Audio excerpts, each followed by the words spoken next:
Greetings! Hello! How is everyone doing? How is the citizens of Earth doing right now? Uh, well, I imagine tough times, but now it's not the time to dwell on that. I want to continue reading this really cool Paper Mario fanfic from the days before Paper Mario Sticker Star changed Paper Mario discussion forever. So, yeah, it should be good. And by the way, if you notice if the audio is a little weird or whatever, it's because I had a bit of a scare for a moment. So I was checking my mic, and I noticed that it wasn't my voice wasn't getting captured. And that got me worried. It's like, oh no, I can't record myself. That means I can't do streams at the moment. But it turns out I accidentally clicked on the mute button that was on my headset the whole time. So yeah, that was definitely funny. It is good to know that there is a mute button on the headset, so I could do something like that. Like I don't need to click on the mute button on OBS itself. So that's fantastic. Um, so anyway, I got some Paper Mario 64 music playing. Paper Mario 64 is my favorite Paper Mario game, so I'm happy to hear music from this game. Now for now I gotta take care of something real quick. Okay. Hello! I'm here now. And I got the story up. Now, there should be someone else that is coming at the moment, but, I don't know where she is right now. Hopefully she doesn't jump scare me, you know? Let me see. Gonna check something real quick. Hello? Ah! Oh my god! Ether, why are you trapped in a Gray's box? What happened? Oh no! And you're so big too! Oh my god. Oh my god. Whoa. Holy shit. This is insane. Are you gonna get out of that box? Yes, you do. Oh my god, thank goodness. Where have you been last stream? You just, like, jolted away for no real reason. It's so weird. Yeah, just get down there. So yeah, without further ado, let's read the story. And by the way, if you may notice that the animations on my avatar is a bit funky right now. It's because PNG Tuber Plus got an update, and there's some new features, but it also like changed the parameters in my animations. So I'll have to like tweak it later in the future. But yeah, let's get right into it. I got flavored water with me. Gotta get hydrated and get my electrolytes. Whew. Alright. Let's get started. Chapter 1, Through a Dark Forest. Damn. Already we got the forest chapter. That's usually like chapter 5 of a Paper Mario game. Well, more jungle if anything, but still. Fleet Field, 6 a.m.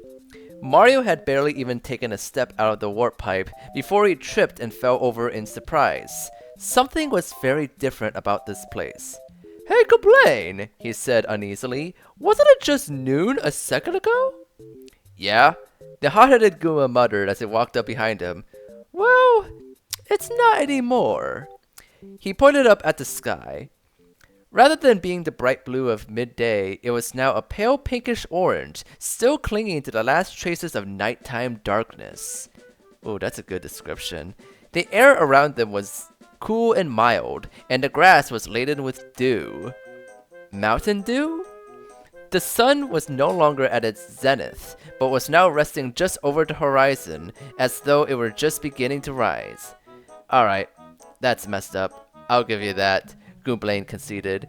For those who weren't around, a big aspect of the story is that time has been fucked, and this situation where it's actually a different time of day is actually unusual. Mario shook his head in astonishment.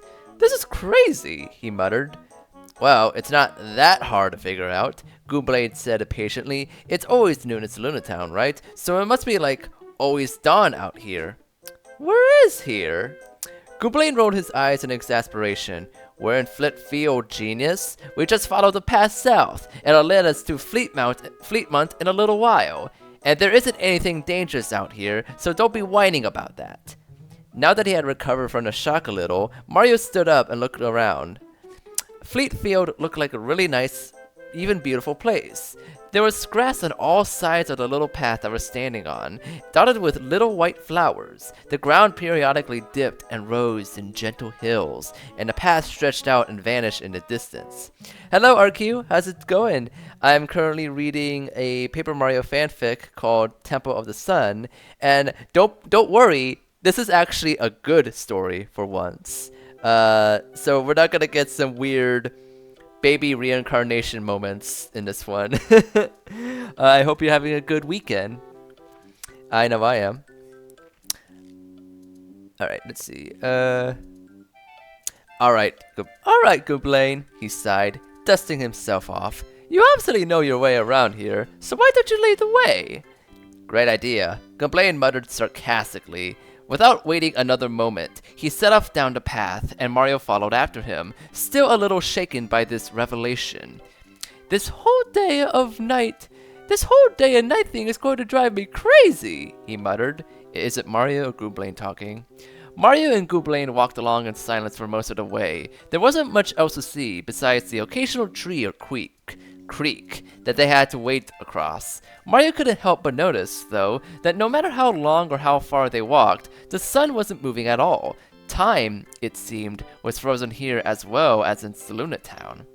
As it turned out, Fleetfield was populated largely by Goombas, as well as the relatives Spiky Goombas and Paragoombas, the Paper Mario classic.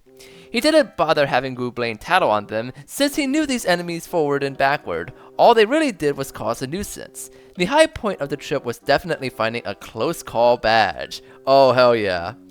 "Hey, Goomblane," Mario ventured after they finished off yet another Spiky Goomba who tried to get in his way. "You know how much farther it is? I think we need to stock up on supplies pretty soon." "No, I don't know." Goomblane snapped back at him. Now just do me a favor and stop talking until we get there, alright?" "Sorry, yeah, I don't care what you just..." I like the fact that in this story, Mario is being told to shut up. Mario, of all characters, is talking too much for another character's standards. Mario frowned and watched after him as he kept walking. Rather than following after him, he sighed and sank to a sitting position in the grass, looking around dejectedly. Not a lot of things frightened him anymore. He could face down almost any manner of monster or disaster without breaking a sweat. He even helped to prevent the destruction of every world in existence. This is Super Paper Mario reference. But this was a step beyond that. He was in a world where time was split in half, and that just shouldn't be possible.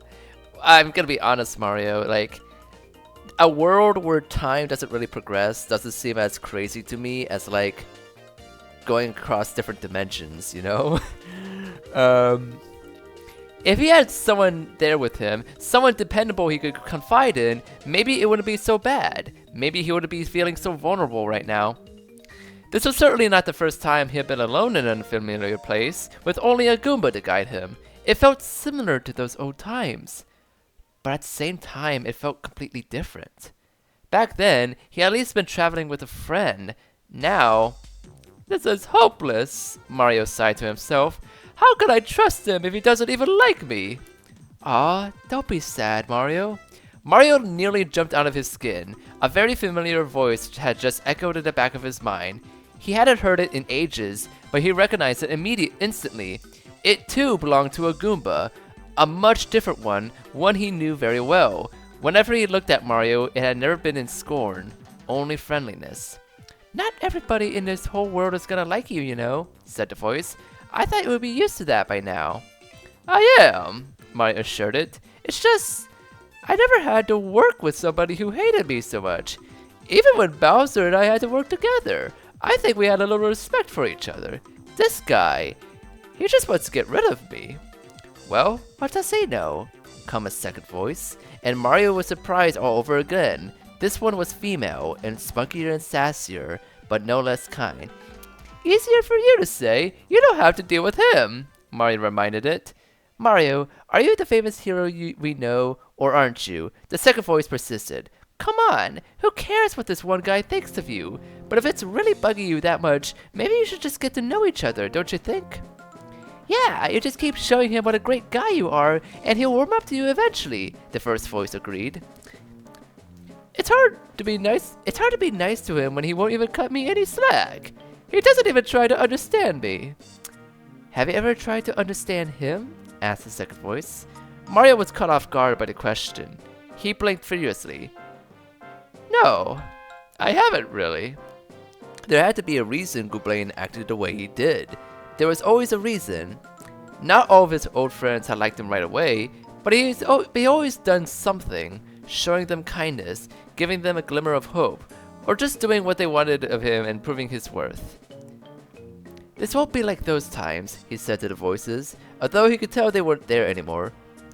Who are you talking to? Came another voice, one much more real and tangible. Mario looked down and saw Gooblain staring up at him. Gooblain shook his head. Freak, he muttered. Come on, I'm sick of this place already. I like this. I like this little scene. Like, I guess this is like a dream sequence, and Mario's just remembering Goobario and Goobella for the first two Paper Mario games. I like this moment, and I like the fact that we don't even get like they aren't even named in this moment. It's just ambiguous. But like any fan of the first two Paper Mario games would immediately recognize what Mario is talking to. I think this is cool. He set off briskly, not even waiting for Mario. Very reluctantly, the plumber started wandering along behind him, now feeling more than ever what he had lost. This won't be like those times at all. Fleetmont, 6 a.m. By Mario's estimation, it took them a little under an hour to travel from Saluna Town to Fleetmont. Of course, it was seeming completely obsolete to measure time like that anymore, because it was the exact same time now than it had been when they had first started out. In any case, though, he had an hour's worth of fatigue built up in him, and so was happy when they finally approached the front gate leading into Fleetmont. Do you know who lives in Fleetmont? He cautiously asked Gooblain. Bunch of Koopas and Hammer Bros, I think. His partner replied callously. Probably some other guys too. I don't really care. As they passed through, Mario looked around at the town. It was much smaller and more residential than Saluna Town, reminding him quite a bit of a few certain towns he'd been to in the past. There were a few houses lined up, along with a shop and a hotel. The ground was all grass, except for the very center of town, where a few dirt paths led up to a fountain. This is cool. Just as Gooblain had said, there were a few Koopas standing around, although they were outnumbered at least 5 to 1 by Hammer Bros. Mario thought that was pretty strange, especially since a lot of them were pacing back and forth in a very militaristic fashion. Some of them also seemed to be stationed outside of the buildings. Weird-looking place, he decided. What do they all need these guys sitting around for? Hello there, you two are travelers, aren't you? Mario and Gooblain turned to see an older-looking Hammer Bro come marching up to them. He looked a little hardened from years of duty, but cheerful nonetheless. Yeah, we are, Mario replied, still glancing around at all the other Hammer Bros. Well, welcome to Fleetmont, said their greeter, grinning broadly. We're a humble little place, but we always enjoy receiving visitors. What may I do for you? Well, actually, Mario began, but Gooblain cut him off. Hey man, what's the deal with all these Hammer Bros standing around, huh? You look like you're fighting off some kind of invasion. Oh no, nothing like that. These Hammer Bros are the elite police force of Fleetmont. They're the pride of the town, the Hammer Bro assured them. As a matter of fact, I'm the chief of police here. My name is Sergeant Sledge. Mario, Gooblain, you need to run. Nice to meet you, sir, said Mario. But actually, we weren't planning on staying in town for too long. Sergeant Sledge looked disappointed. Oh, won't you? I'll be happy to show you around. You know, the flowers this time of year are... He said no. Goublain snapped. We're just here because we're looking for something called a sun soul. Heard of it? Sledge blinked. Well, I'm afraid not. What does it look like? Mario opened his mouth to answer that question when he realized he had absolutely no idea. I don't really know, he admitted. Goublain squeezed his eyes shut and shook his head in embarrassment. Well, there's not much I could do for you then, said Sledge, raising an eyebrow. Now, is there anything else you need as long as you're staying here? Well, Mario was about to say no when he thought of something. If he was going to have to deal with time being messed up like this, he better figure out exactly how it worked. Actually, there is, he replied. It's always the same time here in Fleetmont, right? Sledge gave him a strange look. Of course, it's always 6 here. You don't know? I'm new around here, Mario apologized. As a matter of fact, I'm not sure how the whole time thing works here in Chronosite at all. Ah, well, it's easy enough, Sledge assured him. In Saluda Town, it's always noon, naturally, because it's at the center of things. Everywhere else, time is relative to its location. Take Fleetmont. We're further south, so it's 6 here, just like on the clock. Oh, Mario said with a comprehending smile. So, if we were to go to, say, clockwise for Fleetmont, would time pass as we went, until it was 7 and 8, like that? You got it. In fact, the Fleet Forest is northwest of here, so it's between 7 and 8 most of the way through. Normally, I recommend going to seeing for yourself, but right now that's not the best idea. Why not? Asked Goublain. Suddenly, Sledge began to look much less cheery. You must not have heard, he began. But there's something strange going on in that forest. People have been vanishing in there, and they haven't been coming back. Even some of the most elite members of my Hammer Force have gone. Mario's eyes widened. Really? And you don't know why? Whoever said that, we know it has something to do with the monsters. Goublain rolled his eyes in exasperation. Ah, monsters. Is that all? What kind of monsters? Mario asked cautiously. They actually showed up here a while ago, said Sledge. From what we've seen of them, they're some kind of strange-looking birds. Now Mario is getting skeptical. How dangerous can a bunch of birds be? Oh, these things are birds of prey, I assure you that, Sledge replied, his voice turning serious. Anyway, they were never much of a problem before now. But just recently, people have been claiming to have seen something strange appear in that forest that seems to have sent the birds stir crazy, and now they're attacking anyone who goes in. Oh, it's a bad state, I tell you. Mario felt like he had just made a breakthrough. What was that strange thing that happened? Do people know what it looked like? You think it's that sun soul of yours, do you? Sledge asked him. Well, it's possible. All people seem to know, though, is that it's big and glowing. Really does sound like a sun when you put it that way. Yeah, that's gotta be it, Mario cheered, and started striding off without another thought. At least he tried to, but Sledge had grabbed him by his overalls before he'd gone 3 steps. What are you doing? The Hammer Bro demanded of him. You're not honestly thinking of going in there, are you? We don't have a choice, Mario said shortly, pulling himself out of Sledge's grip. You probably wouldn't understand, but we need to get that sunstone. And if you want, we can take care of those birds in there while we're at it. Since when? That's not our problem. Goublain shot at him, but Mario motioned him to be quiet. Sledge folded his arms. I'd really rather you didn't risk it. I don't want to leave any more disappearance. The town's pretty broken up as it is. When he saw the pleading look from Mario and the exasperated look from Goublain, however, he relented. But if it's really that important to you, he said, I could let you go through with a few members of the force as escorts. That won't be necessary, Mario assured him.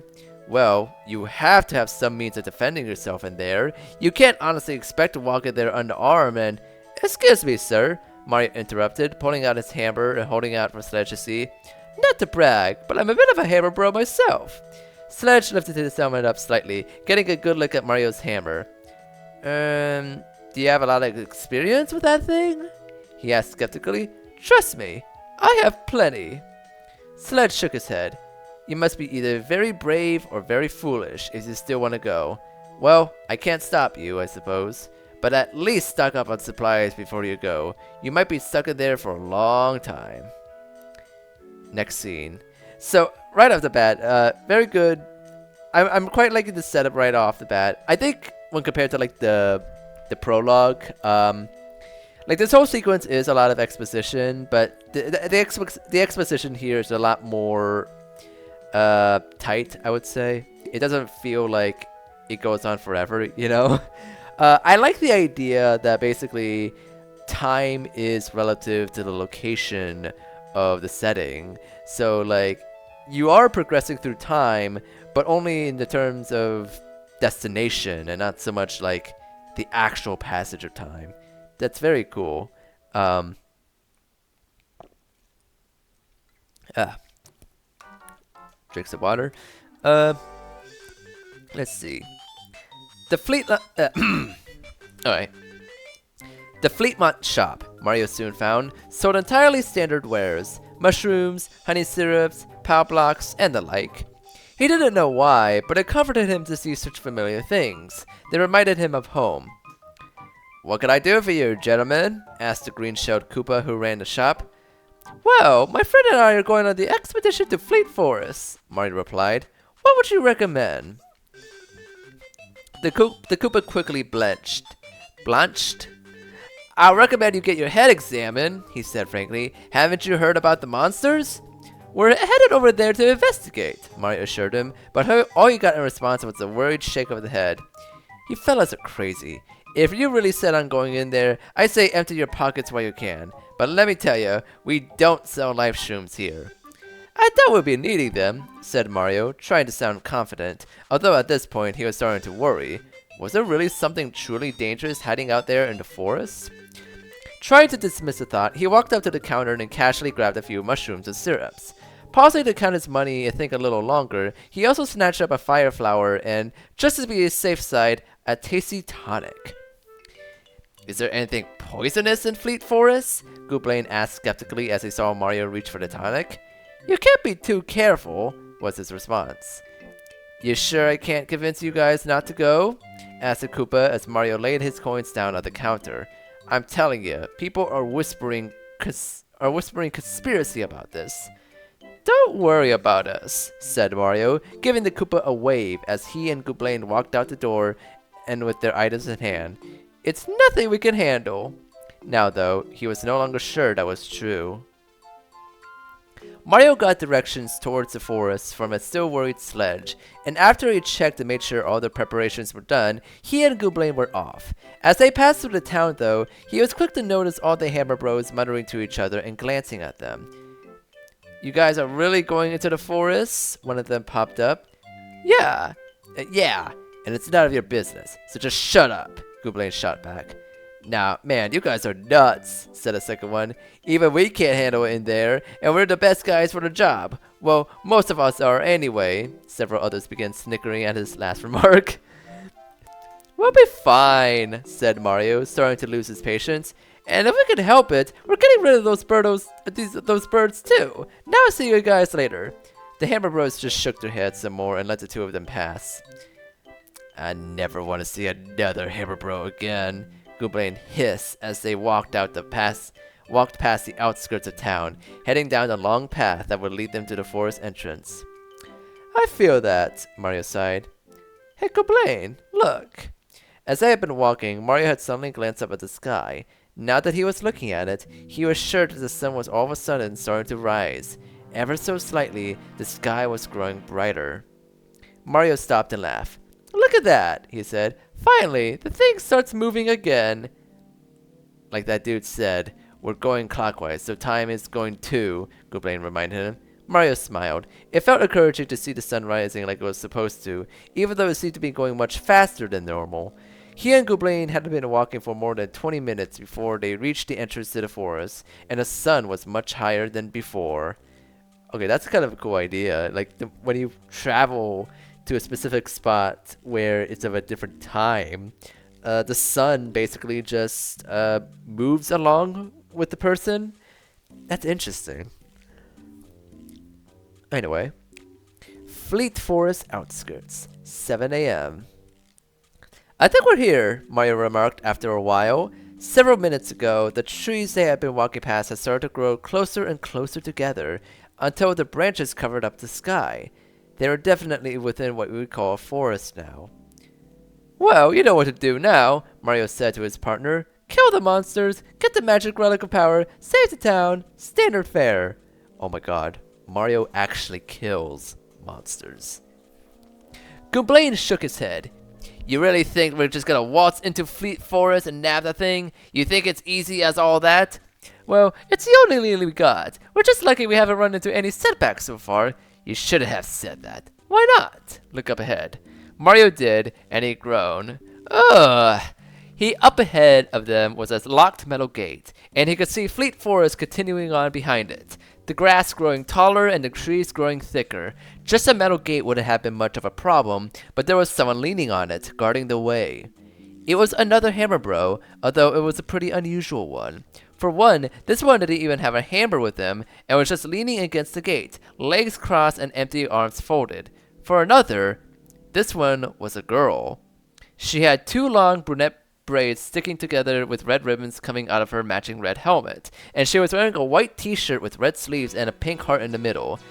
She was looking fairly bored as she stood at her post, but the instant she saw Mario and Gooblain, her eyes widened and she snapped to attention.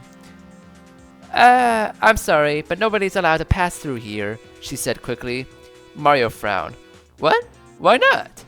Sorry, it's kind of a new rule. People have been saying there's monsters that have taken over Fleet Forest, so I'm kind of guarding the way. Dude, what are you talking about? We just talked to your boss, and he said we could go in, Gooblain said with his usual lack of patience. The girl didn't seem to acknowledge Gooblain, however, as she was now closely studying Mario. All of a sudden, her eyes lit up. Hey, wait a sec. I know you, she exclaimed.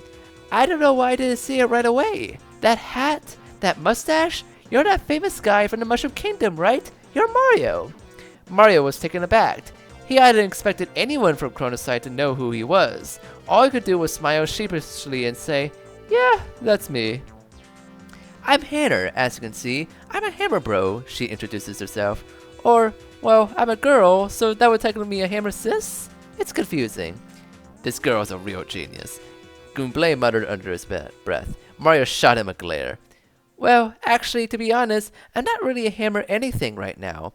Hanner sighed, rubbing her arm. You see, I kind of lost my hammer a little while back.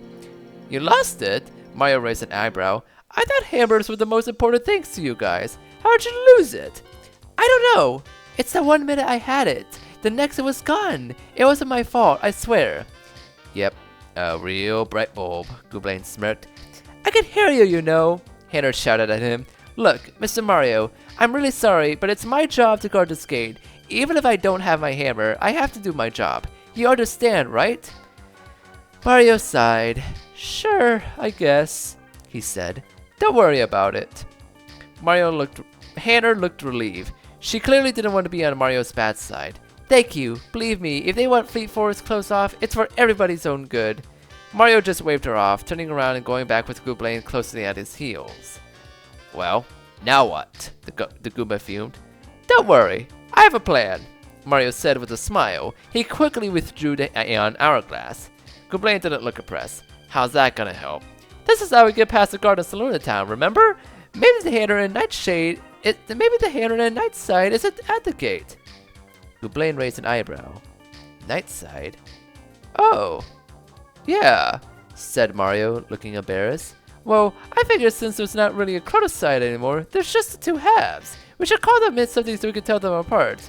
So the day side and night side. Get it? Gooblain gave him an incredulous look. You're such a freak. Mario just shook his head at him. All we have to do is get past the gate in night side, then warp back to day side and we'll be good to go. Simple as that. Fine, whatever. Not like we have any better ideas. Mario turned the hourglass over, watching as the shimmering sand fell hypnotically through the glass, and then felt himself enveloped by the familiar flash. Author's note. If you guys have ever read the Aberrat book series, you probably recognize the gimmick of every location being a different time of day. Yes, I have no originality. Well, I think the idea is good enough that it should be used for, like, a Mario story. So yeah, no shame in reusing the idea. But yeah, that was part one of the story. So we're basically getting right into the groove of the adventure. We got introduced to a new partner character named Hanner, who is another character that's in that little one guy's profile picture. This is what she looks like. She's cool. I love Paper Mario fan characters like that. Like Paper Mario Partners really did just kind of open the floodgates to have like fans modify pre-existing Mario enemies and make characters out of them. It's like the coolest thing. Alright. Had my drink. Let's start part 2. Fleet Forest outskirts. 7 p.m. Mario glanced around once his vision had cleared. As usual, he and Gooblain were standing in the exact same place, but now the scenery around them had changed. Rather than the pale light of dawn seeping through the treetops, it was now dusk in Fleet Forest. The sun had just vanished, and light was beginning to drain from the world. Though as he well knew, it would never drain any further until they started moving. Well, we're here. Now what? Asked Gooblain. I need to come up with like a more consistent voice for Gooblain. Dude is a bit of an asshole, so I should give him something like kind of raspy and aloof sounding. Let me take a deep breath. Let me see. Well, we're here. Now what? Said Gooblain. Mario quickly turned in the direction of the gate and ran back toward it. He arrived there momentarily and let out a broad grin. Hanner was nowhere to be seen. You see? He said triumphantly. You see? He said triumphantly to Gooblain. We must have to think fourth-dimensionally. Terrific. Now let's go. The duo had no problem sliding through the bars of the gate, and after that, they set off down the path through Fleet Forest. As they walked, it began to grow darker and darker, and it grew harder for Mario to see. However, he was still able to make out the strange object sticking out of one of the trees. He stopped dead. Gooblain, look up there, he pointed. Gooblain looked up. Huh? There was a hammer resting on one of the tree branches. The same standard issue hammer that belonged to every hammer bro Mario had ever seen. That must be Hanner's, he exclaimed. Come on, let's get it down. Gooblain scoffed. Why? We don't need to deal with her anymore. Mario looked at him impatiently. Gooblain, I'm sure you don't have much experience with this, but generally when you help someone out, they're inclined to help you in return.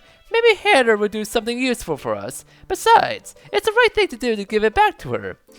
Doing the right thing never gets you anywhere, Gooblain muttered. Mario ignored him and walked under the tree where Hanner's hammer was resting. Cracking his knuckles, he reached for his own hammer and whacked the tree with all his might. He did not get the result he expected. Brack! Came a raucous cry from within the leaves of the tree. Then the branches all began to shake and tremble as something was moving inside of it. Mario grew pale.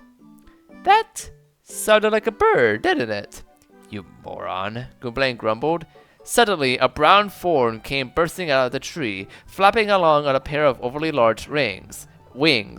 It was quickly joined by 1, 2, 3 more of its kind, and within moments they were all swooping around Mario and Gooblain, screaming at them. What are you doing in this forest? One of them screeched. We own this place, punks. You've been sorry, another one called.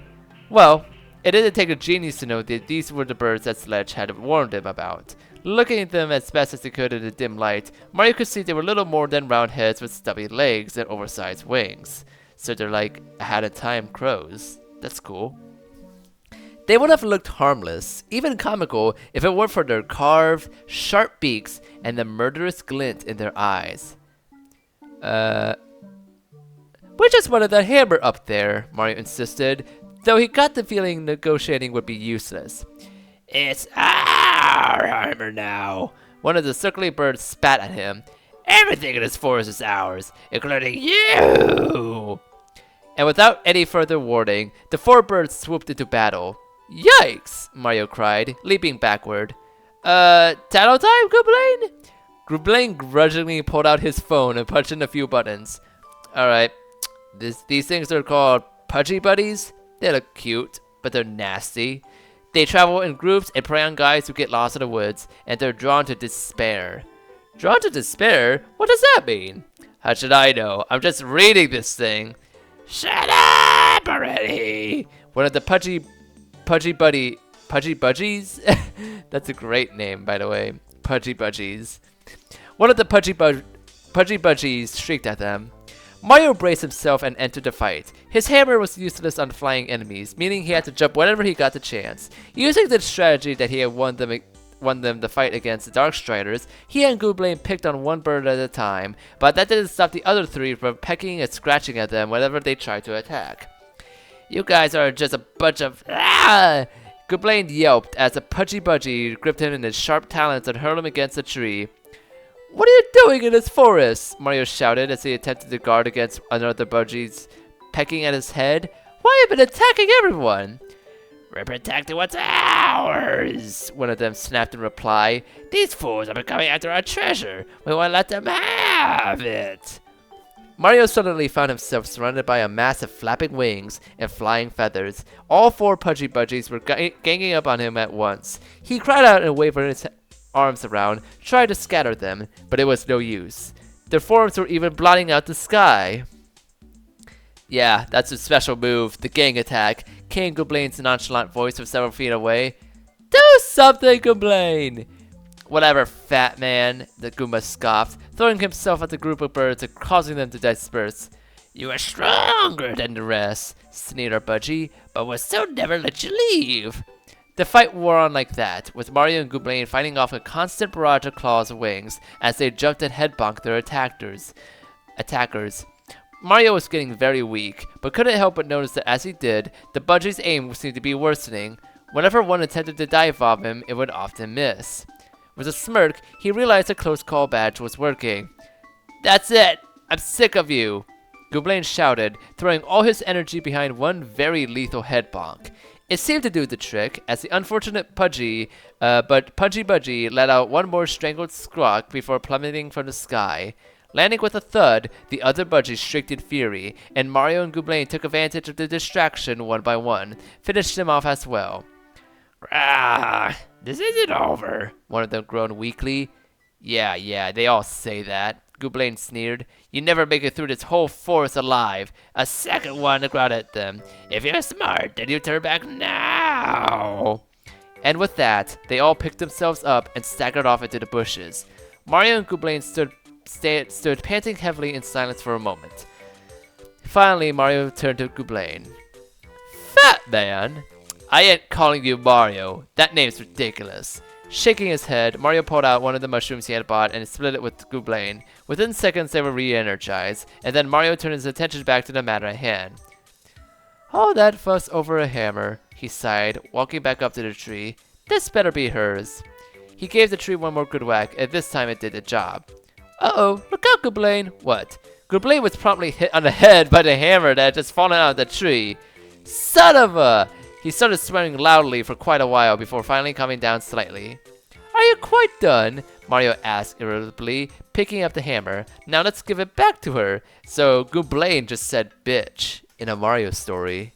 That's awesome. Just one problem. We don't know where this Hannah is. Mario froze, wincing. Gooblain was right. It was so hard to get used to thinking of there being two versions of everyone except for themselves. Do you think it would make a difference if it gave this one to the Dayside Hammer?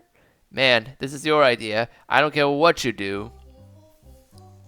Fleet Forest outskirts. 7 a.m. Hannah had fallen back against the gate again and was starting to doze off. She wondered where Mario and that Goomba kid were now. She really felt bad about having to turn them away, but she had to do her job. She was already in trouble for losing her hammer, and Hannah! Hey, Hannah! Came a familiar voice right by her ear, followed by a violent pounding against the gate. Hannah cried out, so shocked that she jerked away from the gate and fell forward to the ground in the process. What the? She twisted around to see Mario standing on the other side of the gate, clutching her hammer and laughing. I'm sorry, he quickly snickered. I just couldn't resist. Here, I got this for you. He held the hammer out. Hannah was dumbfounded. What? How the heck did you guys get over there? I've been sitting here this whole time. Oh man, I'm gonna get in trouble for... Hey, my hammer! I bet you were the top of your class, Gwynplaine grumbled at her. Hannah leapt to her feet, slipped through the gate after them, and grabbed her hammer. Oh, thank you, Mario, she cried, hugging it tightly to herself. I was so upset when I lost it. Where'd you find it?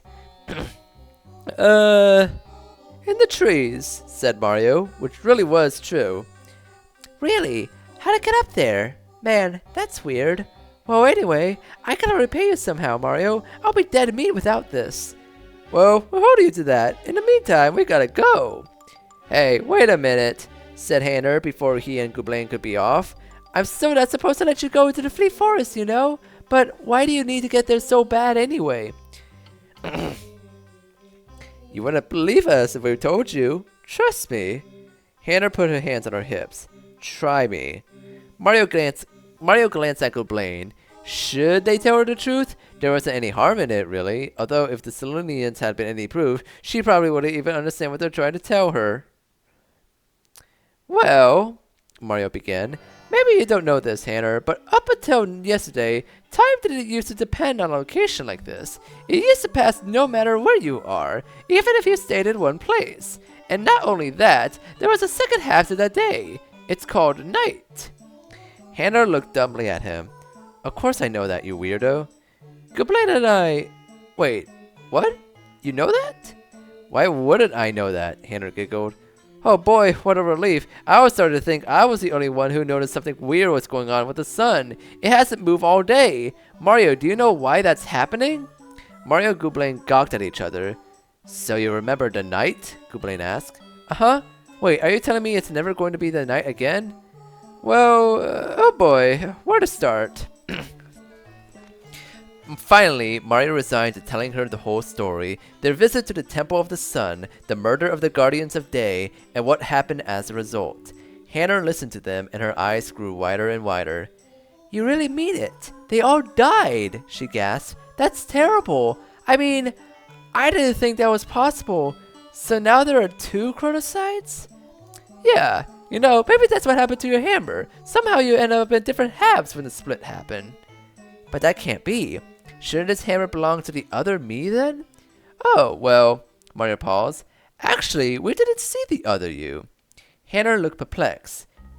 Is there another me? Of course there is, Mario said automatically, but the instant he did, he didn't feel so sure. They hadn't seen any other Hannah, and this Hannah, the one they were looking at, it was hard to describe, but she felt different somehow. Now that he was used to seeing multiple versions of people, Mario was sort of able to tell that all the halves he was seeing weren't who those people truly were. Thinking back to Rodolfo, he realized that being around his halves had somehow felt different from being around his whole self. We're getting into some deep shit. He didn't get that feeling with Hannah. She felt more like Gwynplaine, and like him. Well, anyway, that's why we had to go, he quickly said, snapping out of his thoughts and looking embarrassed. We think there might be a sun soul in the forest. Wow, Hannah marveled, taking it all in. And here, I wasn't even gonna let you go. Suddenly, she straightened up. Mario, you gotta let me come with you. I wanna help you. Mario was stunned. What? Well, you got my hammer back for me, didn't you? And besides, helping you guys out has gotta be way more exciting than standing at this stupid gate. Hannah, you shouldn't take this lightly. This is a really important mission we're on. I know, Hannah insisted. Trust me, I'll be good. I'll help you however I can. I want to get those Guardians of Day back too, so the world can go back to normal. Please, Mario? Gwynplaine looked doubtfully at Mario. Are you really gonna let her? Mario looked back and forth between the Goomba and Koomba standing on either side of him, and unsurprisingly felt a very strong wave of deja vu.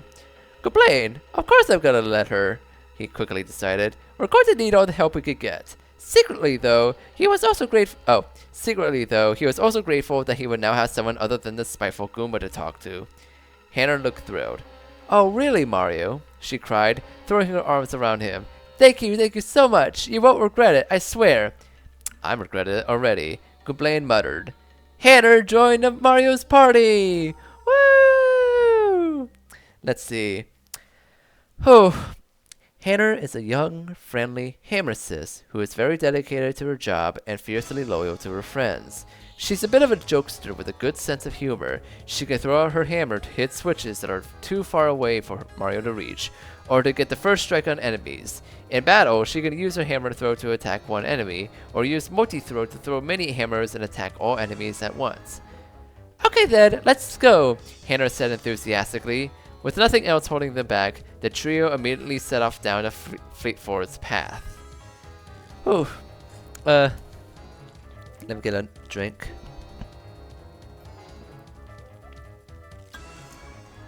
Whew. Alright. Fleet Forest, 7:14 p.m. Hold on. They didn't stay in Dayside for long. Hannah had a plethora of questions to ask Mario now that she knew about their mission, and one of the very first things she asked was if she could see the magic hourglass he had mentioned. Not seeing the harm, he had obligately pulled that out and warped the three of them to Nightside. That is so cool, she cheered once they had arrived, clapping and jumping up and down. Look, look, it's nighttime out. That is just so awesome. It is kind of cool, but it's a very bad thing, Mario reminded her. We only want one chronocyte here. Yeah, I know, she sighed. Unfortunately, they were still attacked by random pudgy budgies every so often, but never so badly as the first time. Besides, now that they had Hannah to help them, she was a perfect aim with her hammer throw, often downing weaker budgies with a single blow. These things really aren't as bad as when you're in a group, she noted after a while. I don't know why everyone's making such a fuss over them. Hey Hannah, Mario recalled, Goblin was telling me that pudgy budgies are drawn to despair. You don't know what that means, do you? Hannah looked at him and shook her head. Sorry, Mario. I don't really know anything about these guys. It's fine. But do you know we're going to run into any other enemies in here? Gee, I don't think so. Up until recently, Fleet Forest was always a really nice and peaceful place. I think we'll... I want to point out that the music is playing the Forever Forest theme for this forest chapter, which is very fitting. Okay. Hannah didn't get to finish before the ground beneath him suddenly began to shake and tremble. The hammersis looked alarmed. What's going on? You jinxed it, that's what. Goblin snapped at her. Wait a minute. I felt this before, said Mario, filling with dread. The trembling reached a violent peak, and all of a sudden, three monstrous forms came bursting out of the ground, throwing up a shower of dirt and towering over the three travelers. Piranha plants? Hannah gawked, but Mario knew better. Unlike regular piranhas, these three were colored yellow, and their spots were dark red. They drew a vicious, vile-looking fluid as they peered down and grinned at Mario and the others. Putrid piranhas! Mario growled. Yuck, yuck, yuck. You are Mario, yes? Said the first one in a very loud voice. If I say so, would you leave me alone? The plumber sighed. We're supposed to beat you now, said the second one. Prepare to get beaten, Mario. But this makes no sense at all, Hannah cried as the three of them faced their newest challengers. There are no piranhas living anywhere near Fleet Forest, much less putrid piranhas. Hannah, just don't question it and just fight, Mario shouted at her.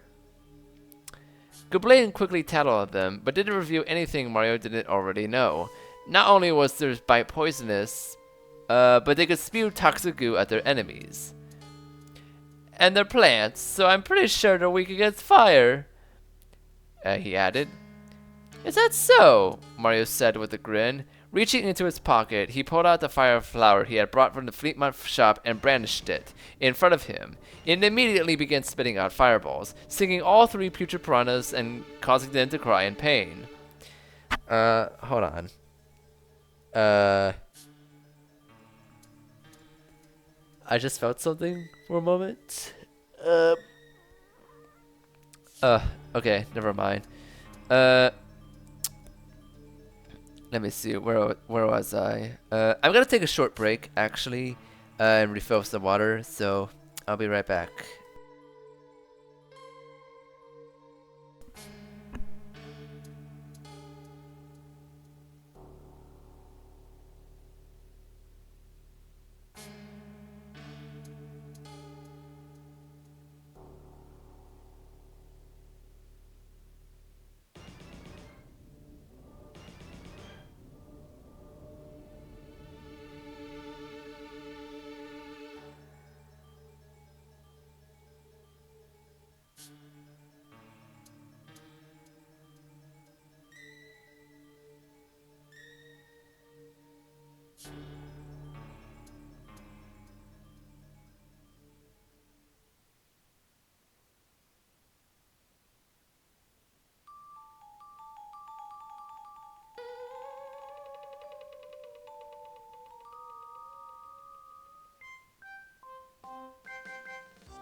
Alright, I'm back. Let's see. Where was that at? I'll take care of these guys, Hannah announced, stepping forward. Mario watched as she quickly began hurling an entire barrage of hammers at the piranhas, striking all of them at once. Nice! Multi-throw! Mario said approvingly. Goblin didn't look so happy. You mean we went through all that trouble to get your one hammer and you had all those? He bellowed at the hammer sis. And where the heck do you keep all of them anyway? Goblin, one thing you never ask a hammer bro is where they keep all their hammers, Mario replied. Yeah, Goblin, it's called hammer space for a reason, Hannah laughed. Hey, you guys, stop talking while we fight you, shouted the center piranha. All three of them dived into the ground and resurfaced directly in front of Mario and the others, picking them off individually. Mario swung his hammer defensively at the piranha attacking him, keeping it successfully at bay, and he saw Goblin jumping and dodging out of the second one's reach. Hannah wasn't so lucky. Ah! She cried in pain as the piranha bit down on her arm and started thrashing violently around. Oh fuck. She tried to pull herself free, but it was no use. Hey! Let go of her! Mario shouted, trying to rush over to her, when suddenly the piranha in front of him spat a glob of disgusting purple sludge right in his face. Yuck! He groaned, quickly wiping it off before it could take its poisonous effect. Hang on! Hannah! Hiya! Came a shout, and Mario looked up in time to see Goblin deliver a head bonk directly to the head of the piranha biting down on Hannah. It winced and released its hold, and Hannah quickly finished it off with a hammer throw. Mario took care of the second one with a power smash from his own hammer, and the third was already lying stunned on the ground. Goblin had beaten it already. Oh, you guys are mean! You guys are mean, guys! Complained the center one, trying to lift its head back up. We'll be back! We'll beat you guys next time! Shouted the second one. Why does everyone always say that? Goblin growled as the piranhas all ducked behind underground and disappeared. Mario was about to make a similar remark when he noticed Hannah was panting heavily and groaning. She clutched at her arm where the piranha had bitten it, and her face was starting to turn green. Hannah! You're poisoned! Mario cried in alarm, running up to her. His mind began to race until he remembered another handy item he just so happened to have. Guess we needed this after all, he remarked, taking out the tasty tonic and giving it to her. Here, drink this. Hannah nodded weakly, grabbing the tonic and downing it in a single gulp. After a moment, the color returned to her face as she sighed in relief, letting go of her arm. Thanks, Mario, she said. Suddenly, she started giggling and twirled her hammer around. Haha, I knew it! Already this is more exciting than anything I've done in a long time.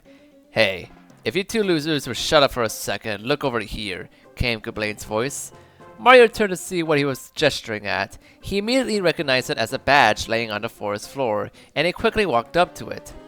Whoa! It's a power bounce, he marveled, snatching it up instantly. This is going to come in handy, big time. But where did it come from? Goblin just shrugged. Those piranha guys dropped it when they left. Really? Mario was surprised. I know some enemies leave badge behinds, but they're never as rare as this one.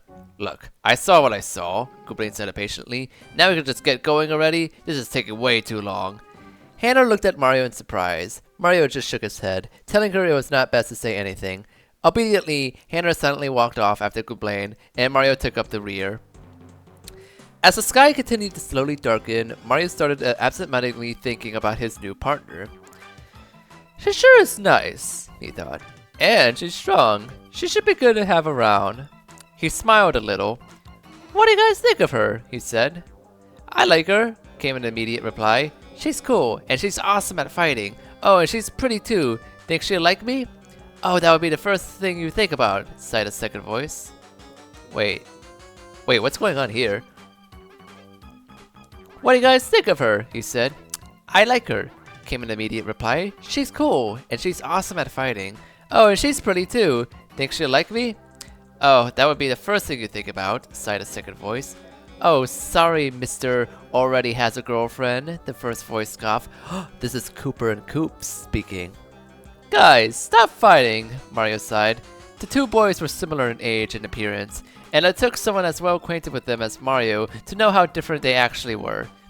Sorry, Mario, said a second voice, but I think she'll be great for you. I sure know a loyal, brave person when I see one. Yeah, and she looks good in that helmet. Do you think I should be a hammer bro, Mario?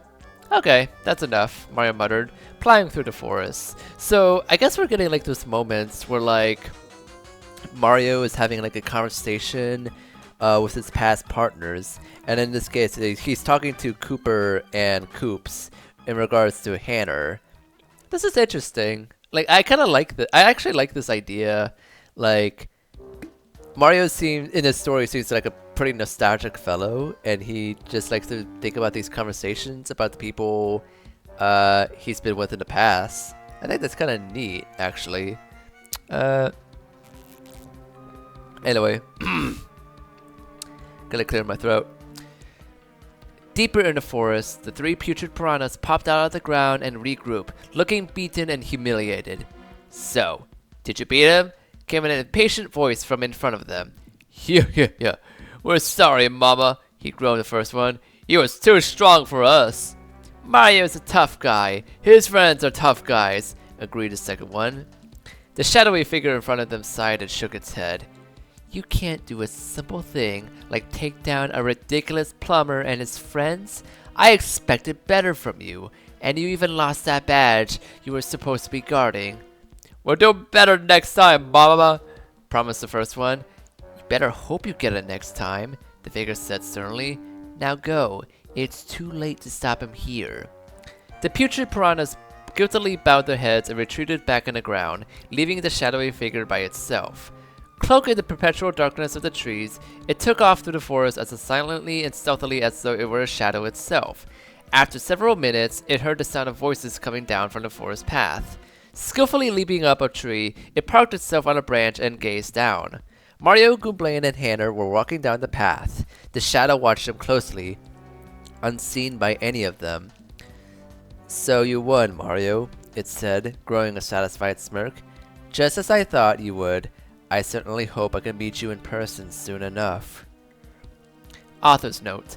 Just a heads up, but I probably won't be able to update for a while after this, seeing how ridiculously bogged down with schoolwork I am right now. Once Thanksgiving break rolls around, you get more. I promise. Oh, and you win a free internet if you know where the phrase thinking fourth dimensionally comes from. Ah, fuck. I don't know where that phrase comes from. I'm not a nerd. Shit. But yeah, Hanner is now a part of the party. We get some interesting detail. So early on in the story, early on in this section, we learned that Hanner isn't really affected by the world splitting into a day and night world.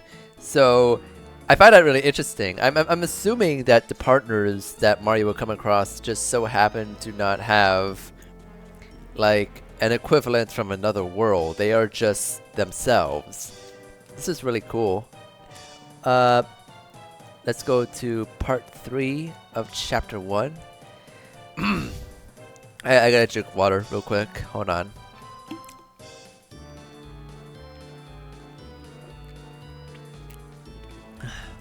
Alright. Author's note. Finally, I get to update this. Sorry, it's been a while. School was utter hell for me this term, and the prospect of eventually getting to write some more has been basically the only thing keeping me sane. My only advice to you guys is never, ever, ever take molecular biology in college. Oh boy, that sounds like horrible. Alright. Sorry, I'm eating right now. I should mute myself actually. Hold on.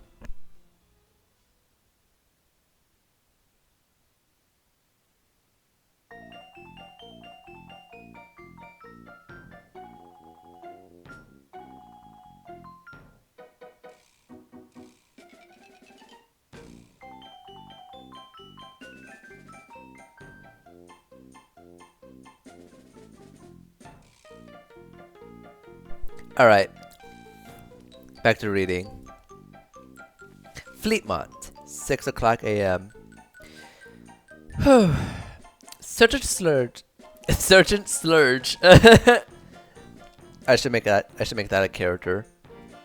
Sergeant Sledge was sitting in his office in the center of town, filling out some more monotonous paperwork. Unfortunately, a lot of it happened to be concerning the various missing persons reports that had been coming in, which was doing little to improve his mood. After a while, reading through all these names of people who had previously... hold on. Sorry, I had to sneeze.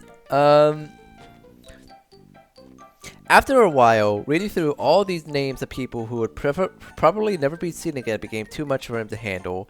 He sighed miserably, covering his face in his hands. Why on earth did I agree to let these two go? He groaned, thinking back to Mario and Gublain. They'll be goners, just like the rest of them. Hey, Sarge! Came an alarmed voice. Sledge looked up to see two Hammer Bros, one with a green shell, the other blue, open the office door and come staggering inside, looking frantic. What's the matter, boys? He asked worriedly. Okay, Sarge, said the blue-shelled one. You know those two guys who were asking to go in the forest and then you let them go? Don't tell me. Those birds got to them? Sledge moaned, shaking his head. I knew this was a bad idea. Oh, what do I do now? What if their families and friends come looking for them? What am I supposed to say? They'll have my head on a platter for this. Gee, Sarge, get a hold of yourself, said the green-shelled one. We don't know if those birds got them. We came in here because of Hanner. What about her? You had her stationed outside the forest, remember? Sledge looked confused. He thought for a long moment before he seemed to remember. Oh yes, that's right, he sighed. That was just about the only job I could trust her with anymore. I mean, honestly, what self-respecting hammer bro loses their own hammer? The fact was, when Sledge had given Mario and Gublain permission to enter Fleet Forest, he had entirely forgotten that Hanner was stationed there. He had told her to guard the entrance because, frankly, he hadn't thought anyone would be stupid enough to go in anyway. Hanner was, without a doubt, the least competent member of the Hammer Force. She always meant well, but she was constantly flaking out at her job, like the one time when the Fleetmont shop had somehow been robbed during her guardship. He tried to be lenient with her, but most recently, when she had sheepishly approached him and admitted that she somehow lost her hammer, well, that was the last straw. She begged him not to fire her, so he had only one other option. Give her a job where she couldn't possibly mess up. No one's going to pass by there, and at least this way she'll think she's being useful, he assured himself. Yeah, well, anyway, Sarge, piped up the blue-shelled hammer bro, snapping him out of his thoughts. We figured you forgot about her, since you didn't mention her at all when we were talking to those guys. So we decided we better go talk to her herself so she knew they were allowed in. And, she wasn't there. Sledge blinked. What? We looked all over the place for her, the green-shelled one insisted, but there was nobody at the gate, or anywhere else we saw. She didn't come back here, did she? I hadn't seen her. Sledge refuted their hopes. But where could she have gone off to? Well, the blue-shelled one said reluctantly, we were talking about that, and we think probably, she went off with those two. She what? She was always talking about wanting to go into the forest and lay a beat down on those birds, remember? Said the green-shelled one. She probably convinced those two to let her go with them. Sledge groaned loudly, leaning helplessly back in his chair. That girl is going to be the end game of me, he lamented. I thought at the very least she was smart enough to know better than that. We should go looking for her, Sarge? Asked the green-shelled bro. Of course not. If Hannah's gone in there, there's nothing we can do, sighed Sledge, gazing miserably out the window. Except hope that she somehow makes it out of there alive. Fleet Forest, 7:37 a.m. Alright, I really like this characterization for Sledge. Like, this dude is really stressed. He's filing a bunch of missing persons report, and he doesn't think very highly of Hanner, which I imagine will be seeing more development on that as the story progresses. But yeah, that's kind of interesting. Like, he genuinely forgot that she instructed her to guard the forest or whatever. Fleet Forest, 7:37 a.m. Eventually, traveling through the Nightshade Forest ceased to be an option for Mario and his friends. It was nearly impossible to see, and there were hazards all around them that they needed to keep their eyes on. Indeed, the instant Mario warped the three of them back to Dayside, they saw they had almost fallen into an impassable ravine. Well, that's great, he sighed. How do I cross this thing? Oh, don't worry about that, Hanner assured him. All members of the Hammer Force have clearance to get past here. See that switch over there? Yeah, said Mario, squinting to look at the blue exclamation block on the other side of the ravine. Ravine? I don't know how you pronounce that word.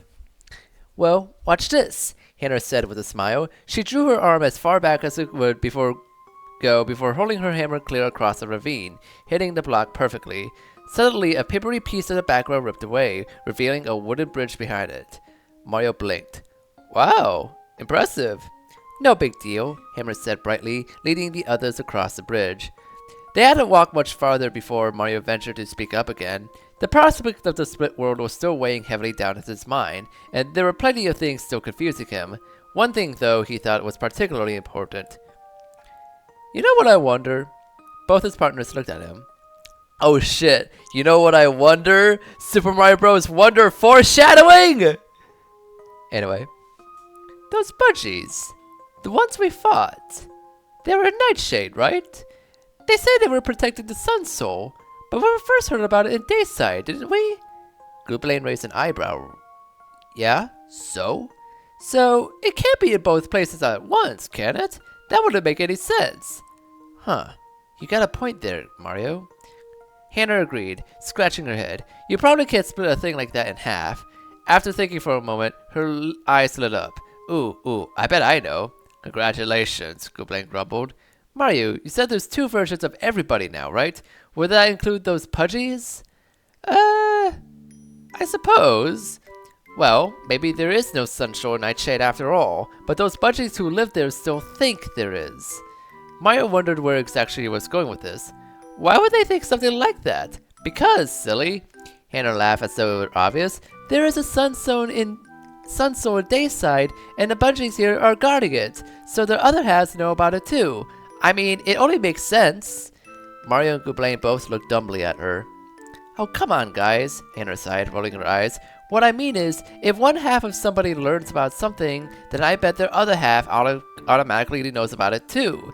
I mean, they're the same person after all. Mario thought about that.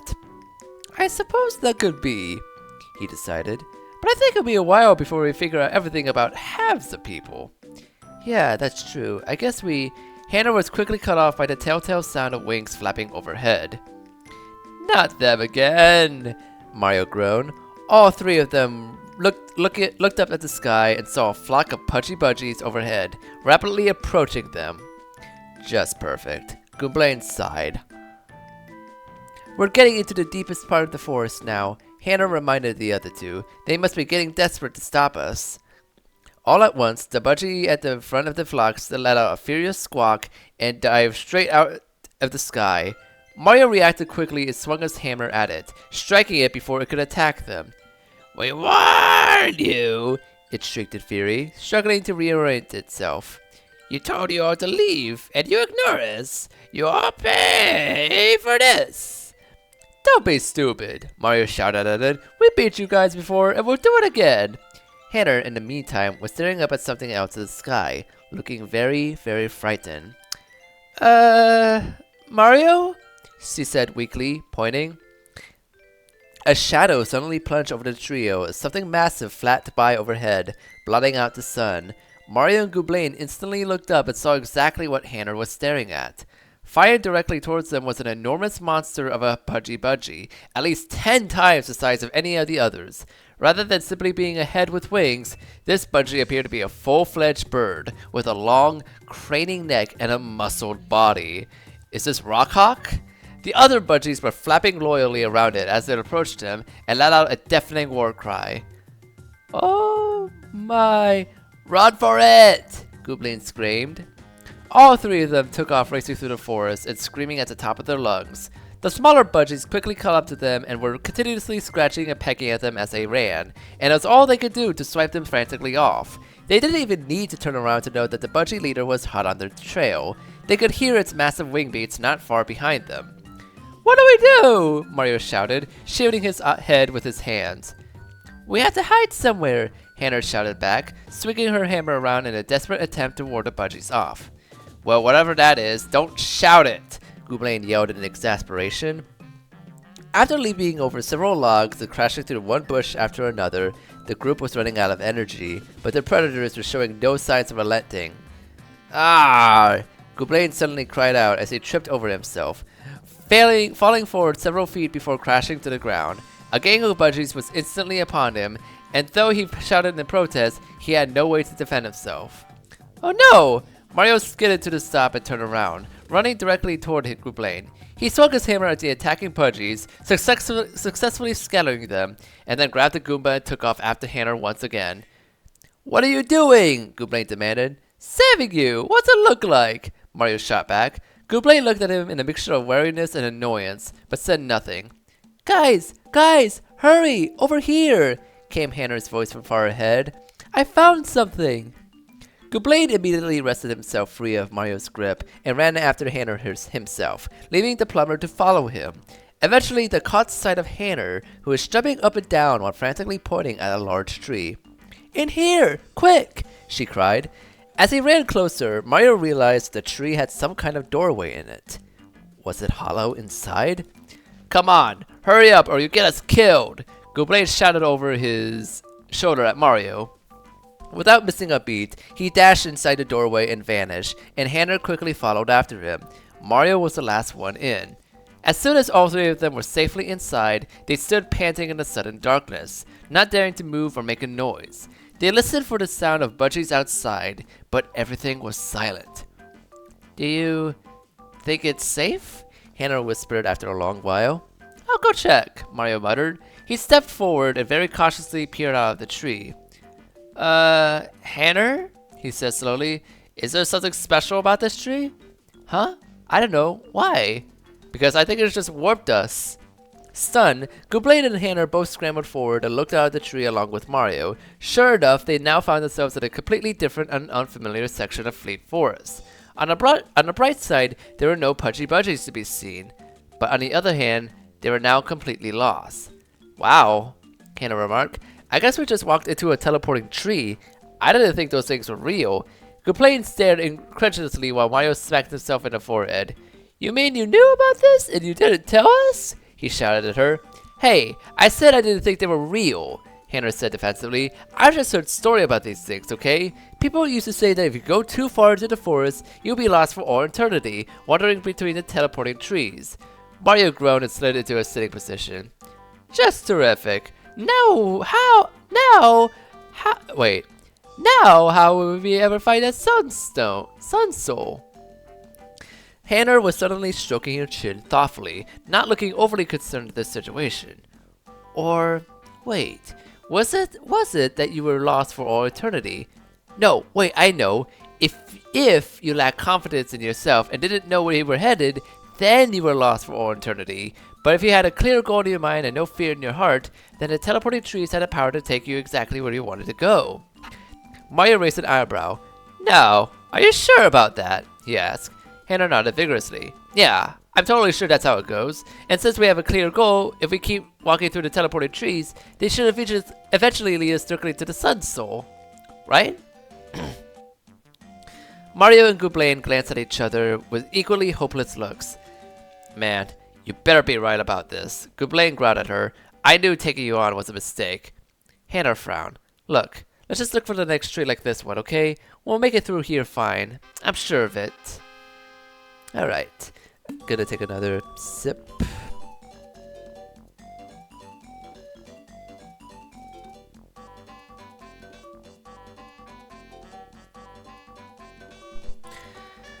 Alright. From there, the trio's journey through the forest very quickly went downhill.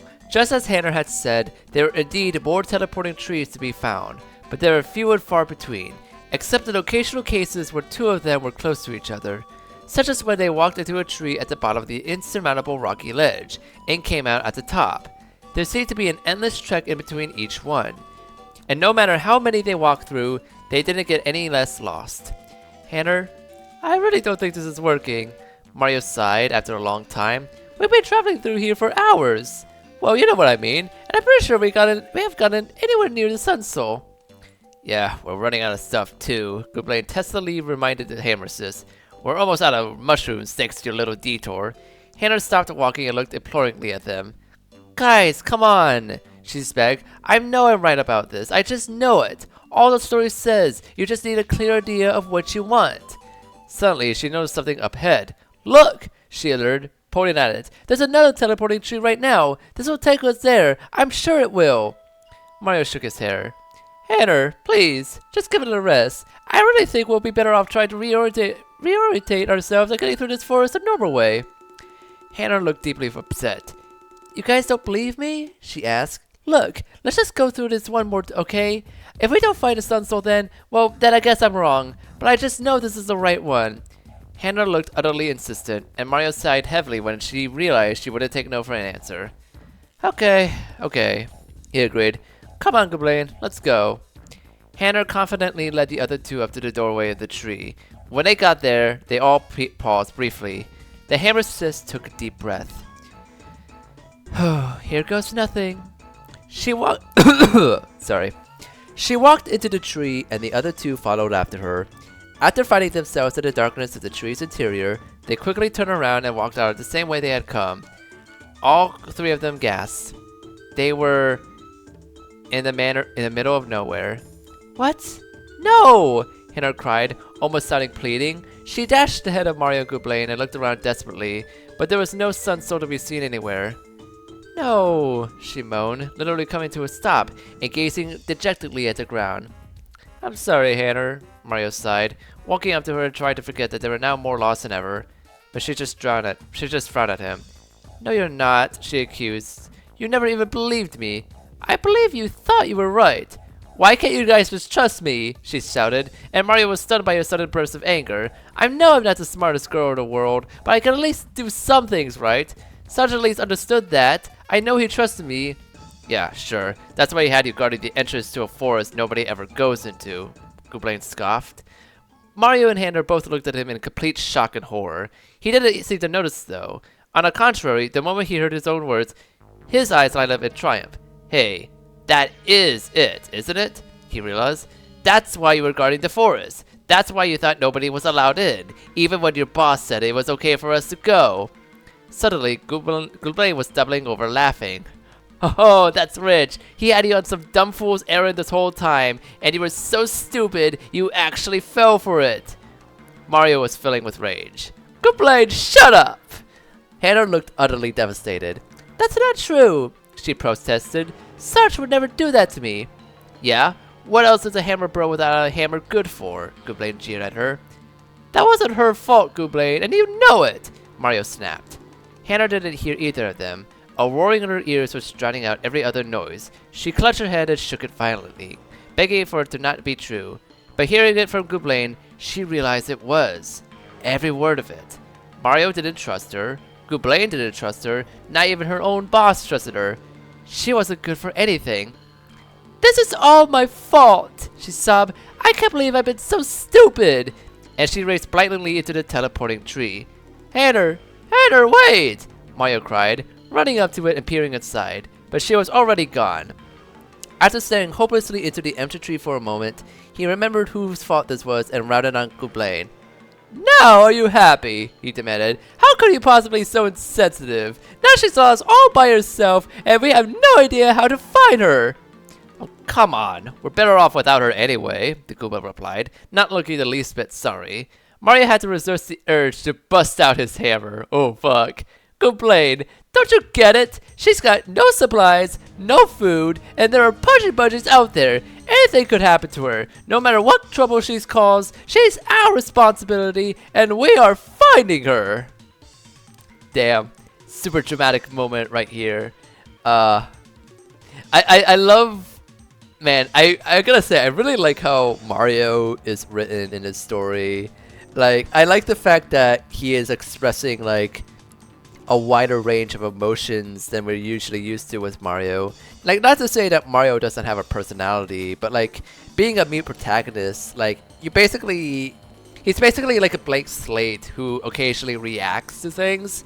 And in his story, he's just like, he has like real emotion and real like investment in the things surrounding him. I don't know, this is like really cool. Hannah ran through the forest, squeezing her eyes shut and crying all the while. She didn't know where she was going anymore, and she didn't care. She couldn't bring herself to stop. She realized everything now. What a miserable excuse for a hammer sis she was. how she had never been good at her job, no matter what she tried. And just now, how she got the three of them hopelessly lost because she thought she believed in a dumb superstition.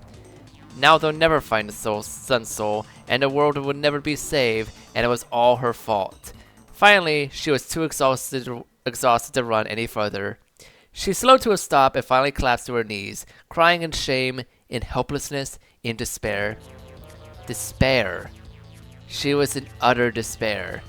And so when the sky suddenly grew dark around her yet again, and the foreboding sound of wing bats, louder than ever before, filled the air around her, she had neither the will nor the strength to fight back.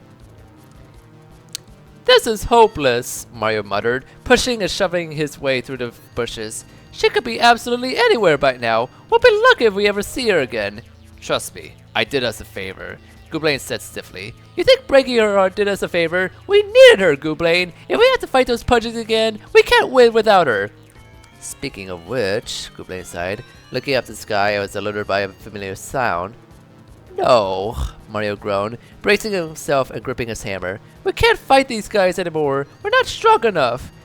But as a flock of Pudgies flew by overhead, Mario was stunned to see that they were completely ignoring him and Gooblain. They seemed to have their attention fixed forward, not even noticing their prey below. And then came a whoosh of beating wings, and a giant Budgie appeared behind the rest of them, letting out a caw. And clutching its talons was Hanner. "Mario!" she screamed out at him. "Help me! Help me, please!" Mario's eyes bulged. "Hanner!" he cried, racing off after the flock without a second thought. With a stunned look on his face, Gooblain followed after him. "Hanner, wait!" Mario shouted desperately as he ran, but it was no use. The Budgies were flying far too quickly for him to keep up. Though he scrambled through the foliage as fast as he could, it wasn't long before the entire flock vanished into the distance. Along with them, Hanner's scream faded into silence. "We have to save her somehow!" Mario shouted at Gooblain, desperately trying to think of a solution. "Well, I'm open to any ideas!" Mario groaned loudly, leaning against the nearest tree and pounding violently against it. He had to think of something now. He had to. And then he opened his eyes and realized just what kind of tree he was pounding on. Gooblain looked strangely at him. "You don't really think that's gonna work, do you?" "It's our only chance!" Mario replied, walking over to the doorway of the teleporting tree and standing directly in front of it. Maybe Hanner was right about this after all. "I need a clear idea on what I want." "A clear idea?" "We have to save Hanner!" He charged into the tree. Author's note. Next update, boss battle number 1. Dude, spoilers! Come on. I don't want to know if there's any boss battles in this story. That's bullshit. But yeah, things are ramping up. Damn. Okay. What part is this? How many parts are there? Oh, this is the final part. Awesome. Fleet Forest, 7:59 a.m. Mario stepped through the teleporting tree, and Gooblain quickly followed after him. Both of them warily looked around. They were at the very outer edge of the forest, and were currently standing in a large clearing. There was nothing surrounding them but grass and flowers, circled by trees on all sides. One particular tree, far taller and thicker than any of the others, rose up in front of them. Everything was silent. "Where are we now?" asked Gooblain. "More importantly, where is Hanner?" Mario countered. He quickly got his answer. The dreaded sound of beating wings quickly reached his ears, and he looked up to find a Budgie flock flying over them. Leading them was the monstrous Budgie, and it was still gripping Hanner in its claws. Mario's blood ran cold. She appeared to have fallen unconscious, and she wasn't moving. Oh. At the sight of the two intruders, the Budgies began shrieking in rage. Most of them dropped out of their flight and dived straight at Mario and Gooblain. "Wait!"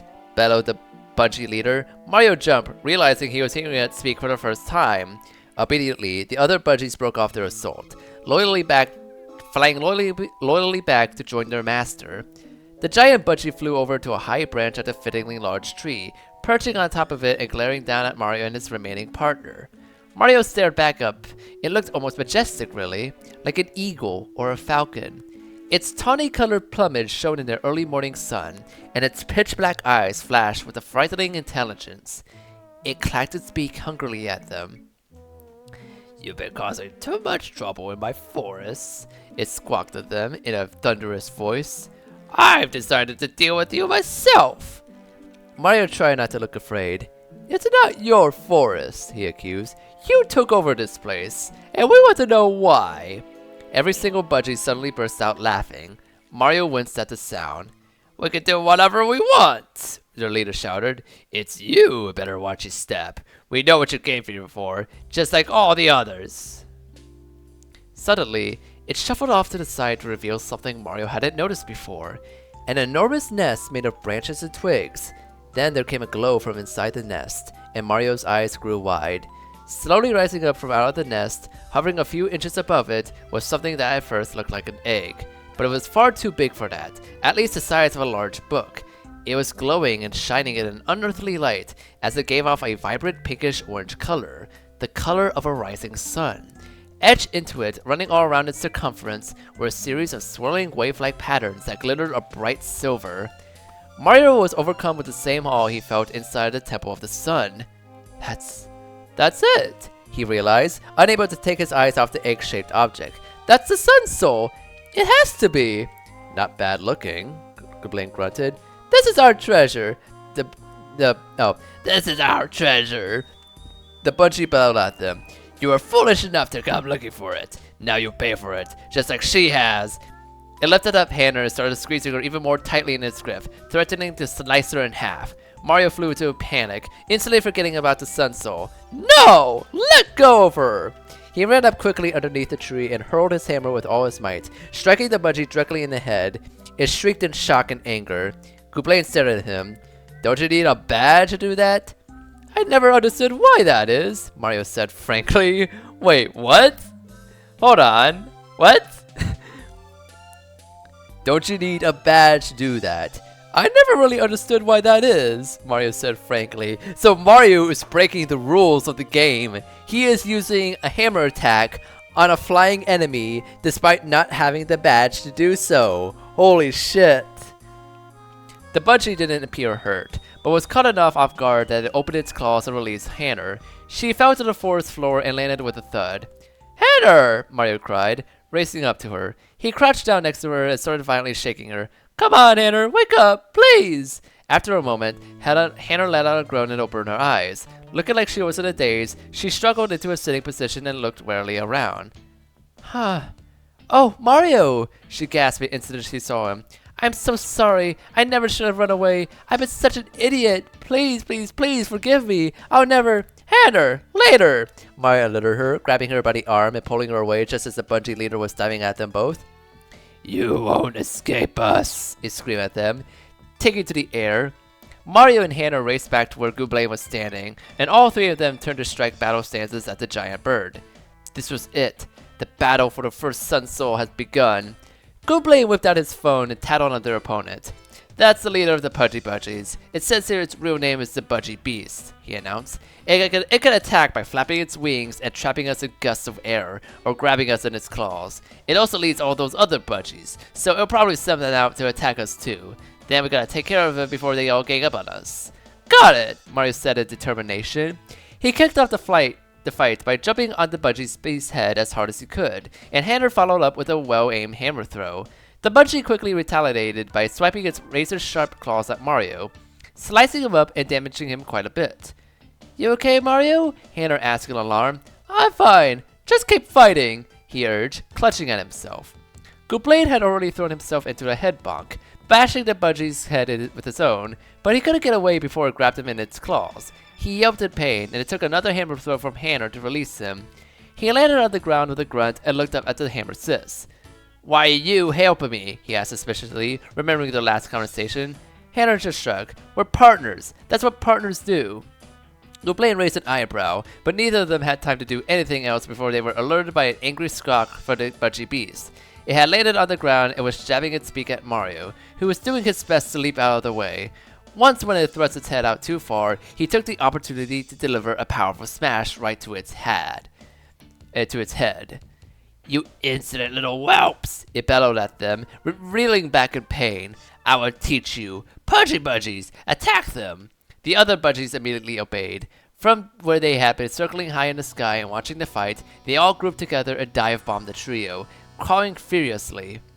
"Get behind me, guys!" Hammer shouted. Mario and Gooblain quickly did as they were told, watching from behind the Hammer sis as she performed a multi-throw on the attacking Bogies, a determined look set into her face. Each one of the birds was greeted by a painful hammer strike to the face. All of them let out strangled cries and dropped to the ground, removed from the fight. Mario grinned and flashed Hannah a thumbs up. "Hey, did I mention," he said, "you were right about those trees after all. All I said was we needed to find you, and they led us straight there." Hannah turned to look at him, looking completely stunned. "Grog!" The bungee beast bellowed in fury, snapping the group back to attention. "I swear you'll pay for your intrusion. You'll never get your greedy hands on our treasure." Before they could react, it began flapping its massive wings that generated a violent blast of wind. Mario, Gooblain, and Hannah screamed as they were sent flying backwards through the air. "Hey God, you guys!" Hannah yelped. She dug her hammer into the ground and clung onto the handle for dear life, and Mario and Gooblain each grabbed onto her shell. The bungee beast responded by beating its wings even harder, and the wind picked up and painfully slashed through the trio. "You better not let go of that thing!" Gooblain screamed at Hannah, the force of the wind bringing tears to his eyes. Mario's mind was racing. He had to think of a plan. Her hammer was the only thing weighing them down, and if they were blown away, they were in for a fatal landing. Unless... "Hannah!" he shouted, struggling to be heard over the windy blast. I need you to let go of the hammer, right now!" Hannah turned to stare at him. "Are you crazy? Just trust me." Hannah swallowed hard, but nodded. Squeezing her eyes shut, she braced herself and let go. Instantly, all three of them were thrown backwards, hurling through the air. Gooblain and Hannah were screaming, but Mario grabbed onto both of them, and they crashed into the branches of a tree. "Yikes!" Hannah cried as she and Gooblain scrambled to grab onto a branch. Mario quickly gained his balance as he stood up to the branch and raced along to the very edge of it, where the bungee beast was waiting below for them. "You're starting to annoy me now," it threatened. "Let's take care of that," Mario snapped back. As he reached the edge of the branch, he took a huge leap off of it, his arms waving wildly as he fell through the air, completely unprepared for this move. The bungee beast looked up at him in shock, just in time to see Mario land squarely on his head. "Argh!" it cried as Mario performed a flawless power punch, jumping on its head and time and time again. Each time he landed, the bungee beast fell further and further down until Mario had finally driven it to the ground, where it laid in a weakened heap. "You guys ready? You guys ready?" he shouted at Gooblain and Hannah, who had jumped to the ground behind him. "Leave it to me," Hannah declared, racing forward and grabbing her abandoned hammer back out of the ground as she ran. From where it was staggering and struggling to take to the air, the bungee beast looked at her with alarm in its eyes. Was it truly about to be defeated? "Maybe I'm not perfect," thought Hannah, "but I'm still better than you." With one loud and angry shout, she threw her hammer into a flawless arc, striking the malicious bird directly between the eyes. "Ah, no!" it howled, flapping its wings crazily as it tried to remain standing. It was no use. After one long moment, it finally toppled over and crashed to the ground, its energy completely spent. The other budgies were stunned. They won?" one of them cried. "What do we do now?" another one wondered. Hannah answered that for them. "Who else wants a piece of this?" she threatened, shaking her hammer dangerously at them. All the budgies cried out in fear. They flapped out of the trees and into the air as fast as they could, flying up and out of sight. After it had cleared its head, the bungee beast staggered into the air and followed after them, looking furious but undeniably defeated. They would never be seen in Fleet Forest again. "Yeah, all right," Mario cheered, giving Hannah a big thug. "I know we could do it. That was terrific, you guys." Hannah just grinned. Are you kidding? That was nothing." "Hey guys," said Gooblain, "you might want to check this out." Mario and Hannah turned to look at what was holding Gooblain's attention. While there had been nobody else just moments before, stepping out from behind the trees and looking stunned were dozens of Koopas and Hammer Bros. Most of them appeared weary, beaten, and disheveled. They all looked around in confusion. "What's going on? Where are we?" asked one of them. The last thing I remember, I was lost in a forest somewhere, and now we're all here," another one explained. "Who are they?" wondered Mario. Hannah looked delighted. They're everybody who got lost in the forest. They're back," she cried in joy. "I don't know how it happened, but they're all here." "Hannah, is that you?" asked one Koopa. "What are you doing in here?" And where are all those birds? Did they leave? Man, they were nasty, shuddered someone else. They thought they were after the treasure or something, so they attacked us and sent us somewhere where they said we could never find our way out. Mario smiled. Whoa, they're all gone now. We took care of them. He informed them, you guys can all go home now. Home! Finally! Cheered our Hammer Bro, racing off into the woods in a random direction before slowing to a stop. Which way is home? Hannah looked over at the teleporting tree that Mario Goblin had come out of a grin. Just go through there, she said, pointing at it. All you need to do is think about going home as hard as you can, and you will. The others looked a little skeptical when she said that. Oh, come on, I'm telling the truth. Alright, said the Hammer Bro. If you say so, come on you guys, let's go. Everyone eagerly followed after him, forming a line and crowding into the tree as quickly as they could. One by one, they vanished from sight until only Mario, Goblin, and Hannah were left. Well, I guess miracles really do happen, Mario remarked. Yeah, just great. Now we could get out of here too, right? Goblin asked. Mario forgot Mario forgot what he was about to say, as he was suddenly alerted by a bright glow emanating from behind him. He slowly turned around and looked, and his partners did likewise. It was the Sun Soul. Now that its protectors had been defeated, it was slowly and gently floating toward the ground, approaching them as though it had a will of its own. Mario smiled as he walked up to it, but his smile quickly faded from his face, replaced by a look of confusion. The Sun Soul didn't seem interested in him at all. Though he was standing right in front of it, this strange relic floated right past him and stopped in front of Hannah. The Hammer Sis stared at it with wide eyes. But Mario, she said nervously, what's up with this thing? I feel like it's looking at me. Mario and Goblin looked equally stunned, but the Sun Soul stayed where it was, glowing even more brightly than before in Hannah's presence. Unsure of what to do, she slowly reached out and took it in her hands. I think it likes me, she said with an uneasy giggle. Huh, that's weird. It almost feels like I'm holding on to myself. Does that make any sense? And then suddenly, Mario realized what was going on. Goblin, he said in a shaky voice. You remember what Rodolfo said to us? He said we had to find the Sun Soul and the person it belonged to. Goblin stared at him. You're saying? What do you mean? Hannah looked up and asked him in alarm. Hannah, I think our first guardian is you. Hannah nearly dropped the Sun Soul in shock. Me? She protested. How can it be me? You said the guardians had to be, I don't know, really brave or pure or something. Well, I don't know, but you were awfully brave back there, said Mario. And if being pure means doing the right thing, well, you've been doing the right thing as long as I've known you. I don't know, Hannah. You seem like the perfect guardian to me. Hannah was dumbfounded. This couldn't be right. How could she be a guardian? She was nowhere near as perfect or as admirable as they had been. This had to be a mistake. But that Sun Soul in her hands, it felt like it was talking to her, and it was telling her it wasn't a mistake, that it really did belong with her, that it was part of her.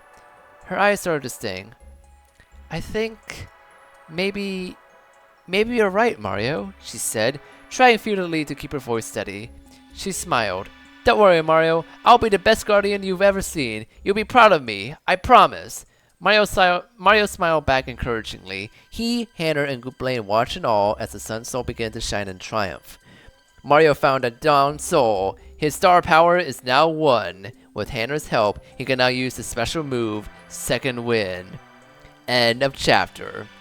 Mario and friends ventured deep into Fleet Forest and successfully defeated the monsters who had been plaguing the town. The citizens of Fleetmont can now rest easy, knowing the forest is safe once again. Not only that, but the first new Guardian of Day is none other than Mario's friend, Hannah. Will we be able to find the other 5 so easily? Mario's venture has only just begun. What challenges await him in the future? To be continued. Author's note. Woo! What do you think? Anyway, I'm kind of having a dilemma right now. I have no idea how to incorporate Bowser into this story. I pretty much got the plot all planned out without him as of right now, but I'm open to suggestions. Or would you be terribly disappointed if he didn't show up? But aside from that, thank you all for sticking around for the first chapter. Here's to another 7. This was a very solid first chapter. I'm seeing the events of this chapter in my head. Like, it takes place in a forest, and this forest is like this weird maze filled with violent birds, and there's like a very solid character arc with Hanner uh, in this chapter, going from like you know feeling really unsure of himself to being like having the makings of being like the first guardian. Now, the thing about that though is I have a feeling that I'm predicting that every partner that Mario is going to come across are going to be the guardians, basically. And I have a feeling, considering how Gooblain is written so far, that he's going to become a guardian at a very later point of the story. I just have a hunch that's going to be the case. But yeah, so far this is a really solid story so far. And I find the author note interesting. Like, so is this author like coming up with these ideas on the spot? Like they didn't have anything really planned out, did they? If so, it's impressive how fairly coherent the story is so far. But yeah, I'm gonna take a break. And once I come back from break, I'm gonna start chapter 2. We have enough time to actually keep reading, so that's great. Oh well, actually, wait. Oh, there's an interlude. Oh wait, there's an interlude and a post chapter 1. I think we'll do the interlude. Yeah. Author's note. Damn, I was just so impatient to get more of the story up. Mostly I just want to get to chapter 2. New partner time. Flails. Sadly, I can pretty much guarantee I won't always be able to update so quickly, so enjoy this while you can. The Temple of the Sun. 0 o'clock. Oh fuck. Peach had no idea what was going on. Quite a while ago, she didn't know how long anymore. She, Luigi, and Toadsworth had woken up to find themselves in a huge circular room with windows covering the walls. Luigi was spelling in, although it didn't seem to have any particular source. On the floor was some sort of huge ornate clock, with a pattern identical to the one they had seen on the mosaic. But more importantly, there wasn't a door. They had no way out of here. Oh, this music is perfect for this situation. None of them have any idea where they are, nor do they have the slightest idea of how they got in there. In fact, as they conversed among themselves, they found that all three of them had the same memory, collapsing to the ground outside of the Salona Temple as some horrible pain devoured up their consciousness. And to make matters worse, Mario was nowhere to be found. Oh, what if something terrible has happened to him? Peach cried for at least the 10th time. The three of them had been here alone for some time now, possibly an entire day. Didn't that Rodolfo man say how nobody was allowed in that temple? You really think just going there could have caused all this to happen? Luigi asked skeptically. I mean, I know it wasn't allowed, but you really think he could have incurred some unholy wrath just by doing that? If you ask me, we should stop worrying about Master Mario and stop worrying about ourselves. Toadsworth fumed. We haven't the slightest idea where we are, nor does there seem to be any way out of here. Peach sighed, sinking into the sitting position on top of the giant clock. Oh, you may be right, Toadsworth, she moaned. If only we were there, we knew where we are. That would at least be something. Well, allow me to oblige, Princess, came a sudden voice. Luigi shrieked and hid behind Peach, and all three of them nervously faced what sounded like the source of the disembodied voice. Suddenly, a billow of choking black smoke rose up from the floor as the space around it seemed to twist and warp. Peach's eyes widened as a tall, dark figure came stepping out from the smoke, causing it to disperse. As he did so, 3 more smaller puffs of smoke suddenly appeared behind him, and out came skittering 3 dark blue, imp-like creatures. Though Peach and the others had no way of knowing, they were currently in the presence of King Shroud, as well as Jaff, Pell, and Knob. I have had any actual prisoners in a long time, you know. Consider it an honor, Shroud chuckled. And in the Temple of the Sun, no less. Yes, you 3 are much more fortunate than most of the others in this pathetic world. Wait a minute, Peach stammered. Did you just say we're in the Temple of the Sun? But how is that even possible? Did you bring us here? Luigi asked timidly. Of course I did. And to answer your question, Princess, anything at all is possible when you are the supreme master of night. Peach glowered at their captor, as well as the Dark Striders who were silently flanking him. If we're really in the Temple of the Sun, she said suspiciously, then where are the 12 Guardians? Should they be here somewhere? Oh, I already took care of them, trust me, Shroud replied smugly. The Guardians of Night are safely under my control, and the Guardians of Day, well, they won't play this world any longer. He drew his finger across his throat with a meaning smile. Peach gasped, and her hands flew to her mouth. Why, you foul boar! Toadsworth raged, barging forward and shaking his cane. Are you suggesting what I think you are? I had a feeling you would understand. Shroud sighed theatrically. He snapped his fingers, and the 3 Dark Striders leaped at Toadsworth, claws bared. The Toad cried out in shock and ran back to where he had been standing. Yes, I did indeed destroy the Guardians of Day, and if you were smart, you'll be thanking me, the Master of Night said sternly. I just don't understand what the appeal of day is. A world of eternal night would be so much better, don't you think?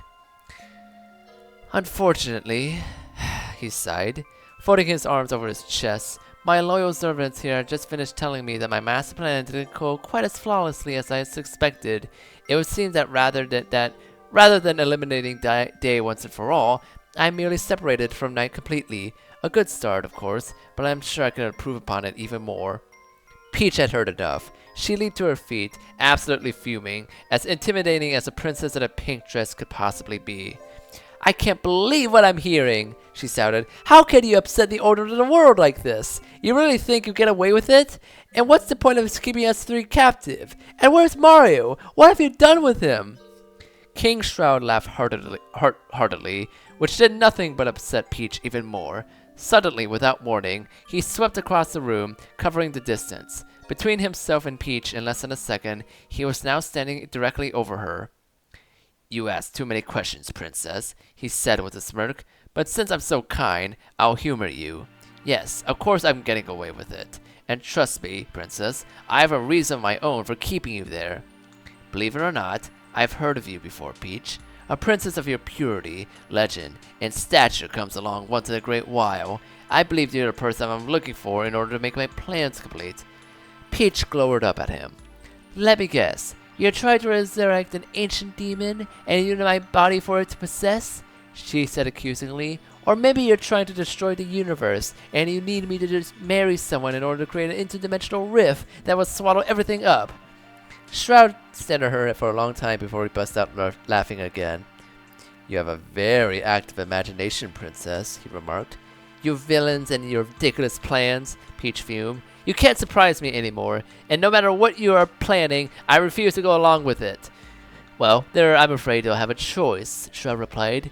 As for your 2 friends here, I have no real use for them other than I could have them sniffing around my new world and looking for a way to rescue you. Better to keep them here and out of trouble. I would have done the same thing to that Mario person, but he eluded me somehow. Mario! Luigi cried. So you do know what happened to him? Shroud glared at Luigi, who immediately shrank back. I don't see what business that is of yours, but yes, my minions have been keeping an eye on him. Trust me, he'll be out of the picture soon enough. Well, actually, my lord, Jeff spoke up nervously, we just found out that Mario, well, he found the first Sun Soul, and he found the first new Guardian as well. Shroud's eyes suddenly bulged. And when were you going to get around to telling me that? He blowed, rounding on Jeff. How on earth did he find out where the Sun Soul was? And he defeated those birds as well? Apparently, my lord, Jeff said timidly. Shroud muttered something to himself, straightening out his robes and attempting to collect himself. Peach smiled in vicious triumph. Ha! You hear that? I don't know what you're planning, but Mario's working to undo it even as we're talking. He's going to bring those Guardians back. Oh, just shut up, would you? Crouch shied, massaging his temple. I know temple was referring to like his head, but I like to think he's like massaging the temple of the sun, caressing the temple of the sun. Alright, so Mario got lucky this time, but his luck is about to run out. A teleporting forest and angry birds are nothing compared to what lies ahead. If Mario wants to find a second Sun Soul, he'll have to journey to the summit of Mount Tourmaline, the tallest mountain in Chronoside.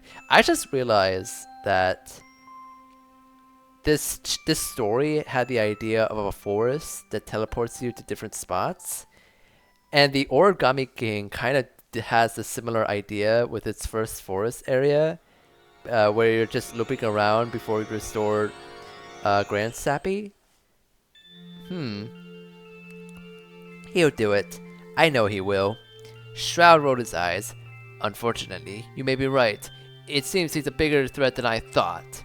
He turned to his minions. Jaff, Pell, Nob, you three have already had the dishonor of losing to Mario once. This may be your chance to redeem yourselves. What do you ask of us, my lord? Asked Pell. What do you think I ask of you? You're going to Mount Tourmaline right now, and you're going to guard that Sun Soul. Prevent Mario from reaching it at any cost. As you wish, my lord, Jaff declared. Darkstriders, let's go. All three of them suddenly raised up their arms, setting up plumes of black smoke that surrounded them.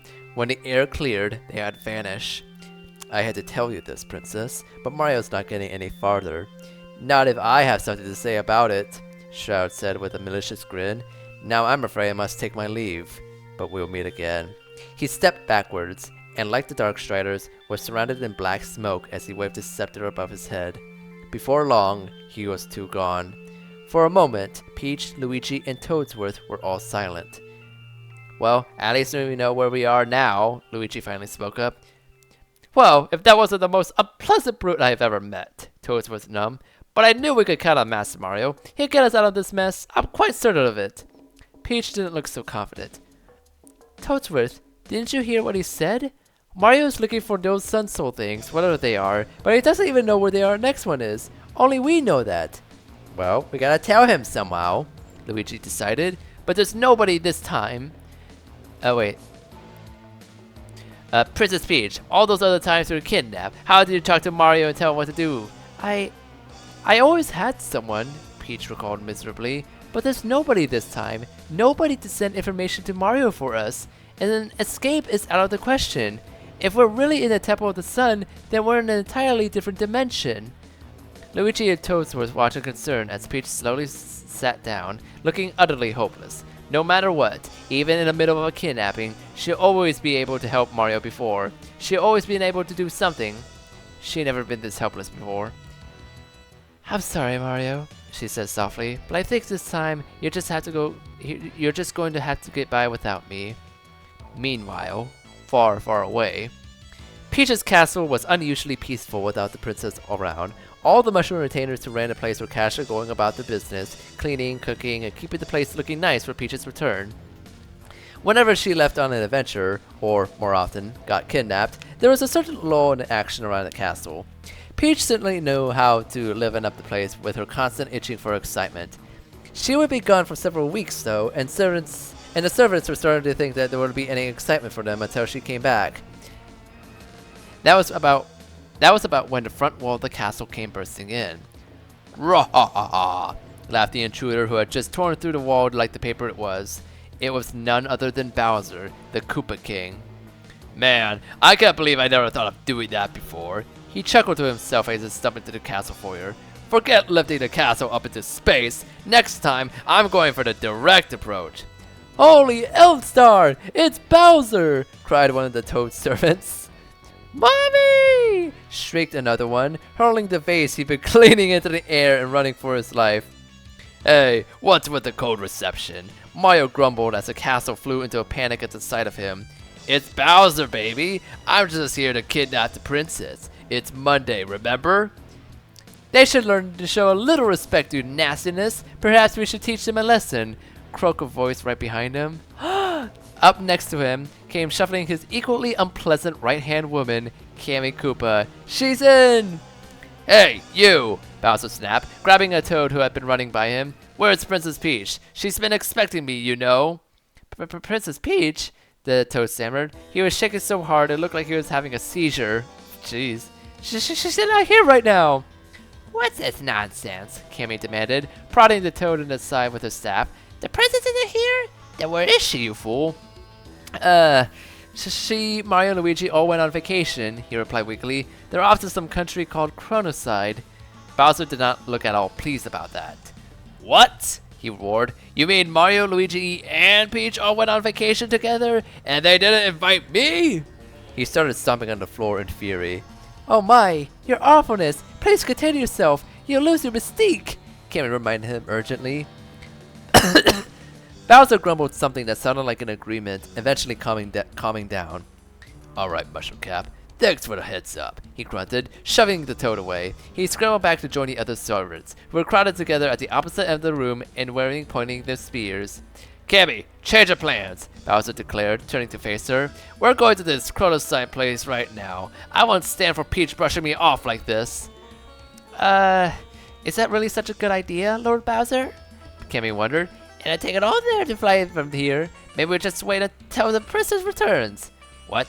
What do you mean, wait until she returns? Growled the Koopa King. You mean I should act like the little vacation is more important than me kidnapping her? And I should let those Mario brothers get away with disrespecting me like this? That's not how I roll, Haggy! Oh, dear me. Cayman grumbled as Bowser turned around and barged back out of the castle, ripping another hole in the roll in the process. The elderly Magic Koopa hurried tenderly after him. Can I say the music is also really perfect for this moment? Kenny had just got through the first hole! Shouted one of the toads. Within minutes, Bowser had taken off in his clown copter and was soaring through the sky. Cammy was flying behind him on her broom, struggling to keep up. I might be getting too old for this, she grumbled. Cram it, you old hag! You old bag! Bowser growled, always peering far ahead at the horizon. I don't have time for any nonsense this time. This is a matter of personal honor. Just as Cammy had said, the fight ended up lasting all day long. They flew over stretching land and endless ocean, and the sky had already begun to darken by the time Bowser announced that they were finally approaching Chronoside. But there was something else about the sky. My lord! My ward! Lord Bowser! Have a look at the clouds, would you? As they got closer, it became more and more clear that the sky ahead of them was covered with massive, pitch-black clouds. So they're having a little bad weather. Big deal, Bowser scoffed. Cammy, however, knew better. Being a Magic Koopa of her skill and experience, she had a sense for anything magical and supernatural, although you didn't need to be the least bit magic to know there was something wrong about the clouds. Lord Bowser, maybe we should turn back, she said nervously. If you're scared, be my guest. She was about to do exactly that, when she realized through her orders that she couldn't turn her broom around. She couldn't stop. She couldn't even slow down. In fact, it was going faster. It felt like those clouds were pulling her in. Lord Bowser, there's something very wrong going on, she cried, clinging onto the handle as the broom flew faster and faster on its order cord. What the? Gabby, what are you?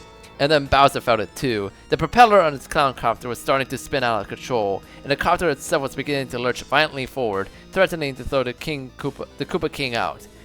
What the heck is going on here? He demanded. I knew this was a bad idea! The clouds were so huge now that they were looming up and obscuring the duo's vision entirely, and they were getting closer by the second. You could see flashes of black lightning racing between the clouds, accompanied by crashes of thunder. Incoming! Bowser bellowed. Both of them screamed in panic, unable to stop themselves as some invisible force pulls them in faster and faster, until they finally vanish into the darkness.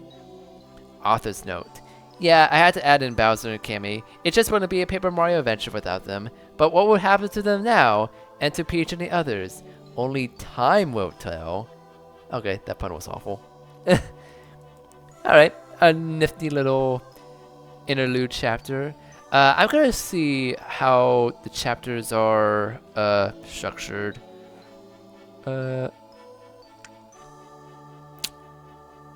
Alright. I'll be taking a break right now. I'll be back pretty shortly. I'll see you soon.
And I'm back. Alright, so I ate, I drank, I feel a little more refreshed now, and we're just gonna start chapter 2 of this awesome little story. But first, I'm gonna change the soundtrack to the Paper Mario TTYD soundtrack because the first soundtrack is about done, so I figured it's best to change it up here.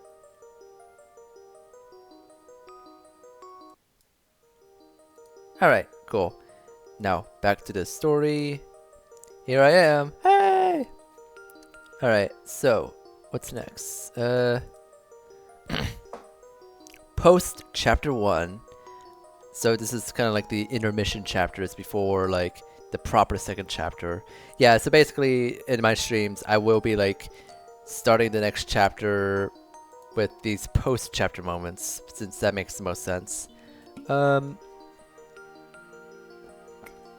Alright, let's do this. Fleetmont, 6 a.m. By the time Mario, Gublain, and Hanner had walked back to Fleetmont, all the while having to deal with the anomaly of the sun rising backwards. Oh. The entire town was swept up in the madcap celebration. All the missing citizens had returned, and friends and family were being joyfully reunited on all sides. Wow, I'd never seen the place this busy before, Hanner laughed. Hanner, is that you? Came a voice from somewhere in the bustling crowd, and suddenly Sergeant Sledge came running out. Oh, praise the stars! You're all okay! He cried in relief as he approached him.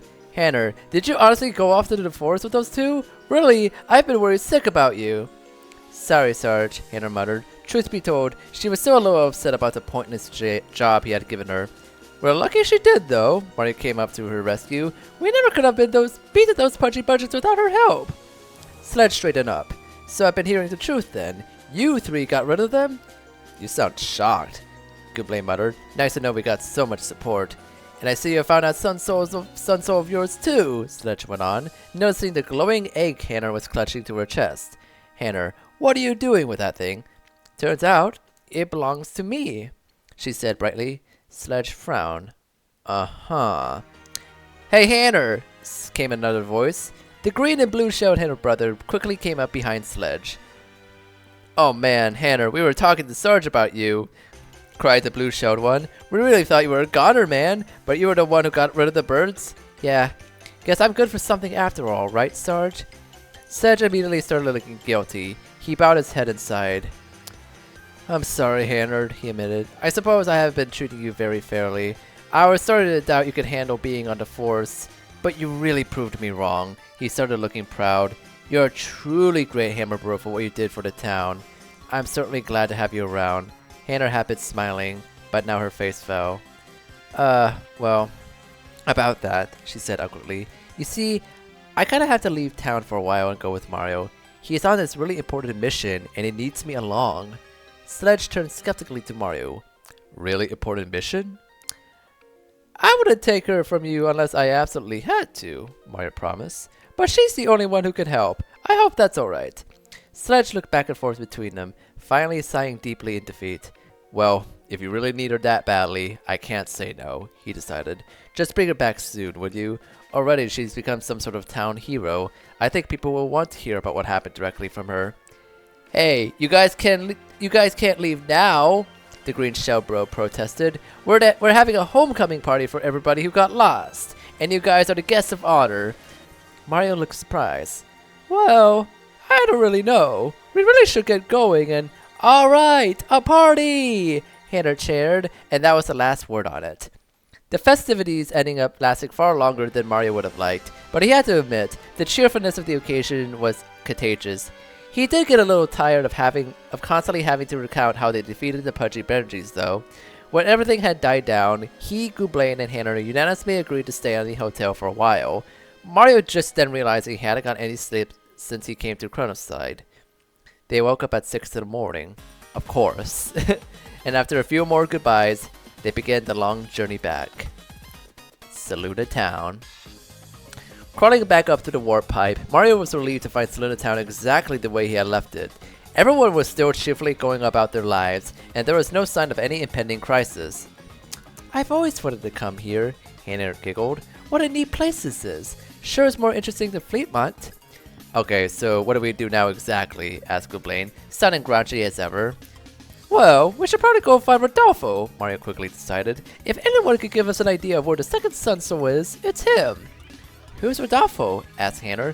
Trust him. You know him very well by the time this is over. Mario led the other two over to Rodolfo's narrow little house, which is fit very snugly in between two other white plaster buildings on the side of the street, and rapped on the door. So it's kind of like Zim's house between two regular human houses. I see. Hey, Rodolfo, we're Mario! The Dugan cried in delight, throwing open the door so abruptly that the trio standing outside leapt back in alarm.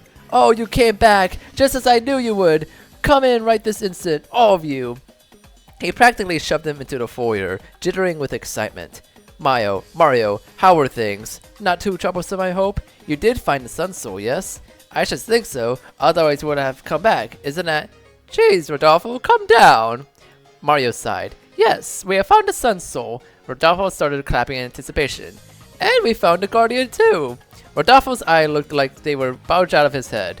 You did? Where? Hannah, while obviously taken aback by the eccentric Dugan, fairly quietly cleared her throat and waved at him. Rodolfo turned to her. You? It's you? He whooped in excitement, scaring all three of the others, and then seized Hannah's hand and began shaking it violently. What an absolute honor! I can't tell you how thrilled I am to meet you, miss. I never in my life imagined I'd get to meet one of the Guardians face to face. Hannah was looking very uneasy. I'm just a regular kid, mister. Honest. Nonsense. If you were selected to be one of the new Guardians, then there's nothing regular about you, and I mean that in a good way, mind you. But she's not a real Guardian. But she's not a real Guardian yet, said Mario. I mean, we don't think she is, at least. She doesn't have any special powers or anything. No, I suppose not, Rodolfo sighed, looking sobered for the first time. Then we'll have to wait until all 6 Guardians have been awakened to their identities, I believe. Yes, you'll need all of you in order to realize your true powers. Although, I should think just having that Sun Soul with you should grant you some kind of ability. Well, I did kind of feel something, Hannah admitted. Yeah, when I first put my hands on that Sun Soul, well, it almost felt like there was some kind of magic inside me. I don't really know how else to describe it. Rodolfo seemed to be pondering this, when all of a sudden he snapped his fingers. Mario, are you familiar with something known as star power? Mario blinked. Actually yes, very much so. Rodolfo nodded rapidly. Yes, I should hope you are. There are many different beings and relics throughout the world that are said to grant star power to the wielder. Just last week, I was researching a legend on 7 ancient and powerful jewels known as the Crystal Stars. Yeah, I've seen those. Well, of course you have, Rodolfo chuckled, but my point is, the 12 Guardians are also said to have the ability to bestow star power on a chosen person. In fact, the stories that discuss the calling of a new Guardian describe how the person who awoke them will be able to perform a special ability in conjunction with the Guardian. So you're saying, Hannah and I, together we can use some kind of special move? Yes, why don't you try it out right now? Mario and Hannah looked at each other unsurely, and the plumber shrugged. Here goes nothing, I guess, he decided, taking Hannah by the hand. Star power activate? Suddenly, from out of nowhere, a spiraling wind seemed to form around the two of them. Oh, that actually worked. Mario leapt back in shock as it whirled around them, and he noticed it actually seemed to be glittering in a rainbow of colors. Finally, it rose up and vanished, and Mario was stunned to realize he suddenly felt completely energized. Whoa. That was neat, Hannah gawked. That's it! Rodolfo cheered, jumping up and down in excitement. That move is known as Second Wind. It has the power to restore your energy if you are weak. Well, that's definitely good to know, Mario remarked. So once we get the other Guardians, I'll be able to do something like that with all of them. Unless I'm horribly mistaken, and I rarely am about this sort of thing, then yes, Rodolfo confirmed with a smile. But in order to do that, of course, you need to find the remaining Sun Souls as well. Suddenly, his eyes grew very wide, as he seemed to remember something very important. He smacked himself in the forehead. Oh, Mario, forgive me. I've been an utter fool, he cried. I just now remember what you asked me before you left. How you want me to keep an eye out for the other friends of yours. Mario's heart skipped. You mean Luigi and Peach? Did you find them? Why don't you come see for yourself? Rodolfo laughed, and grabbing Mario by his sleeve and pulling him along. Gublain and Hannah tailed along after them until he had led them to the living room. Mario gasped. Sitting there at the coffee table, looking completely unharmed, were Peach, Luigi, and Toadsworth. That seems very fishy. Peach looked up and gasped as well, jumping to her feet. Mario? Guys! Mario cried, racing forward and hugging Peach tightly. You're okay! You're all okay! Oh, thank goodness! You have no idea how worried I was! Hey, take it easy, big bro. Luigi laughed, and Mario remembered him and hugged him as well. Mario remembered him. That is sad. As soon as he let go, though, the smile fell slightly from his face. Oh, but that's only half of you, isn't it? What's that? Asked Peach. Oh yes, Rodolfo told us about that. He said the world was split in half, and there's other versions of us somewhere now? What a load of poppycock, Toadsworth scoffed. That fellow is completely daft, if you ask me. Actually, he's not, Mario sighed. It's true. There's another half of this world, one where it's always night, and everyone in this half is in one as well. And this half is in that one as well. Boy, that's creepy, Luigi said with a shudder. I only want there to be one of me. We're working on that, the older brother assured him. Did Rodolfo tell you guys anything else? How we're looking for the Sun Souls and the Guardians and all that? Peach wasn't listening. She was suddenly crouched in front of Gublain. Oh, Mario, what a cute friend you have, she squealed, tugging on Gublain's bandana. These are your new partners, aren't they? They remind me so much of your old ones. You always seem to have a Goomba Koopa with you. It's so silly. Hands off, lady. Gublain snarled, and Peach jerked her hand back in alarm. Say, Rodolfo, there is one other thing, Mario recalled now that he was looking at his partners again. We're pretty sure there's only one version of Hanner. Well, of course there is, Rodolfo agreed as though it was completely obvious. You can't very well have two halves of the Guardian, can you? No, I believe everyone who is chosen currently only exists in one half of the world, like our dear friend Hanner here. Well then, we have a surefire way of telling who the other Guardians are. Oh wait, that's Hanner, sorry. Well then, we have a surefire way of telling who the other Guardians are, Hanner remarked with a grin. There's only one of each of them. Exactly. And now that we're on the subject, I suggest we figure out exactly how to go about finding the next one. Good idea, Mario sighed, sitting down and unfurling his map over the coffee table.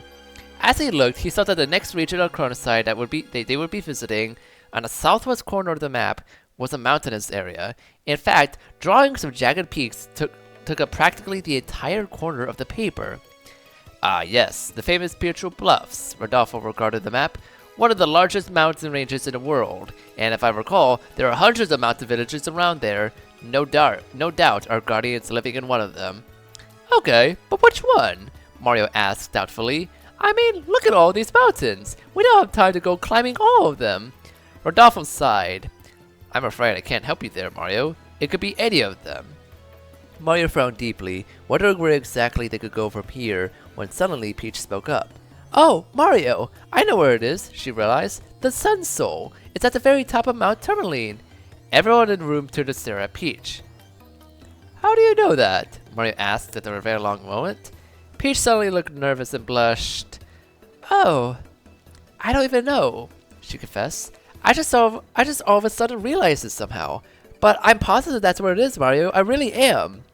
Completely confused, Mario turned to Rodolfo to see what he thought of this. But it was Hanner who spoke next. Hey, Mario, you remember what I said before? She recalled how I thought that if one half of you learns something, then the other half knows it too? You think that's what happened? Asked Mario. So that the Peach from Nightside somehow found out where the Sun Soul is. But that would mean your Nightside counterparts have been kidnapped by King Shroud, and he's holding you prisoner. He's holding you prisoner in the Temple of the Sun, where it just so happens to divulge the location of the Morning Soul. Rodolfo cried in a sudden panic. Now everyone turned to stare at Rodolfo. I guess that could be it, Mario decided. Peach looked very alarmed. What? We were kidnapped? By the awful man who killed those Guardians? How could that be? What does he want from us?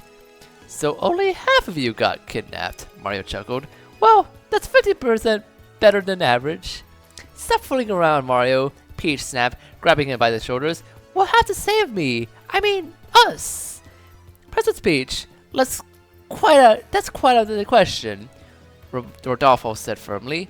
We currently have no access to the Temple of the Sun, and I'm afraid we won't until we found all 6 Guardians. Besides, this may work to our advantage. Your Nightshade selves can find out where the other Sun Souls are being held, and then you'll be able to tell us. But what if something bad happens to us over there? Luigi protested, looking frightened. Doesn't that mean something bad happens to us too? That may be, but I wouldn't worry about such a thing. If it were King Shroud's intentions to finish you off, he would have done so already. Mario narrowed his eyes at Rodolfo. Are you sure about that? Almost entirely. Mario groaned and shook his head. He had learned from previous experience that almost usually meant no. Well, if you're right, Peach, then I suppose I have to go to Mount Tourmaline, he said resignedly. Yes, Mount Tourmaline. The tallest mountain in all of Chronoside. That would be a very fitting place to hide the Morning Soul. Rodolfo mused. You certainly need help getting up there. Mountain climbing is not a layman's sport. I suppose the first thing to do would be to learn a little more about this place, Mario decided. Any thoughts on where we could go to do that? Well, there is a Department of Tourism. Their headquarters are on the other side of town, the Dugan recalled. Many people visited Mount Tourmaline yearly, so that department would be the best place to obtain information about it. Oh, Mario, you mean you have to leave again already? Peach cried, quickly standing up. Well, I'm coming with you this time. I don't want us to be separated any longer, and that's that. What? Don't be foolish, Princess, Toads would snap, standing up along with her and holding his cane out in front of her. It's far too dangerous out there for you. I was assigned to look after you, and so I shall. But Toadsworth, can't you see he needs me? Peach protested, starting to look impatient. We'll be much better off if all of us go together. There's no use in us just staying here while Mario goes off by himself. Actually, I'm afraid accompanying Mario is out of the question for the rest of us. Rodolfo sighed as he folded his arms. We're only halves the people, you know? We can only remain in the half of the world to which we belong. In order to collect all the Sun Souls, one must travel through day and night, and the only people who can do that are those who haven't been split, namely Mario and the Guardians. And me, if anyone cares, Goublin muttered. Peach visibly wilted. Oh, I see, she sighed. And I was so looking forward to sightseeing around Chronoside too. Well, Mario, just promise me you'll be careful, won't you? Okay, I like this idea that because people are sort of split into 2 halves, and there's like a day and night version of them, they can't really go into each other's time of day, basically. Interesting. But I wonder, like, did they say anything about what happens if you do, though?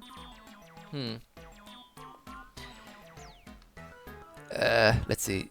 Yeah, and we'll try and find out where all those Sun Souls are, Luigi promised. I just wish we could come with you guys. We could really help out in a pinch. You guys don't have to worry, Hannah promised them. She dramatically pulled out her hammer and pointed it at the sky. As a proud member of the Hammer Force, it is my duty to uphold peace and justice wherever I go. I will help Mario, no matter the odds. Goublin started snorting in uncontrollable laughter at her theatrical display, and Goublin will help too, of course, Mario said impatiently. And so Mario and his partners bade farewell to their friends before setting off across town. As they walked down the cobblestone street, Mario became aware that he still hadn't seen all of Saluna Town.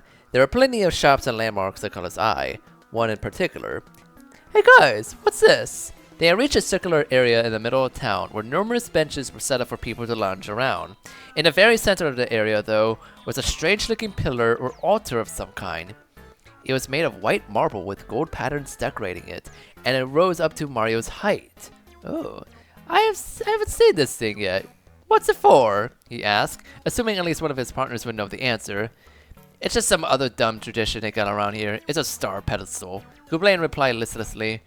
Yeah, those things are really important, said Hannah. I think there's one of those in every town and city in Chronoside. They got one in Fleetmont. What do they do? Normally, nothing, said the Hammersis. But there's a legend that says that if you return a wandering star to a star pedestal, something good happened to you. Mario looked intrigued. A wandering star, huh? I don't suppose you know what's that all about? No. Nobody does, because there's no such thing, said Goublin. Seriously, that's just stupid. Those things don't do squat, and they never will. Ah, you never know, Mario, Hannah said encouragingly as she and the plumber went off after Kublain, who was already impatiently leaving. Maybe we'll find one sometime on this crazy adventure. Would that make a good story? I don't know. The story is complicated enough already. The headquarters for the Department of Tourism, as it turned out, was a rather small and unimpressive building. There was an unoccupied information desk in the front, several chairs set up for people to wait in, and a back room which Mario never did get to see. There was also a case of pamphlets and brochures, which Goblin and Hannah started leafing through while Mario stood at the desk. Hello? He sighed, ringing the bell. Come on, where could they be? This is a bit of an urgent case. It must have been lunch hour, Hannah decided. Goblin glared at her. It's always lunch hour here. Hannah blushed. Oh yeah, I keep forgetting about that. Well, this is pointless, Mario grumbled, folding his arms. We better just get back to Rodolfo's house and tell him that. Last call for the Bigotry Bluffs. I repeat, last call. If you sign up for a tour of the glorious Bigotry Bluffs, you better be here now. Suddenly, from out of the back room came marching a large group of people who all seemed to be wearing hiking gear. Leading the group was the one who had been shouting, a bald cleft wearing a hard hat with a light set into it. Walking next to him and holding a clipboard was a Monty Mole wearing a pith helmet. A pith helmet? Yeah.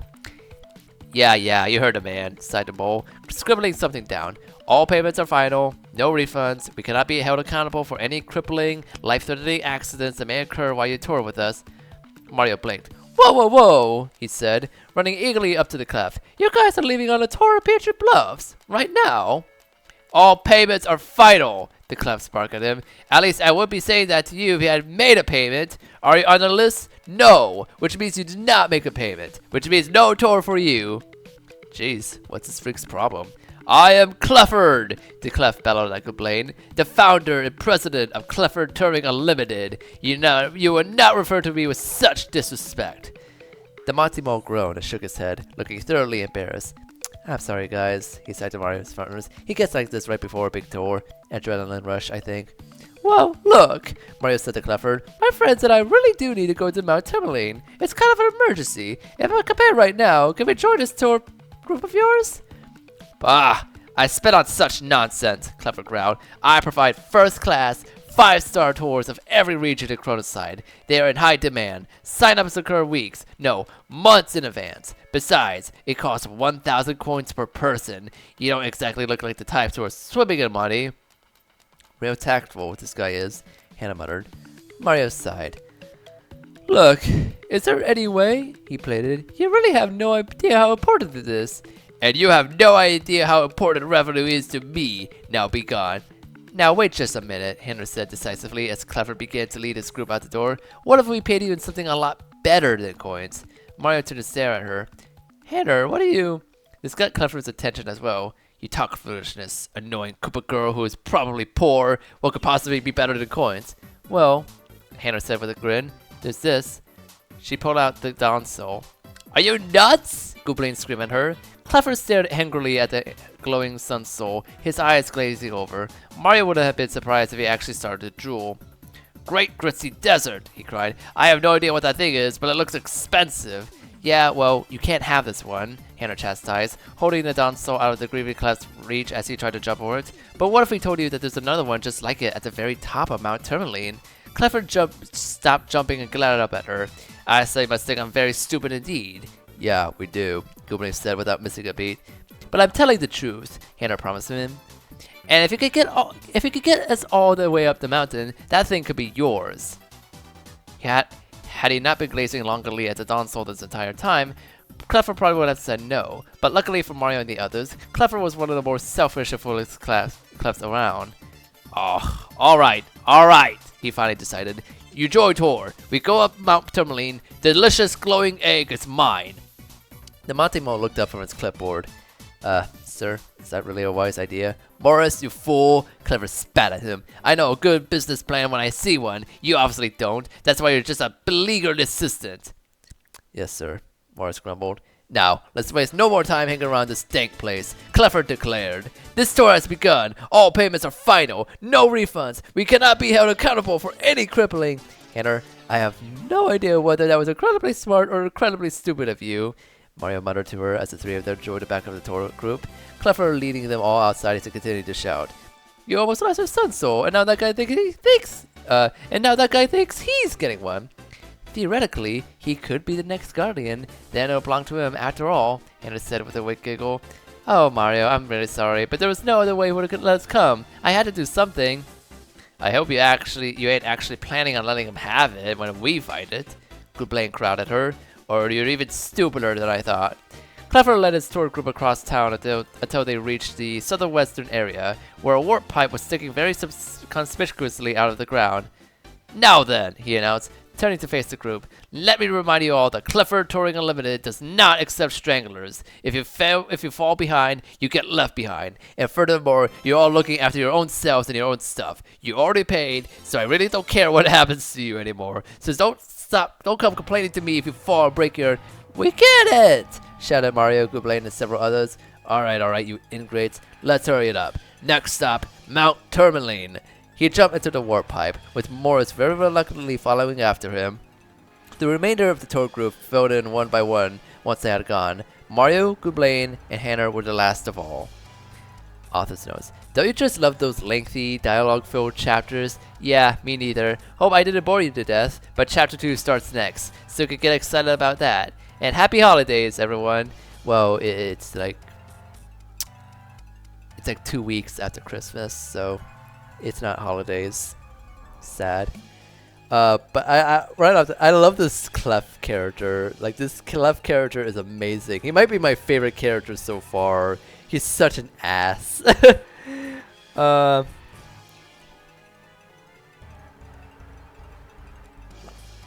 Okay. Took a big gulp. I'll take another gulp. Alright. Let's continue reading. Let's start chapter 2 proper. Chapter 2. The Marvelous Mountain Race. Bigotry Bluffs. 8 o'clock a.m. Mario, Goodblaine, and Hannah all climbed out of the warp pipe where the rest of the tour group was already waiting and looked around in astonishment. Look at all those mountains, Hannah breathed. They were standing in the middle of a rocky terrain, and not too far off in the distance was an enormous mountain range that stretched far off in both directions. But from this vantage point, it was clear to see that one snow-peaked mountain was far taller than the rest of them. There it is! Glorious Mount Tourmaline! Clifford declared, quickly assuming his role as tour guide. The largest mountain in Chronoside. First successfully scaled over 100 years ago by Kupao the Explorer. Nowadays, though, there's a trail that leads right to the top. Getting there should be no problem at all. How many feet tall is it? Mario asked curiously. Clifford turned to glare at him. How many feet tall it is? How should I know? I do not waste time with such trivial details. I think my ears are going to start hurting if he keeps doing that, Hannah grumbled. His face is going to start hurting if he keeps doing that, Goodblaine growled threateningly. Here's what our schedule is like, everyone. Here's what our schedule is like, everyone. Morris announced. It was becoming increasingly apparent that he was the brains of the duo. We climbed halfway up the mountain, which would take us a day at the longest. Then we're going to stop at the famous Pebble Gem Village, which is situated right in the middle of the mountain. It's a very popular rest spot for mountain climbers. Once we restocked on supplies, we'll resume the climb the rest of the way to the top. Are we actually going all the way to the top? Piped up a female Buzzy Beetle. She sounded somewhat nervous, and everyone turned to look at her. What foolish question is that? Of course we're going all the way. I need that shiny egg thing. Clifford snapped at her. I mean, don't you want the full experience of the tour? Well, I just heard stories about that place, the Buzzy Beetle said shyly. Yeah, so have I, said someone else whose species Mario wasn't familiar with at all. He looked like a purple lump with a yellow tuft of hair. Don't people say that there's like an abominable snowman living at the top of Mount Tourmaline? Mario blanched. Abominable snowman? Don't tell me you believe that, Goodblaine said to him in exasperation. Don't be ridiculous. Of course there's nothing up there, Clever growled. If there were, I most certainly would know about it already. Have you ever given a tour all the way up to Mount Tourmaline before? Asked Hannah. Clifford blinked. Well, not a successful one. Oh boy, this was a mistake, muttered someone in the back of the crowd. That's enough of that. This tour will go off without a hitch, and that's that. The Clef declared fiercely. Now let's go. And so the group set off toward the foothills of the mountain. It took them about an hour to make it there, and during that entire time, Cleffer continued to rattle off facts and statistics about the region. Mario begins to suspect that he was making most of them up. Incredible thing about this mountain, the Cleft announced once they had finally reached the base of Mount Tourmaline. The thing is, it is so very tall, time actually passes as you go up it. Mario was stunned. It does? How is that possible? Who cares? All I know is that it's nearly 10 all the way to the top. Yes, indeed. If that's true, then that's awesome, Hannah said with a smile. If it's true, this guy has a few loose screws, Mario said quietly to her as they started the long hike up the trail. But I guess we're about to find out. Mount Tourmaline, 8 a.m. This is a great moment. This is the kind of thing I would actually see in a Paper Mario game. Like this story so far has been like doing like a good job of like being like a fairly convincing Paper Mario story. This whole moment of just them climbing up to the mountain as this Clef is just barking about the tour. It's just, this is amazing. This is such a good moment. Oh my god. Alright. The first leg of their memorable journey was an eventful one indeed. As the tour group began their climb, Mario and his partner slowly realized that Cleffer had been right after all. As they continued to watch the sun, they saw that it was indeed climbing higher into the sky as they went. Isn't that something? Hannah giggled. Yeah, real thrilling, Goublin muttered. Now then, Cleffer was saying in his overly loud and dramatic manner, the trail up Mount Tourmaline is famous for being fraught with danger and peril. All manner of dangerous creatures live around here, or so I've heard, but never fear, the great Cleffer shall get us all through safely. Holy rapturous ruins, what is that thing? Startled, Mario looked up the trail at what had freaked Cleffer out. He groaned when he saw it. Jeez, Cleffer, they're just spinies. Nope, they're mountain spinies, Goublin said matter-of-factly as he pulled out his phone and tattled on them. They're way stronger and more violent than normal ones, and the shells of the spikes are made out of stone. More violent? You don't have to tell me! Cleffer screamed as the gang of mountain spiders began chasing him around. I guess we better take care of this, Mario sighed. Luckily, he stopped at one of the shops in Salonia Town and brought a few power blocks before they set off. And he pulled one of them out now and gave it a good hit. In an instant, the ground jolted in a mighty tremor and the mountain spinies all flipped over, totally helpless. Unfortunately, so did all the Koopas and Buzzy Beetles of the tour group, as well as Cleffer himself. Mario, Goublin, and Hammer then quickly dispatched of the enemies. There, that wasn't so hard, said Mario. This is highly humiliating, Cleffer shouted from where he was stuck upside down, his feet kicking in the air. Once Mario and his partners had helped everyone up, Cleffer brushed himself off, trying to still look dignified. Yes, well, that was very good work, he grumbled. All right then, Mr. Annoying Mustache Person and friends, I'm appointing you Theory as the official safety patrol on this tour. You take care of all the monsters on this trail. Sounds fair, yes? Maybe then you can actually earn your way in this tour group. Isn't protecting people supposed to be your job? Hannah protested. Whoever said anything like that? Now quit complaining. Mario reluctantly agreed, seeing as the three of them were the only ones suited for battling anyway.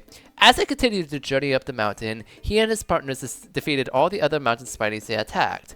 Mario wanted to preserve his power blocks, so it usually fell to him and Hannah to use their hammers against the stone enemies. They also ran into supers once in a while, and Goublin seemed to enjoy head-bonking them into submission. As Cleffer had said, the climb lasted for what felt like the better part of a whole day. Everyone in the group was getting exhausted, and they stopped only briefly to eat the lunches they had packed. Mario and his partners hadn't had that luxury, so they had to subside on mushrooms. There was one good thing about the tour, though. Mario hid a conspicuous-looking block they passed by, and was delighted to find that it held a multi-bounce badge. What I could really use right now is Spike Shield, he decided as he equipped it, but this will still make things easier. After they continued on for a while longer, Mario was broken out of his bored and tired daze, as he saw Morris was handing out lanterns to everyone in the group. What are these for? He said as he got this. It never exactly got dark around here, after all. It's a safety precaution. We're required to give them out in case of a rock slide. We might get caved in. A rock slide? Hannah asked nervously. There's been recent reports of them, which is strange because they almost never happened before. Maybe it's the abominable snowman, exacting as a horrible vengeance, cried the Purple Man. The Purple Man from the Five Nights at Freddy's series? Oh no! He's gonna kill children! Clifford glared at him. Wait. Clifford glared at him. Would you cease and desist with that foolishness already? Honestly, this so-called abominable snowman is no more real than the Tooth Fairy. The Tooth Fairy's not real? Cried a fully grown, deep-voiced Crawl. Clifford grubbed to himself, shaking his head. Listen, all of you, he said. There is nothing to be concerned about on this tour. There will be no monsters, and especially no rock slide. The minute he finished speaking, the ground began to shake. I hate you, Goulet said to Clifford. The shaking intensified, and Mario and everyone else looked up aghast in horror. A group of enormous boulders was rolling, tumbling, and bouncing down the mountains at breakneck speed, heading directly for them. Holy cow! Hannah screamed. Emergency! Morris bellowed, instantly taking charge as everyone else flew into a panic. This is not a drill! This is not a drill! Everyone run this way down the path as fast as you can! Now, now, now! No refunds! Clifford added as he scrambled to get away. I love Clifford so much. He is the best character in this story. Everyone screamed and attempted to run to safety, but they were too late. All at once, the boulders reached the ledge directly above them and flew off, crashing down all around them and scattering the group. Complain! Header! Mario shouted, frantically trying to find him, but he couldn't even hear himself over the crashing of the boulders and the scream of the others. Everyone was taken off without him, but he couldn't go anywhere without his partners. Mario! Came a cry. He whipped around in time to see Goulet and Hannah pinned against the wall as the rocks fell around them. Now there was a shower of pebbles streaming down as well, and tripping over those would be very dangerous. Guys, over here! Mario alerted them, but suddenly realized that the boulders were falling too violently for them to be able to escape down the path now. The rest of the tour group had vanished. Not knowing what else to do, he darted over to him and pressed himself up against the wall as well, but that would only keep them safe for so long. And then he saw it. There was a cave a few yards up the path. Its mouth was barely bigger and taller than he was, but they could still fit through it. This way, you two! He shouted, grabbing Hannah by the wrists and pulling her along. They ducked and dodged as the rocks kept falling, more violently than ever now, threatening to completely crush them. They were almost there. They had to make it. In here! He shoved both his partners into the cave, then threw himself in at the last possible instant. There was one more loud crash, and then everything was still and dark. For a long moment, Mario sat panting in the sudden pitch black, too terrified to move. His lantern provided hardly any illumination at all. He could barely see a few feet in front of his face. He had no idea where his partners were. Guys? He called hoarsely. Goulet? Hannah? Are you guys alright? A pair of affirmative grumbles came from somewhere else in the darkness. Mario saw two more lights coming from a ways away, and finally Goulet and Hammer came trudging up to him, each holding up their lantern. Okay, what just happened? Goulet demanded. We nearly got flattened. I'm not exactly sure what happened. All I know is that was most definitely a rock slide, said Mario. Now listen, you two. It's extremely important that we don't panic, alright? Who said anything about panicking? Goulet asked irritably. Holding his lantern up high, Mario walked toward what he thought was the mouth of the cave, and Goulet and Hannah trailing after him. Why is it so dark in here? Hannah wondered, sounding nervous. Mario had suddenly come to a stop. That's why, he said grimly. His lantern was illuminating the mouth of the cave, or at least what used to be the mouth. It was now completely covered up by a fallen boulder. There was no way out. Hannah's eyes bulged. We're trapped in here? She cried. We're stuck here for the rest of our lives? Hannah, what did I say about not panicking?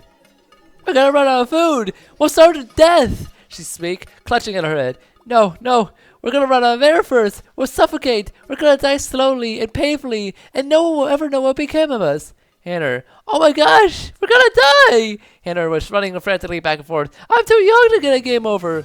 Would you shut up? Goulet bellowed at her. Guys, please! Mario snapped, and that was enough to silence them both. Now look, he said, as long as we all promise to remain calm, we'll find a way out of this. I think we should explore the back of the cave and see if there's any other way out of here.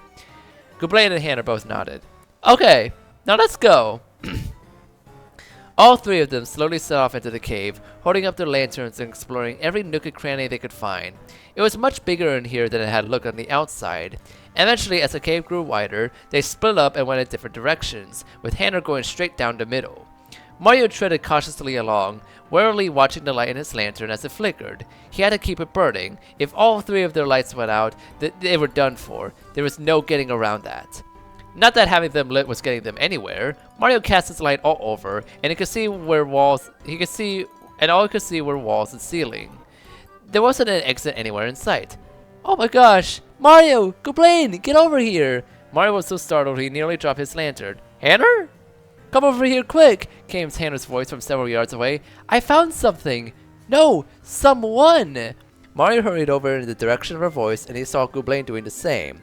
They stopped next to Hannah, who was holding up her lantern and pointing at something a few feet in front of her. There's a little kid in here! She cried in alarm. A little clubber kid! Mario instantly felt a twinge of unease. What? A clubber? Hannah raced up to the prone from she had been pointing at. It was nearly impossible to see the dim light, but as he looked, Mario realized there was indeed a little clubber lying curled up on the ground. He was very obviously young. He was only half the size of most members of his species, and his club, which he was gripping onto for dear life, was accordingly miniaturized as well. Furthermore, whereas most clubbers had a mane full of brushy white hair, this one only had 3 little strands sticking out at the top of his head. He was gazing up at them, trembling in fear. I can't believe there was somebody else in here, Hannah said softly. She put her lantern on the ground and crouched down next to the clubber. Are you okay? Oh my gosh, you poor little baby! For a minute, he didn't look like he was going to answer. Mario began to wonder if fear had made him mute. After a moment, though, he slowly lifted his head and looked up at the Hannah. I'm not a baby, he said, sounding peeved. I'm 6. Hannah blinked. Oh, I'm sorry. I didn't mean to hurt your feelings. Still not wanting to leave him alone, she scooted over and patted him on the head. What's your name, little guy? He only frowned slightly in response. Hannah looked confused. What's wrong? The little clubber fiddled with his miniature weapon. My mom and dad said I'm not supposed to say my name to strangers, he said reluctantly. Oh, okay, said Hammer, not really sure how else to react. He seemed to be reconsidering, though. Who knew how long he'd been all alone like this? He just had to open up to somebody, and Hannah, at least, seemed nice enough. I'm Stubba, he finally said. Stubba is a fantastic name for a clubber character. Hannah broke into a grin. Stubba, what a cute name, she squealed. She grabbed him and attempted to start tickling him, but he began squirming violently in protest, forcing her to let him go. Do you know where my mom and dad are? He asked urgently. Hannah looked surprised. You mean you don't know? Wait a minute. What are you doing in here all by yourself, kid? Asked Goblin. He sounded not very sympathetic, but still much more patient than he was around Mario and Hannah. Stubba looked between all three of them with tears in his eyes. I was with my mom and dad, he said helplessly. We were just going on a walk, I promise. But then there were all these rocks that fell down the mountain. Another rock slide? Mario pondered. I thought those didn't happen often. I don't know where my parents are, Stubba cried. He was actively sobbing by now. We got separated when all the rocks came falling down, and I ran away and I found this cave, and I couldn't find my mom and my dad. I don't know where they went. Hannah looked horrified. Oh no, you poor thing, she said. She pulled him into a hug, and this time he didn't protest. After a moment, she looked up at the plumber. Mario, we're gonna keep him with us, aren't we? We can't just leave him here all by himself. That snot-nosed kid. Are you joking? Said Goblin. Hannah glared at him. Goblin, for Pete's sake, show a little sympathy. This kid needs somebody to look after him until we can find his parents. She turned to Mario again. Isn't that right, Mario? Well, Mario was finding himself at a strange loss for words. If Stubba had been any other species, he would have said yes, but he didn't like clubbers. He didn't trust them. His past experiences with them had ruined any chance of that ever happening. Oh, fuck. That's really fucked up, Mario. Damn. Hannah seemed to sense something wasn't right. Mario, what's the matter? Oh, nothing, he managed to force out. Yeah, we could keep him, of course. As he said it, he felt his stomach start to clench. Hannah nodded approvingly and turned back to Stubba. You can stay with us for now, okay, Stubba? She said. We'll help you find your mom and dad, I promise. Stubba looked up at her. You promise? He said weakly. Well, okay.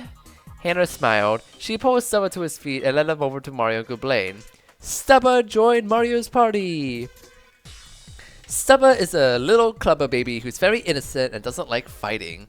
Nonetheless, he wants desperately to be useful to Mario and is loyal and dependable despite being so young. He can use his club to destroy cracked walls and surfaces, or any other obstructions blocking Mario's way. In battle, he can repeatedly whack a ground enemy with his club attack, or use Spike Guard to prevent foes from jumping on him or Mario. Well, terrific, Gublain sighed. In case you guys forgot though, we're still stuck in here. Hannah looked thoughtful for a moment. I wonder, maybe we could bust out of here now. Gublain stared at her. How? Maybe our new friend can help us, the hammer sis suggested. Holding onto Stubba's hand, she led him up to the mouth of the cave where the boulder was. Surprised, Mario and Gublain followed after them. Okay, Stubba, she said. Do you think you can use your club to break this big rock? Stubba stared up at it. I don't know. Please try, Hannah said encouragingly. We don't know if we could get out of this cave any other way. If you could break it, you'll be our hero. Mario had to admit he was really impressed with Hannah. She knew just how to talk to the little clubber. At the same time, though, he felt guilty. He should have been the one looking after Stubba, not Hannah. But he could barely bring himself near the guy. I was not expecting this chapter to be about Mario grappling with his racism like this. Holy shit. Stubba looked up at the rock for a little while longer, looking nervous. Finally, though, he nodded to Hannah. Okay, I can try. He stepped forward, gripping his club uneasily. Mario watched doubtfully. He didn't really think someone as little as Stubba could break a rock that big. And then Stubba bashed the boulder with all his might, and an enormous crack appeared in it. Whoa! Hannah gawked. Do that again, Stubba! He nodded and whacked the boulder again and again, until finally it burst into gravel and crumbled apart. Light instantly poured into the cave. Yeah! Hannah cheered, racing out of the cave into the sunlight. Mario, Gublain, and Stubba followed after her, and she picked up the little clubber and swung him around. You did it, Stubba! That was amazing! She gushed. You're one strong little guy. Despite himself, Stubba was actually giggling at the attention. All goblins can do that, he insisted. Well, I'm glad, said Hannah as she put him down, or else we'll have been stuck in that cave forever. Mario wasn't paying attention to them. He was looking up and down the path, but just as he had feared, there was no sign of Clefford or the rest of the tour group anywhere. I hope we get to see more Clefford. He's so funny. Guess he was telling the truth, he muttered. If you fall behind, you get left behind. Hannah realized what he was talking about and frowned. Oh man, how are we supposed to get out of the way to the top now? Are you guys lost? Stubba asked in concern. Yeah, we kind of are. We have to go all the way up to the mountain, but we don't know how to get there. Oh! Stubba started jumping up and down in excitement. Maybe we can ask my Nana. She's really smart. I bet she knows how to get up there. What happened to looking for your parents? Asked Gublain. We can look for his parents at the same time, Hannah replied, and someone looked extremely hopeful. I'm sure there's someone on this trail. They can't have gone too far away. Oh, you really think so, Hannah? Oh, you really think so, Hannah? Asked the little clubber. You bet. We'll find them in no time, she said cheerfully. But you can show us the way to your village, Stubba. But can you show us the way to your village, Stubba? You're from Pebble Gem, right? He eagerly agreed, and so they followed after him as he marched up the mountain trail. Whew. There's so much going on right now. I'm happy that the story is really ramping up. Like, the first two chapters of the story are pretty good, I say. Like, they get the job done, but I could tell right off the bat that this is where things are gonna get more like exciting and stuff. I am hooked. I'm really hooked on this now. All right, let's continue reading. Hold on, let me get another sip. Alright. Man, how long have we been walking? Gublain griped after some time. I'm exhausted. Stop complaining, Gublain, said Hannah. I'm sure it's not much farther, she hated to admit it, but she was getting extremely tired as well. I think we better stop for a while, Mario decided. No way! We gotta catch up with the tour group, Hammer insisted. Besides, Stubba's doing fine, isn't that right?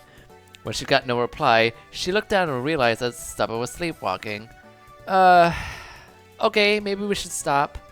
They looked around until they found another little cave in the mountainside, and after making doubly sure there would be no additional rock slides, they went in. Are we there yet? Stubba asked sleepily. No, Stubba, we're stopping for a while, and I told him. We're gonna take a little break and then we'll go to the rest of the way, okay? Stubba was too tired to do anything but nod in response. Don't wake me up unless it's important, Gooblain grumbled, sliding against the wall. Mario sat himself down a little ways for the others, letting out a sigh. He'd been walking so long his legs were going numb, and it was a relief to finally get to sit down for a while. Absent-mindedly, he watched as Hannah sat down next to Stubba, putting her arm around him until the little clubber had nodded off. As Hannah saw him looking at her, though, she frowned. Hey Mario, she said, gently putting Stubba down and walking over to him. You've been acting really weird lately. What's the problem? Mario cursed at himself inwardly. Problem? Yeah, you've been acting really cold around Stubba, she accused him. What's the deal? I thought you were a really nice guy, but you've been treating him like he's carrying the plague or something. You won't even go near him. Mario frowned. He'd been found out. There was no point in hiding it anymore. I'm sorry, Hannah, he sighed. It's just, I've had a lot of bad experiences with Club in the past. Hannah blinked. Bad experiences? Yeah. You had to be there, really. How is he supposed to explain this? Twice now he had an encounter with a monstrous clubber that could have easily been fatal. The first one had been invincible, which was bad enough, but what he had done to himself to achieve that status was so horrifying, it still gives Mario nightmares even now. And the second one had seemed friendly at first, even an ally of sorts, before he turned out to be a deceptive, two-faced monster responsible for nearly killing more than a few people. Since then, he could barely even stand to be around clubbers. There were just too many bad memories. Well, guess what, Mario? Hannah said with a disapproving look. Stubba told me that his whole village is full of clubbers. So you're gonna have to deal with them, whether you like it or not. I suggest you get rid of your prejudices right now. Holy fuck. Mario guiltily lowered his gaze to the ground.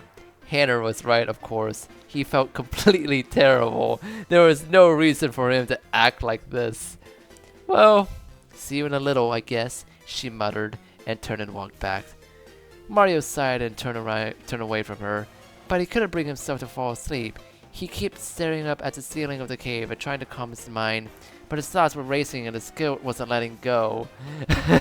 Mario feeling guilty about bigotry moment. This is... Oh my god, this chapter is amazing. I am in love with this story now. He looked over at the others. Gooblain was snoozing off by himself, and Stubba was clubbed up against Hannah. Mario looked long and hard at the little cubba.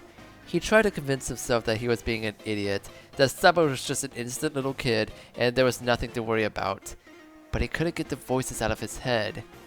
What's this? Did someone tell you my secret? That the invincible Tubba Blubba outside is just a shell, and I've been controlling it all this time? That's it. I've never let you out knowing my secret. What'd you think, Gonzales? I've been using this here power-sucking machine to drain all of them other fighters dry. With all that energy, I'll stay young and buff forever. Mario groaned and covered his face in his hands. What's wrong with me? He lamented. God, I can imagine like Mario would have a moment in the kitchen where he just like grab a bean can or whatever, and like the bean can had like a clubber printed on it, and it just drops the can. It just starts gyrating. Oh my god. Oh come on, Mario. There's nothing wrong with you. Mario's eyes widened. All of a sudden, those other voices had gone away, and he could have been happier to hear the one that had replaced him. It was young, female, and bubbling with personality. Heck, I remember Tubba Blubba too, and he freaked me out. But this guy's nothing like that. He's a little sweetie. I know, Mario sighed.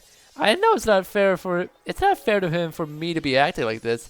It's just old habits die hard, I guess. That's not the right attitude at all, said the other voice Mario had been expecting, this one much older and male. I rather think that boy is going to be very important to your little quest, don't you? Mario smiled slightly. He's a little different from you two, you know. Who's talking? Older and male. Is this Bobbery talking? You just mean it doesn't have our explosive personality. Oh, it is, the first voice giggled. Ah, that doesn't matter. I bet he helps you all the same. Of course she's right, agreed the second voice. It might be hard for you, Mario, but you should never let the past control the way you live in the present. Take it from me. Oh, it is Bobbery. Yeah, you guys know best, don't you?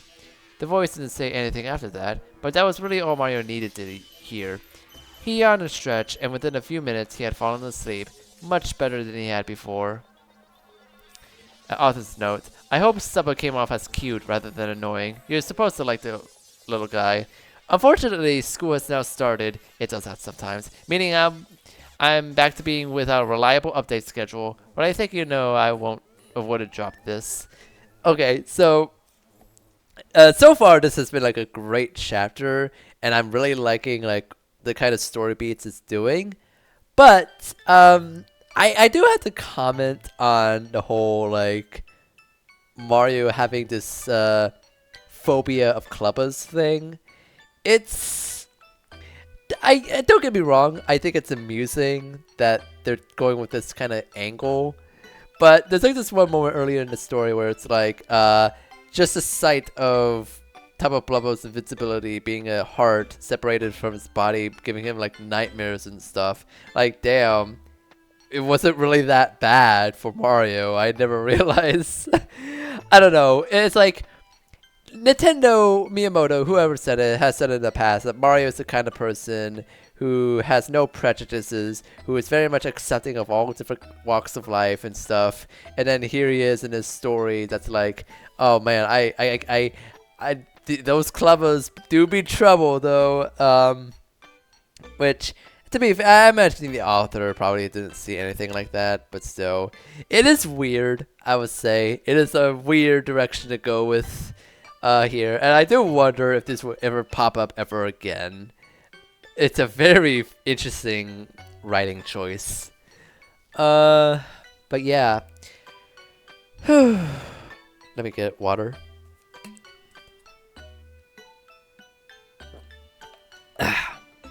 Mount Tourmaline, 8:48 a.m. Mario ended up finding out what a wandering star was much sooner than he had expected. Stubba had promised them that they were nearly at this village, and the group was very much looking forward to finding civilization once again. As they hiked along, Mario was trying to forget about all the clubbers that would be there. He had to convince himself that he was being stupid about all this, and besides, they were all probably as nice as his new partner. But he forgot all about that when he suddenly noticed a strange sparkling out of the corner. Whoa, you see that, Mario? Asked Hanner, clearly noticing it as well. Hovering in the air off to the side of the trail was a small cluster of sparkles of light. They would twinkle and flash for a moment before vanishing, and others would take their place. They didn't seem to have any source, though. Ooh, that's pretty, said Stubba, walking up to it. Mario glanced at him. You didn't know what that is, do you, Stubba? The little clubber replied with a shake of his head, never once taking his eyes off the sparkles. Mario stared fairly intently at them. The more he looked, the more certain he was that something was causing those sparkles, and that something was right in front of him. But why couldn't he see anything? Suddenly, he got an idea. I wonder. Remembering an old trick he had used in previous adventures, Mario turned himself sideways, becoming thin as a sheet of paper. Oh, awesome. More importantly, though, he was now able to see anyone else who was standing in a similar position. He remembered that some little stars like to hide this way. And sure enough, he saw it. Floating in front of him, emitting the glimmer of sparkles, was a bright yellow star. But not just any kind. It was very round and pudgy, had big black eyes, and its top point ended in a small curl. Oh, wait, what? Oh me, oh my, it sighed, looking frightened. You find me, didn't you? Holy! Mario was stunned. You're a Luma!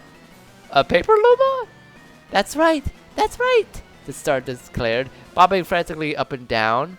But oh, I'm in trouble, you see. I fell all the way down from the sky, and I can't get back up again. Will you help me, please? Well, I would, but I don't know how to get you back up either. Oh, that's easy, said the Luma. Just bring me to a star pedestal. If you do, I can find my way from here, I'm sure, and I will thank you dearly for it. Naturally, Glublain, Hanner, and Stubba were all very confused at this point. Am I the only one hearing voices? Glubba demanded. How did Mario turn invisible? Stubba wondered. Mario quickly grabbed the Luma and flipped back to normal so his friends could see him once again. Sorry about that, you guys, he said quickly. Stubba, does your village have a star pedestal in it? Well, yeah. Mario grinned. Perfect. Pebble Gem Village, 9 o'clock a.m. Whoa. Mario, look at this place. I'm looking, Hanner. Following the path had eventually led the group through a narrow canyon between two tall stretches of rock that had opened up into a large valley right in the middle of the mountain. The grass was green and lush, and there were even a few pine trees growing up here and there. Most of the houses in the village were simple, two-story cottages. They were towering cliff faces surrounding the place protectively on all sides, and coming from inside one of them was a waterfall that cascaded down into a little pond on the far side of the village. It was like something right out of a storybook. You live here, Stubba? Hanner marveled. Yeah, you like it? It's so pretty here, the hammer sis laughed, twirling around. Glublain rolled his eyes. Mario was quick to notice that there were indeed many clubbers wandering around here, and fully grown ones at that. He swallowed hard, tried to ignore them. There were several other species living here as well, including Clefs. The variety was sprites, unlike Clefford, and even a few friendly swoopers. Then he noticed something else. Right near the entrance to the village was a white marble star pedestal, identical to the ones in Saluna Town. Okay, little guy, here we are, he said to the Luma he was still holding in his hands. He walked over to it, and the little star suddenly became so excited that it leapt out of his grip and began hovering on top of the pedestal. Oh, joys of joy, it laughed. This star pedestal will light up my way home. Kind of, sir. I can't thank you enough. How may I repay you? Oh, you really don't have to. Oh, I know, it realized. As thanks for your kindness, I will power up one of your friends before I go. Power up my... Oh. Is this what this is about? What's that mean? You gotta make one of us What's that mean? You gotta make one of us stronger? Glublain asked skeptically. Oh, pick me! Hanner and Stubba both shouted frantically, waving their arms. Guys, said Mario. Now look, Glublain's been with me the longest, so it's only fair that he gets this one. Aww, Stubba sighed, kicking the ground. Glublain, on the other hand, looked completely indifferent as he walked up to the star pedestal. The Luma began twirling around, emitting an entire shower of sparkles that floated over the Goomba and surrounded him. He started growing briefly, and there was a flash before everything returned to normal. Glublain was upgraded to Super Rank. He can now use Multi-Bonk to repeatedly jump on an enemy. That's so neat. Hanner groaned jealously. You must listen to me, kind sir.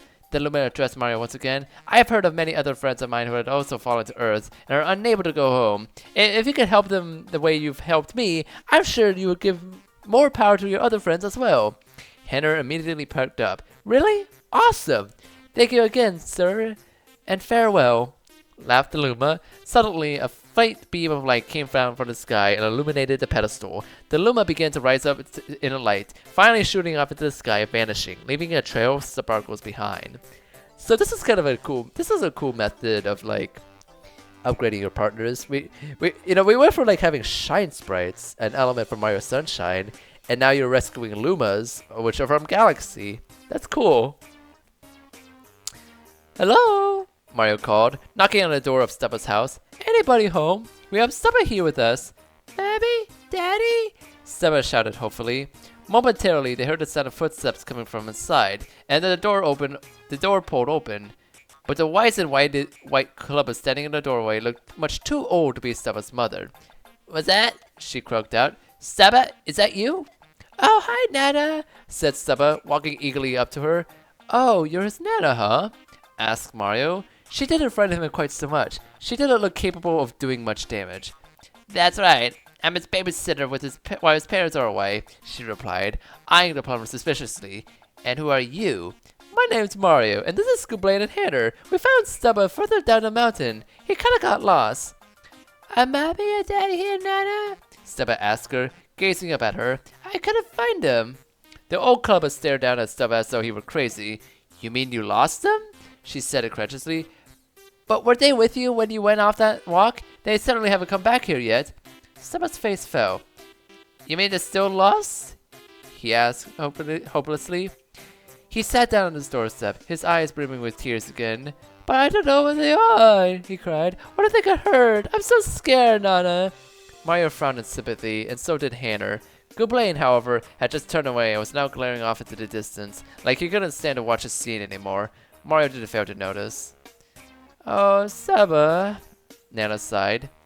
Picking up the little crying clubber, you better come inside and tell me the whole story. Is it okay if we come in too? Hanner asked awkwardly. We've been walking a long time. Oh, yes, you did find him, I suppose. Just wait in the kitchen. He and I have to talk. All five of them filled into the little house. Nana led Stubba into the living room, while Mario, Gooblain, and Hanner obediently went into the kitchen and sat down at the table. They could hear Stubba begin to talk to Nana in choked sobs.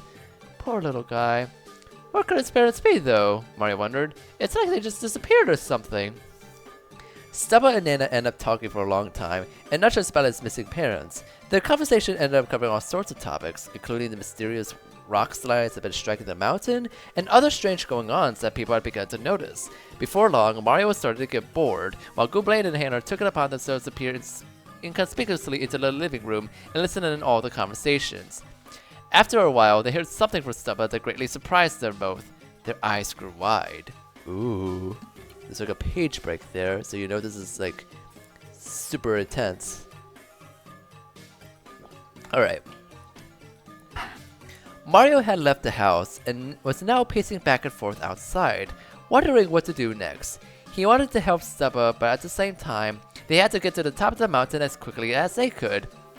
And even if they managed that, they still had a guardian to find. Mario had no idea who that could be. Eventually, he decided the best thing to do while he was waiting would be to explore the village a little more. He noticed that this place didn't have a hotel anywhere, but it did have a tavern that seemed to double as an inn. As he walked over to it, he could hear some lively voices coming from inside. He thought they sounded a little familiar. He pulled the door open, and his jaw dropped. Sitting around the circular tables, downing several mugs of something brown and frothy, were Clifford and the rest of the tour group. This is the best tour I've ever been on, laughed a little mouser in a very loud voice.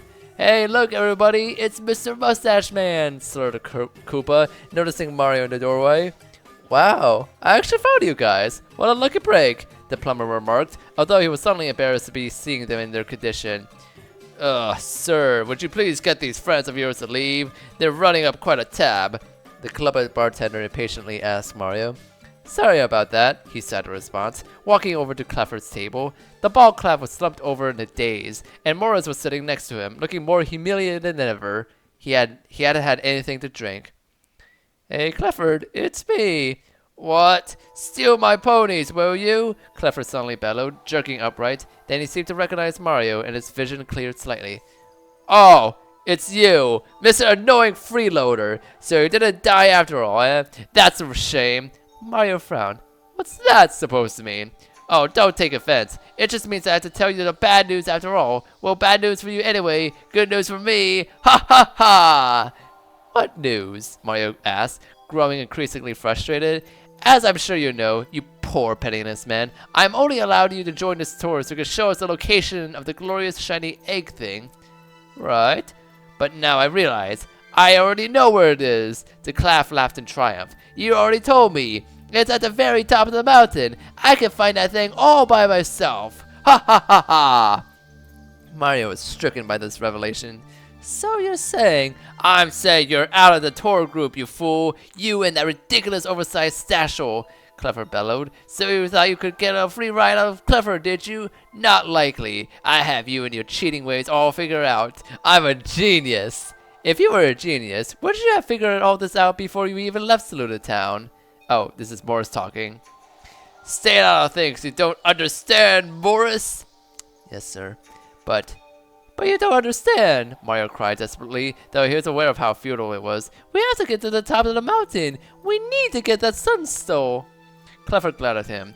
What's this? You're looking for that thing? Mario's blood ran cold. He just made a huge mistake. Oh, crud. You are a swarming nest of lies, Clifford bellowed, hopping fiercely up and down in his chair. Sir, don't do that. This furniture is expensive. The bartender shouted at him. You promised that shiny egg to me, you duplicitous deceiver, you. Clifford furiously accused Mario. And now I hear that all along your intention was to take it for yourself. How reprehensible. I never heard of someone so greedy. Uh-huh. I'm sure you haven't. Well, I will have none of this nonsense. Not only off the tour, my good men, but I will exact every effort to make sure you don't get to the top. You'll never get your grubby hands on my property. Morris watched in horror as Clifford suddenly smashed an empty bottle and brandished it at Mario. This means war! Jeez! Mario cried, racing out of the tavern as fast as his legs would carry him. He slammed the door behind him and leaned against it, trying to calm down. Thankfully, Clifford didn't bother following him out. Okay, well, this complicates things, he said to himself. So, Clifford is gonna be like the boss of this chapter, I'm assuming. That's great.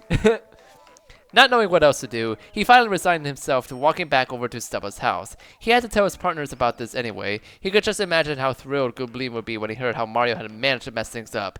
As he walked up to the door, it suddenly opened and Goblin and Hannah came out, looking shaken up by something. Where are you, Mario? Asked Hannah. Goblin looked at him suspiciously. You look freak, fat man. What's your problem? Mario gazed guiltily at the ground, not wanting to look them in the eye. Well, it was now or never. Well, guys, the rest of the tour group is over at the tavern. Have it brighten up. Really? That's great. No, it really isn't. Clifford kicked us out of the group, and he says he's going to stop us from getting to the top of the mountain. Hannah's smile instantly fell. Why would he do that? She asked in confusion. Well, I may have kind of maybe told him we're after the sun soul. Then silence. Of course, Goblin groaned. Of course I get stuck on this ridiculous thing with the biggest idiot who ever lived. Well, now what do we do? I don't know, Mario sighed. But somehow we're going to have to figure out a way to get up there with just the three of us. Hannah stared at him. 3 of us? Don't you mean 4? Well, we can't let someone come with us. It's too dangerous for him. And anyway, his nana would never let him. His two partners glanced at each other. Mario, Hannah said unsurely, I think we might need Stubba more than you realize. Mario looked at them both in confusion. What do you mean? Goblin and I were just listening to him.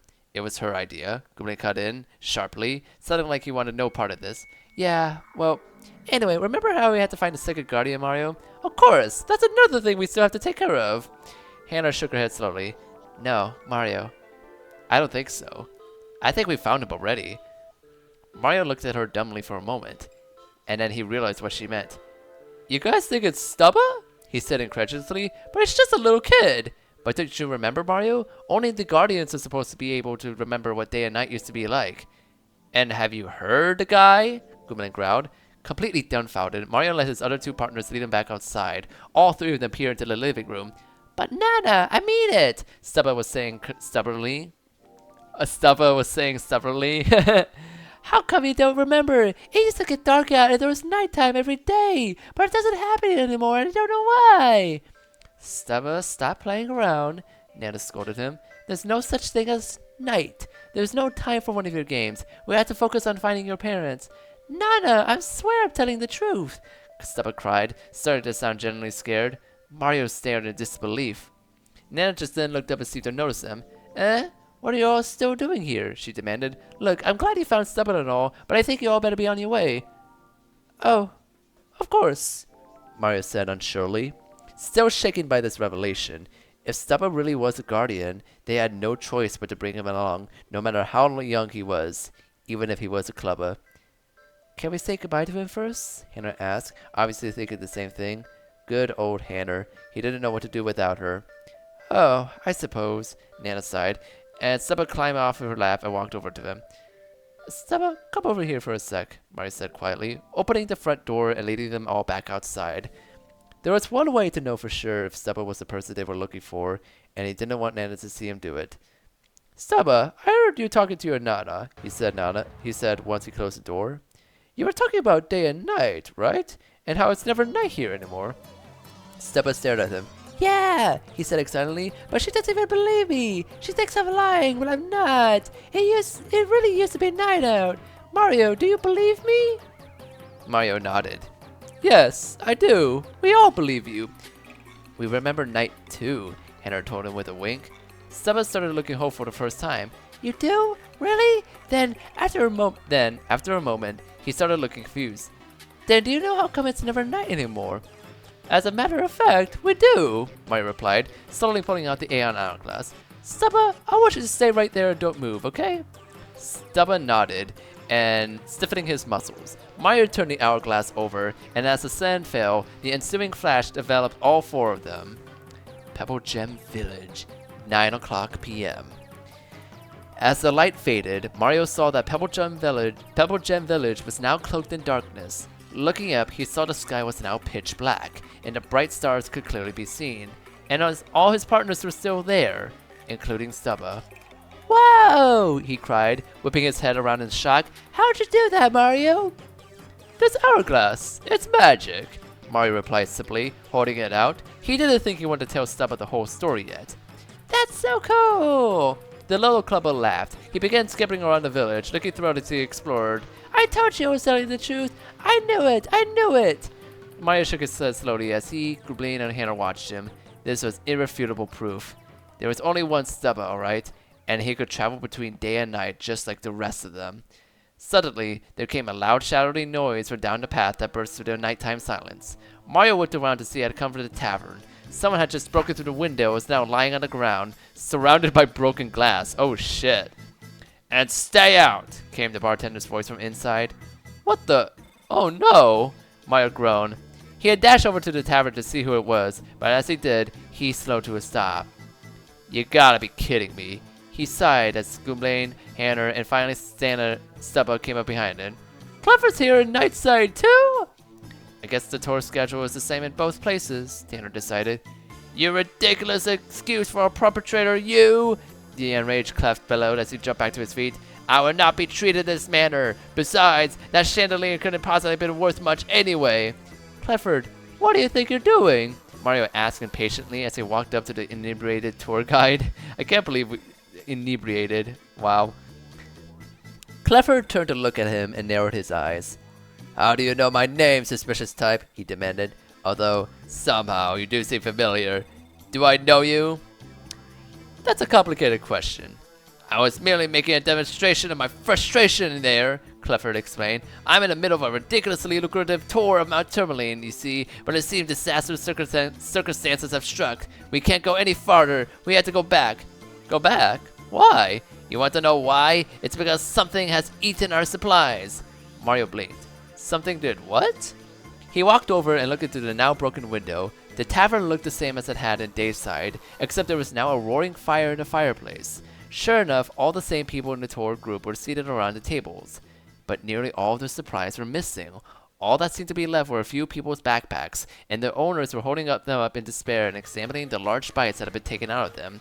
That fool of a bartender assured us our supplies would be safe here, but no, Clever raged. And now we have no choice but to turn back. Do you have any idea how much this is going to cost me? It's a complete outrage. I'm so furious right now, I could just... He suddenly broke up and slumped over on the ground, sound asleep, and began to snore. Snubba started giggling. He's funny. Something tells me he had a little too much to drink, Hannah observed. Well, this is actually a good thing for us, Mario decided. Now we have a much better chance of getting the Sunstone. Goomblane raised an eyebrow. Care to explain that? Well, think about it. The Nightside Clever can't go any further up the mountain now, whereas the Dayside Clever is not only going all the way to the top, he's actively trying to get in our way. He folded his arms. So, I would say it's the smartest and safest idea to go to the rest of the way up than the mountain in Nightside. Hannah shrugged. Sounds good. Whatever, said Goomblane. Stubba said nothing. Stubba? Said Mario, just then realizing the little clubber was missing. Oh, great. Where'd he go? He probably just went off exploring somewhere, Mario, Hannah reassured him, and started looking around. It's not a big deal. And then they heard Stubba scream. Hannah jolted. Stubba? She cried, racing off in the direction of the scream. Mario and Goomblane quickly followed after her, Mario in particular starting to panic. What could have happened? There's nothing dangerous in this village, is there?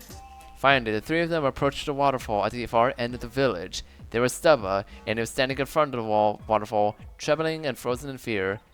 He was staring up at 3 very familiar-looking putrid piranhas. Author's note: there will actually be action in the next part, so don't go. Oh, that's exciting. Okay, this story is going so many places. I mean, I knew that Clubber was gonna be a guardian because he's a partner, like, of course. But like, I like the way this is sort of built up, where you know, like the Stubber just casually brings up night and day, and his Nana doesn't believe it, and that's like the big dead giveaway that, oh, he's a guardian. Oh my gosh, this is fucking awesome. I love this. I'm gonna take a short break. I'm gonna refill on water. I'll be back shortly. I'll see you soon.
Alright, I'm back. Let's continue reading the story. I am really hooked on this now. Okay. Author's notes. I'm currently participating in a college-wide trivia contest, and I am slightly jacked up on caffeine, so I thought I might as well post the next part of the story. Yep, my paper due tomorrow is clearly my third and last priority. Oh, good luck with that. Mount Tourmaline, 9:50 p.m. Near the very top of the mountain, the air was cold and biting, and the ground was covered in snow. There was no noise except for the whistling of the wind, and there was no movement at all. Momentarily, though, the stillness was broken by 3 clouds of smoke billowing up from out of nowhere. 3 dark creatures appeared and skittered over to each other. "What's the news, you two?" Jaff hissed. Has Mario been taken care of yet?" I'm afraid not," Pell said reluctantly. "My source says Mario's already reached Pebble Gem Village, and so we have all his friends." Jaff clenched his fist in frustration. "What? He's still alive? How many rock slides do we have to cause to stop him? This is preposterous." "What should we do?" Nob asked dumbly. "Keep trying, of course. He's not the only one who can warp between day and night at will. We'll have an edge on him, though at this point, it may be wise to have a backup plan." "Backup plan?" Like what? Pale demanded. In response, Jeff grew a sinister grin and pointed a clawed finger up toward the very summit of Mount Tourmaline. If we can't stop Mario, he said, maybe our friend up there would do it for us. Pebble Gem Village, 9 o'clock p.m. Stubba, get back over here! Hannah cried in alarm, and the little club instantly obeyed, scrambling behind her and hiding. What the heck? You three freaks again? Gublain snarled at the putrid piranhas. What are you doing up here? Yeah, cackled the center one. We told Mario we'd be back. Mario can't beat us so easy. Now, for the first time on this adventure, Mario was completely confused. Why on earth did these three piranhas want him so badly that they came all the way up here? Why did you follow us all the way here? He demanded.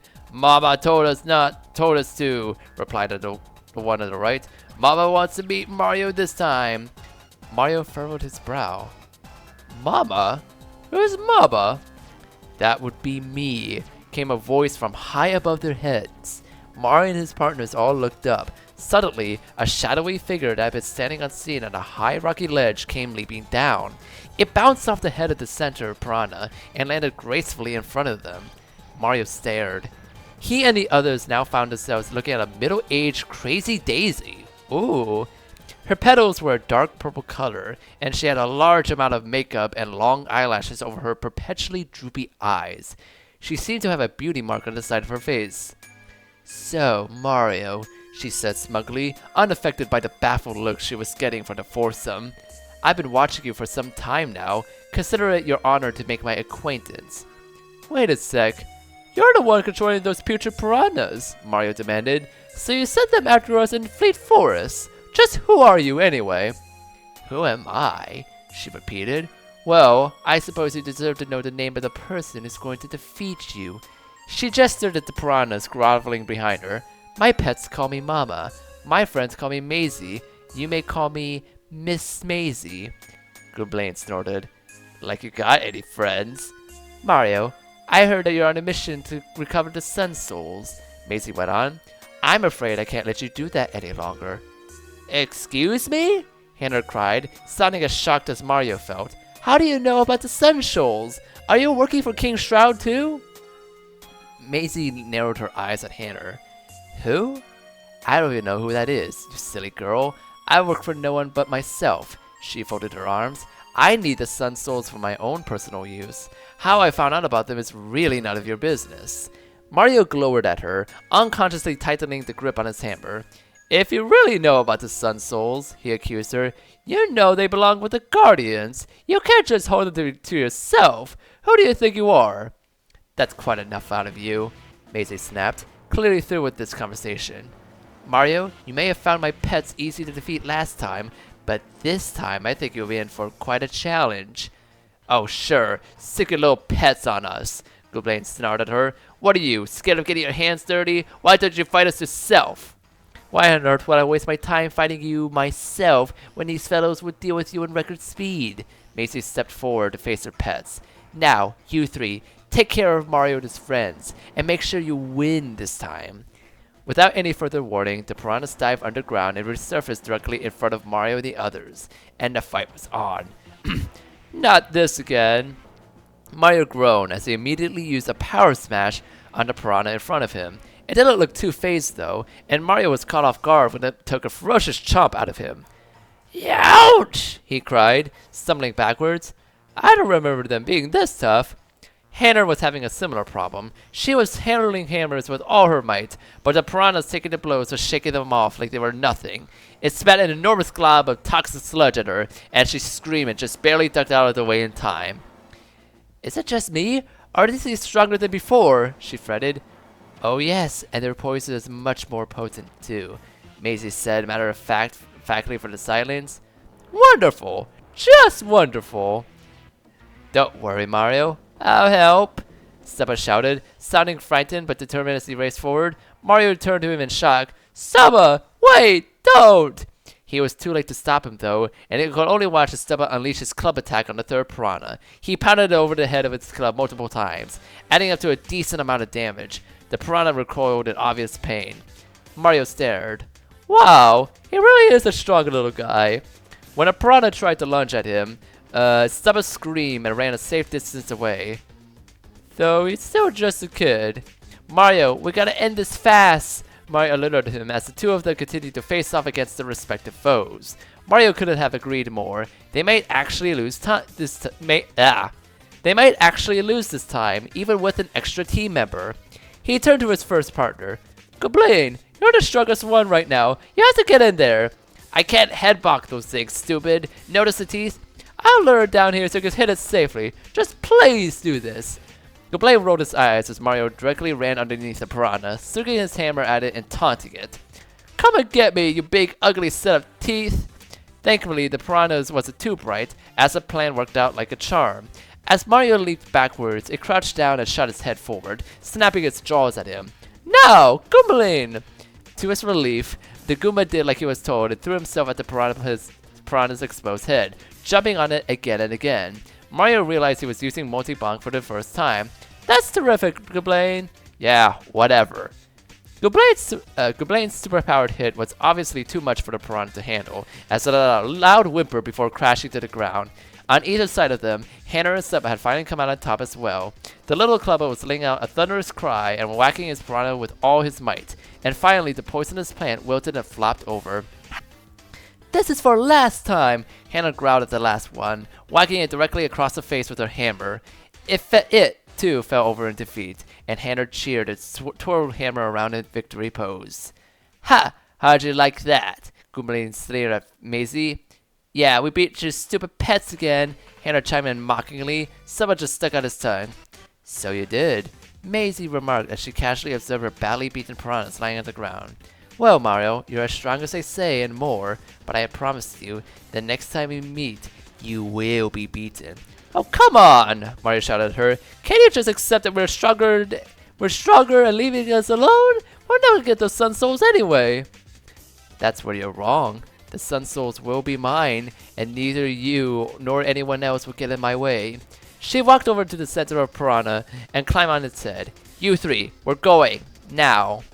And all three of them burrowed to the ground, pulling Maisie down with them. What a freak, Goombaline muttered after a moment of silence. Goombaline, you say that about everybody, Hannah sighed. But yes, I agree, she was a freak. Stubba seemed to be pondering something, and then he suddenly turned to look up at Mario. Mario? How come she said she wanted the Sun Souls? What are those? Mario looked back down at him and frowned reluctantly. He wished he didn't have to tell Stubba such a terrible story, but he needed to find out about the Sun Souls sooner or later. The one on top of the mountain belonged to him. I'll tell you as we go, Stubba, he decided. Right now, I feel like we need to get to the top of the mountain as fast as we can. Tell me about it, Hannah cried. Seems like everybody's after the Sun Soul. This is suddenly more like a race than a tour. Just one thing, geniuses, Goombaline cut in. We still don't know how to get up there. Wasn't that the whole point of coming to this dump in the first place? Mario deflated. Oh, right. Hannah suddenly grew a smug look on her face. Oh yeah, about that. She suddenly pulled out a rolled up piece of paper from inside her shell. As she unfurled it, Mario and the others found themselves looking at a large, detailed map of Mount Tourmaline. I may have borrowed this from Clifford after he passed out, she joked out. Ooh.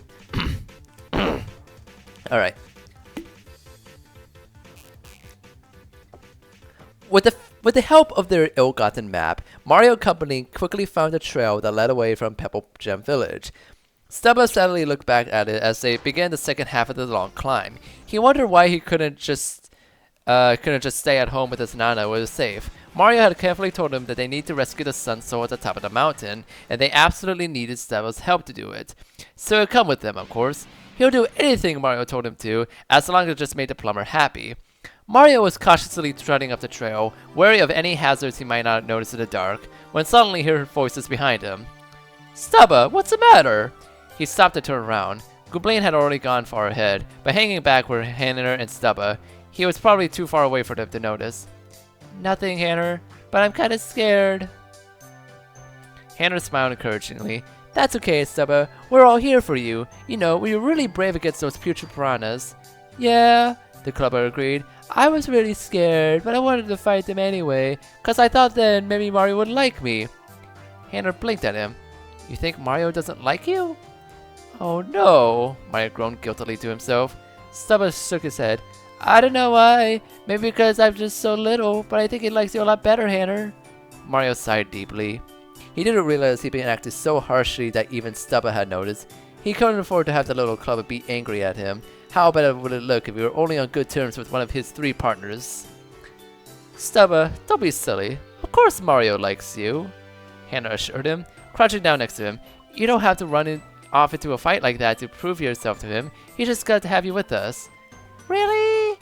Stubba didn't sound at all convinced. Yeah, but even if he didn't like you, he should never let little things like that get to you. People who dislike you for no reason aren't worth your time. That just made Stubba more anxious. But what if he does have a reason? Did I do something bad? What? Of course not, Stubba. You have to stop worrying. You can never do anything to make Mario not like you. There's not one thing about you to not like. Anyway, I think you're adorable. Stubba beamed up at her. Should you really? Hey guys, you may want to get over here. Glumma's voice suddenly came from further up the trail. I think I found another one of those star things. Huh? Snapping his attention away from Hanner and Stubba, Mario spun around and raced up to the trail to where Goblin was waiting. The Goomba gestured into a little cave where suddenly Mario noticed another set of glittering sparkles floating in the air. Thanks, Glubane. This is great. He turned sideways, and sure enough, there was another Luma hovering there and looking frightened. We haven't got too far from this village yet, Mario told Goblin as he took the star in his hands. We should bring this guy back right now. Pebble Gem Village, 9 o'clock p.m. Oh! Cried the Luma as the group approached the star's pedestal. Is that what I think it is, good sir? Yep, you can go home now. Mario assured the little star, placing it on top of the pedestal where it began spinning around and around in delight. Oh, this is most wonderful. You truly have no idea, it cheered. And I must repay you somehow. If you would like, I would add power to one of your friends before I go. Okay, Hanner, looks like it's your turn, said Mario. The hammer sis positively beamed and looked ready to take a step forward. But after a moment, she hesitated and suddenly drew back. Mario? She said reluctantly. Thanks for that, but I think Stubba should get this one. Mario looked at her in surprise, and so did Stubba. Are you sure about that, Hanner? Asked the plumber. I thought you really wanted this. I do. It's just, I think Stubba needs it more than I do. I mean, this is his home, and we're looking for his parents and everything.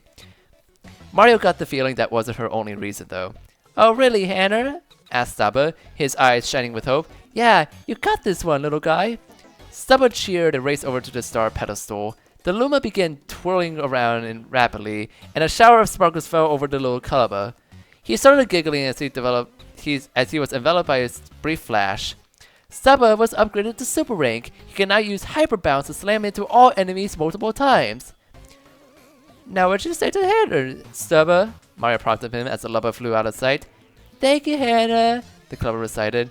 Mario nodded. You'll get the next one, Hanner, he promised her. Yeah, I suppose. She agreed with his shrug, trying not to look jealous. After that, the journey up the rest of the mountain truly got underway. Mario and his partners plowed their way up the steep trail, continuing to fight off the indigenous enemies that populated the mountain. But it would have been a lie to say it was easy going. As they climbed higher and higher, the path became rockier and more precipitous. I don't know how you pronounce that. Stubba had often had to use his club to destroy rocks that were blocking out the trail. Not only that, but the higher they went, the colder it became. We got a bit of a grammar mistake there. Oops. Okay.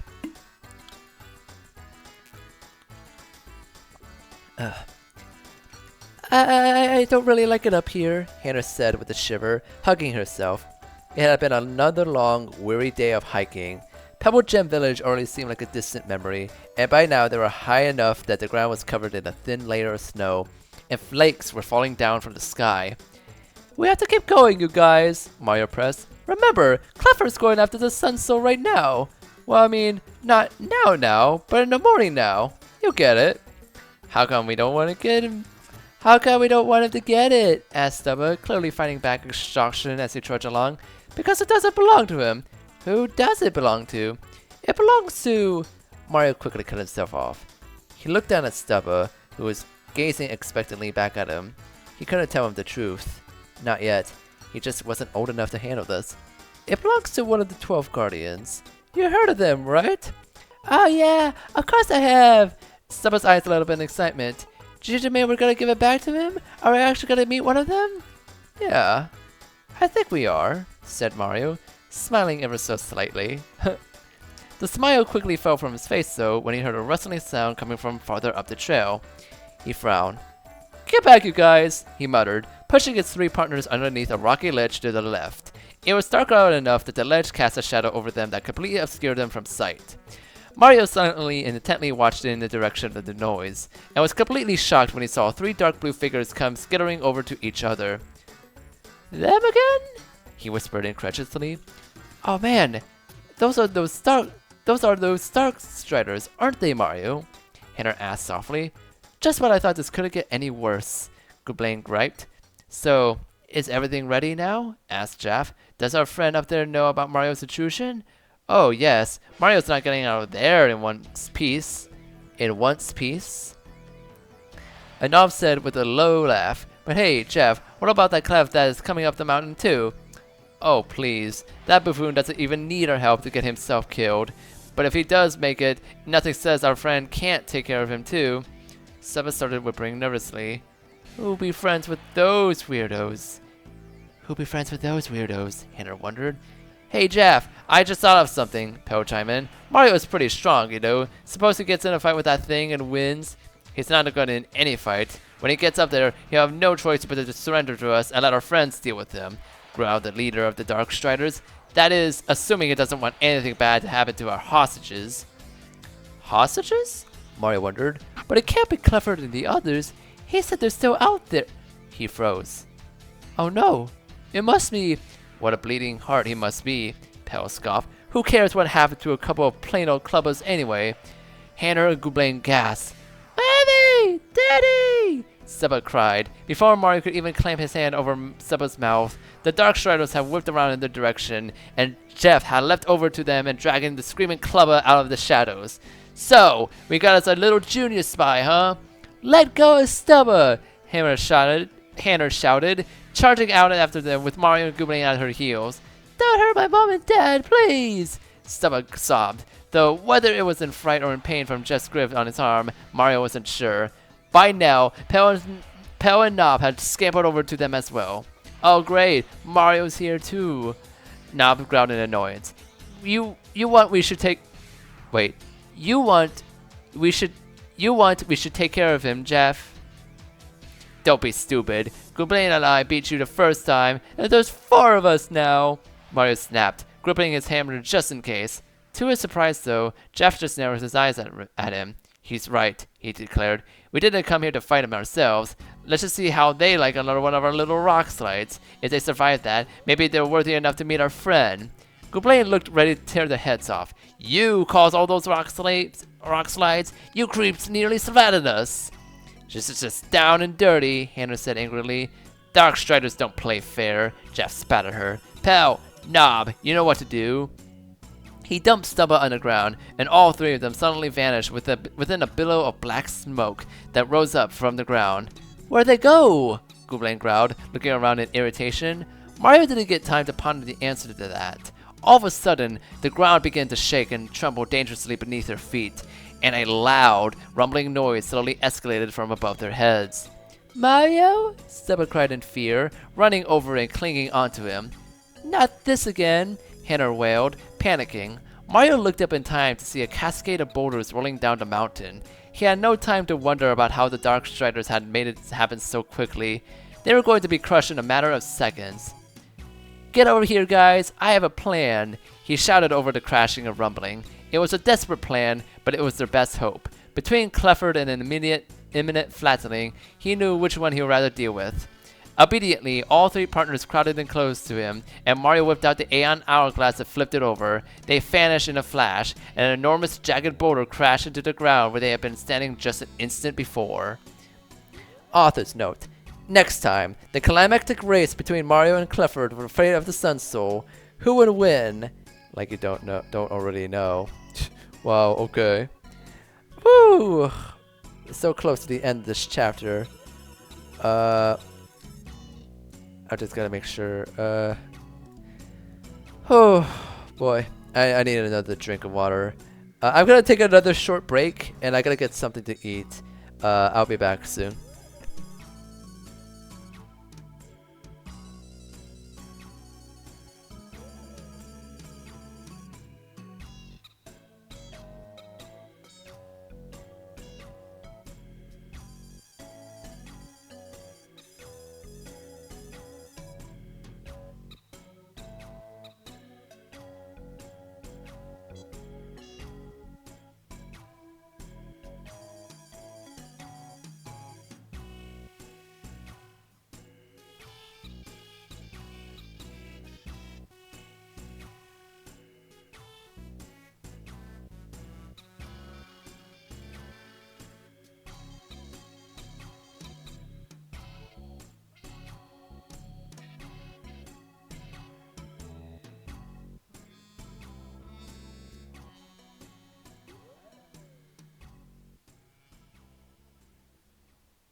Alright, I'm back once again, and we're basically about done with this chapter.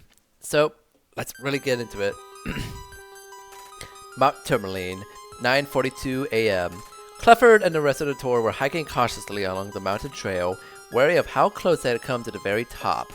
The air was cold and biting, and the sun was now hidden behind a sky of gray clouds as snow came floating down. "What a moment of triumph this is," the bald clef declared proudly. "In just a matter of time, that egg will be mine, and I shall be the richest cleft in the world. Hoo-ha! I can buy and sell the rest of your sorry selves." Morris covered his face in his hands while everyone else exchanged looks. "And best of all, that mustachioed ne'er-do-well is nowhere to be found." Clifford chuckled to himself. "I suppose I've shown him a thing or two. No one messes with Clifford. He'll probably never have to deal with that loud ever." At that very instant, there was a blinding flash directly in front of Clifford, and Mario, Gwynplaine, and Hanner and Stubba appeared out of nowhere. "Demons!" shrieked the purple man. What is the meaning of this?" Clifford bellowed at Mario. "How do you have access to teleportation technology, and why on earth haven't I heard of it?" So much for keeping a low profile, Hannah grumbled. Mario gulped, looking at the group staring at him and realizing this was probably the worst possible place it could have appeared. Sorry, no time to talk. Gotta run. Clifford was stunned. What the? After them, you fools! He screamed as Mario and his partner scrambled up the path, trying to get away from the cleft as quickly as possible. Dude, what's your problem? Demanded the Koopa. Those guys aren't doing anything wrong. Why exactly are you trying to stop them? Yeah, you're being a jerk. Who says we should be helping you? Agreed the Buzzy Beetle. Clifford turned to face the group and narrowed his eyes. Very well, I was hoping it would have come to this, but if you all help me, you get a complete refund. Silence. After them! Shrieked the Koopa, and the entire group tore up the mountain after Mario's team. Mario? Hannah said nervously. I hate to be a downer, but I think they're chasing after us. Yeah, I see it, Hannah. Mario's party was racing along the precipitous rocky path, which was growing more and more narrow and winding more and more tightly around the mountain as they grew ever closer to the top.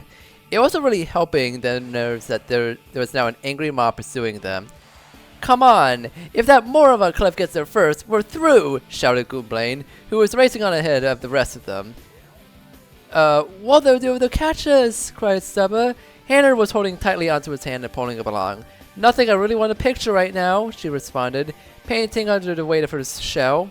For the next several minutes, the mountain was engulfed in a mad race to the top. Mario's team and Clifford's group were scrambling up the trail, hopping over boulders, hoisting themselves up onto rocky ledges, and climbing up a series of jagged peaks. Rocks and pebbles were skittering and sliding down the path as the tumultuous pounding of footsteps shook them loose, and frantic and confused shouts were filling the air. We're almost there, guys! Shouted Hannah, pulling Stubba up onto the ledge along with the rest of them. We're gonna beat them! I know we are! Mario looked anxiously above his head. Hannah was right. The very summit of the mountain was directly above them. It was an enormous stone landing big enough to fit dozens of people, and next to it was a massive, arching cave set into the mountain face. Suddenly, Hannah let out a yelp of surprise. The other three turned to her as she frantically reached into her shell and pulled out the Dawn Soul. How she had fit in there was anybody's guess. Mario, guys, look, it's glowing! Sure enough, Hammer's Sun Soul was giving off a brilliant pink-orange light that illuminated the entire mountain face. It hadn't shined so brightly ever since she first found it. Put away, stupid! They'll see it! Gooblain hissed, and she fumbled and obeyed. Why is it doing that? Asked Stubba. Well, I'm not an expert, but my guess is that it's reacting to the Sun Soul up there, said Mario, pointing up the enormous cave above their heads. Then we must be getting close, Hannah cried. Come on, guys, we're running out of time. They raced off again, climbing up what little was left of the steep, rocky trail. Every step was a grueling effort. The blustery wind was blowing snow in their faces, and the air was so thin that Mario was growing lightheaded. Finally, panting with exhaustion and fear, the four of them managed to scramble safely up the large stone landing. They made it. They were at the very top. Okay, Mario breathed. The Sun Soul has to be right in the cave. Let's get it there and... Not so fast! Mario flinched at that voice. He groaned loudly and hopelessly as he turned around. Sure enough, Clifford was standing there glaring up at him, and from the sound of it, the rest of the group was close behind him. It all ends here, you pusillanimous buffoon! The bald Clef snapped at him. I made it this far, and... What is that word? Pusillanimous? Okay. And that thing is rightfully mine. We never get your mitts on it. Don't you get it? Hannah said in disgust. We're not after that thing for ourselves, stupid. Yeah, it belongs to one of the Guardians, Stubba added, stepping forward fearlessly. Mario said so you can't have it, you meaty. Mario stared down at Stubba. He wasn't sure why, but suddenly he was glowing in pride at the sight of the little Clubba. Clever glowered at him. What? Stop talking nonsense. It's far too late to get me to fall for a ridiculous yard like that. Now, Mustache Man, if I have to fight you for that thing, I will. Mario stared at him incredulously. I'm not fighting you. You have no choice, Clever declared, sidestepping between Mario and the cave entrance. The only way in there is through me, and I don't plan on losing. Mario shook his head. They were out of time. If Clever stalled them any longer, the rest of the tour group would be there, and it would all be over. He was out of ideas. And then he remembered. He still had one last power block. I didn't really want to do this, Clifford, he sighed, drawing it out, but you forced it on me. Clifford stared up at the power block, and as he realized that what Mario was about to do, his eyes filled with horror. Oh. Mario whacked the power block, and the entire stone landing lurched violently beneath them. Clifford was flipped upside down, totally immobile and helpless. Cheater! You cheater! Such cowardice! I've never been so disgusted! He bellowed, but he was completely ignored as Mario, Gooblain, Hanner, and Stubba raced past him and directly into the cave. Mount Tourmaline, 9:59 a.m. The inside of the cave was huge and vaulting, the arched ceiling at least 50 feet above their heads. Although he didn't see anything or anyone or anything else, Mario got the suspicion that they weren't alone. So where is it? Gooblain asked impatiently, a little taken aback by how much his voice echoed. It has to be around here somewhere, Hanner said in confusion, looking around. We're at the very top of the mountain, just like Peach said. What if somebody started already? Stubba wondered fearfully.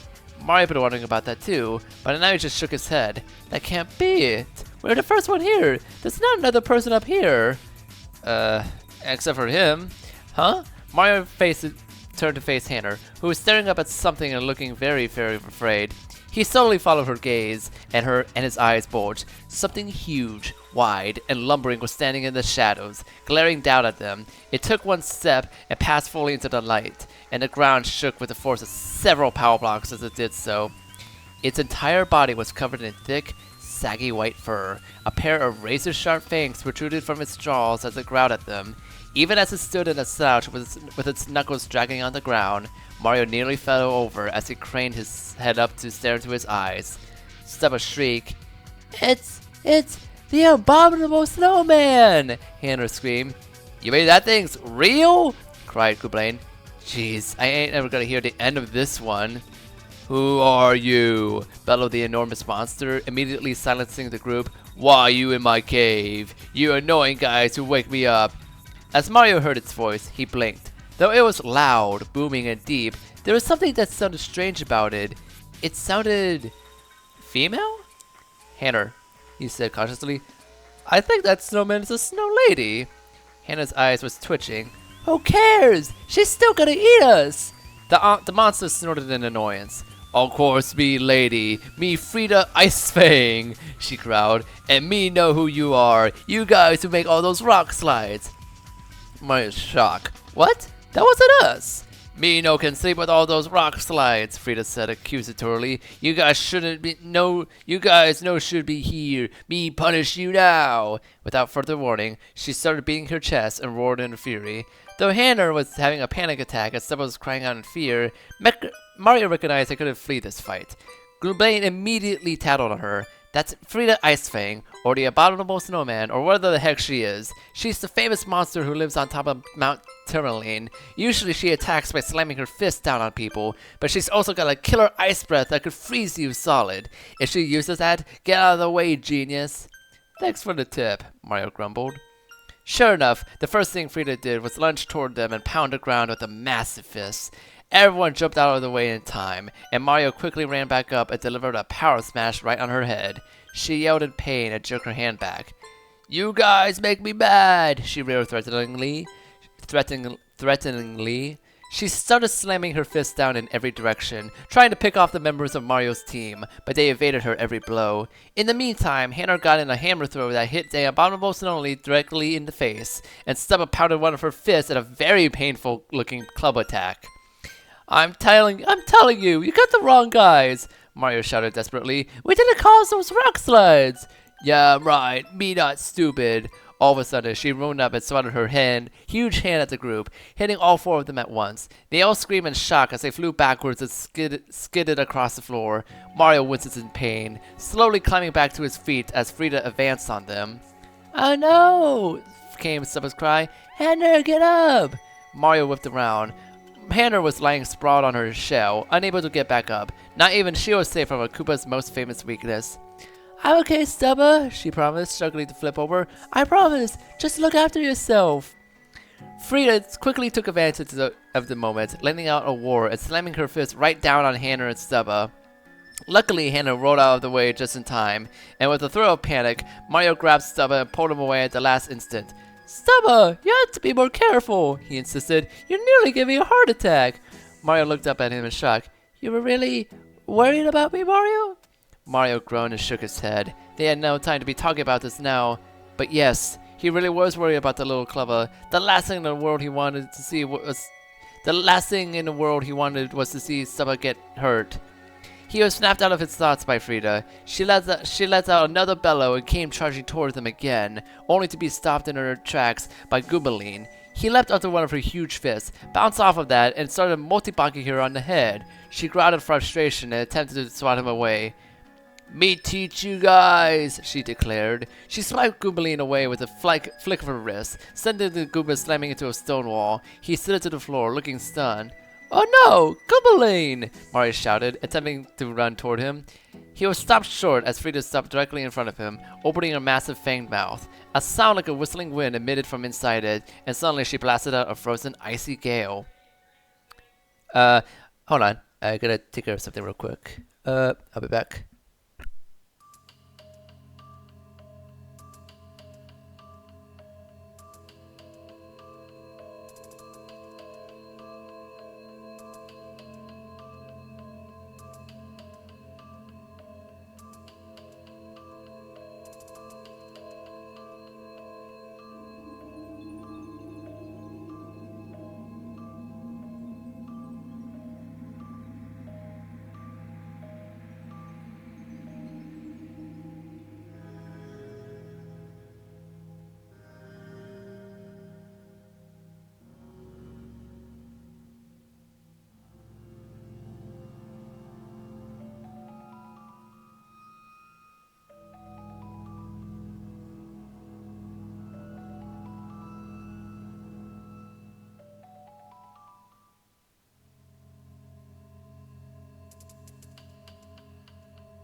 Alright, I'm back. I just got dinner, so yeah.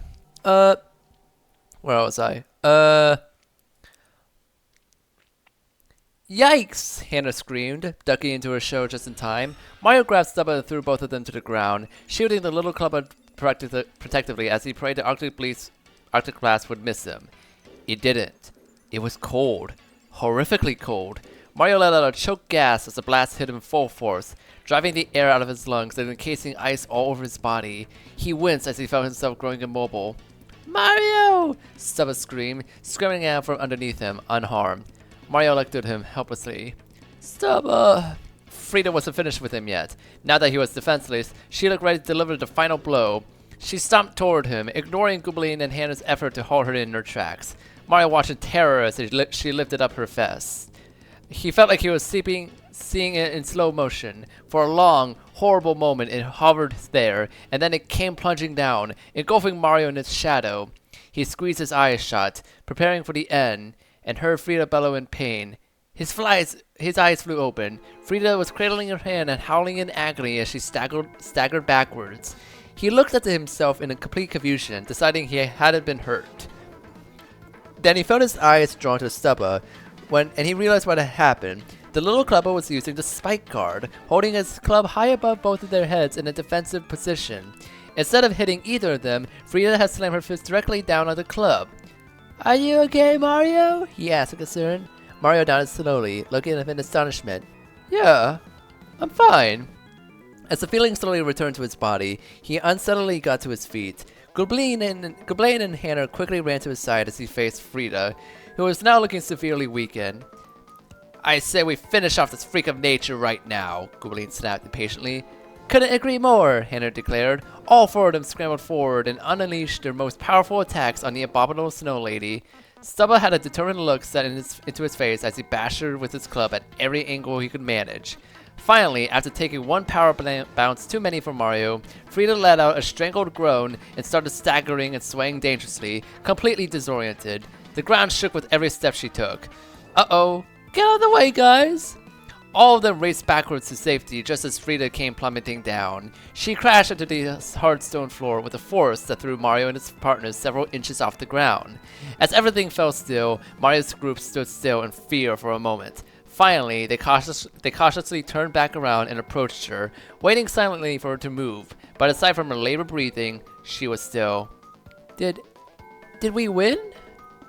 I think, Mario replied, though with the utmost caution. Gazing at Frida lying there in a daze, he started to feel guilty. She wasn't the real villain after all, but they had no choice. That fight had been self-defense. His thought was cut short by the explosion that rocked the cave and sent him and his partners flying forward and crashing into the ground. Unbelievable, came a cold, chilling voice coming from directly behind him. Unbelievable! You actually won? Clutching at himself with pain, Mario turned over onto his front and found himself face to face with the three Darkstriders. You're an even bigger nuisance than I thought, Jeff spat at them. I thought for sure that abominable whatever would waste all of you. Well, you thought wrong, Mario said firmly. He tried to look strong, but that blast of dark energy had been incredibly powerful. From the sight of his partners lying wincing on the ground, none of them had the strength to stand. Yeah, we beat your stupid friend, Goblin growled weakly. Feeling pretty dumb now, aren't you? Jeff only laughed in response, in a humorless and sinister voice. You're the ones who should be feeling dumb, he snarled. You should have known better than to disobey us. If you just surrendered without a fight, maybe we would have spared your lives. But now that you pushed us this far, there's nothing stopping us from ending all of your games right now. And theirs too. Before Mario could wonder what he meant by that, the leader of the Darkstrider suddenly snapped his fingers. Two clouds of black smoke puffed up out of nowhere, and when they had cleared, there were suddenly two creatures standing in the room that had been there before. Pell and Noob were gripping tightly onto one. There were two clubbers, one pink and one blue. Mommy! Daddy! Stubba screamed, forgetting all his pain and racing toward them. Stubba! Cried the little one, but the little clubber didn't get any closer before Jeff leapt in his way, snarling. Stubba skittered to a stop, frozen in fear. What's this? He cackled at the sight of Stubba. This is the best help you get us, Mario? A little baby? Stubba glared up at him. Just cause I'm little doesn't mean I can't do anything. Alright, I had enough of this. Conversation time is over.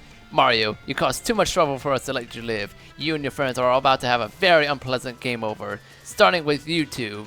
He turned to Stubba's parents. I'm going to let you watch him die, just so you can spend your last moments knowing it's all your fault. Oh, fuck. No, you can't! Mario cried frantically, trying to get to his feet only to topple over again. It was no use. Pathetic.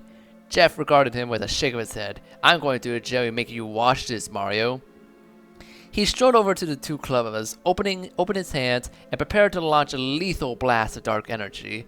It was then that Stubba decided to give a demonstration of his new hyper bounce attack.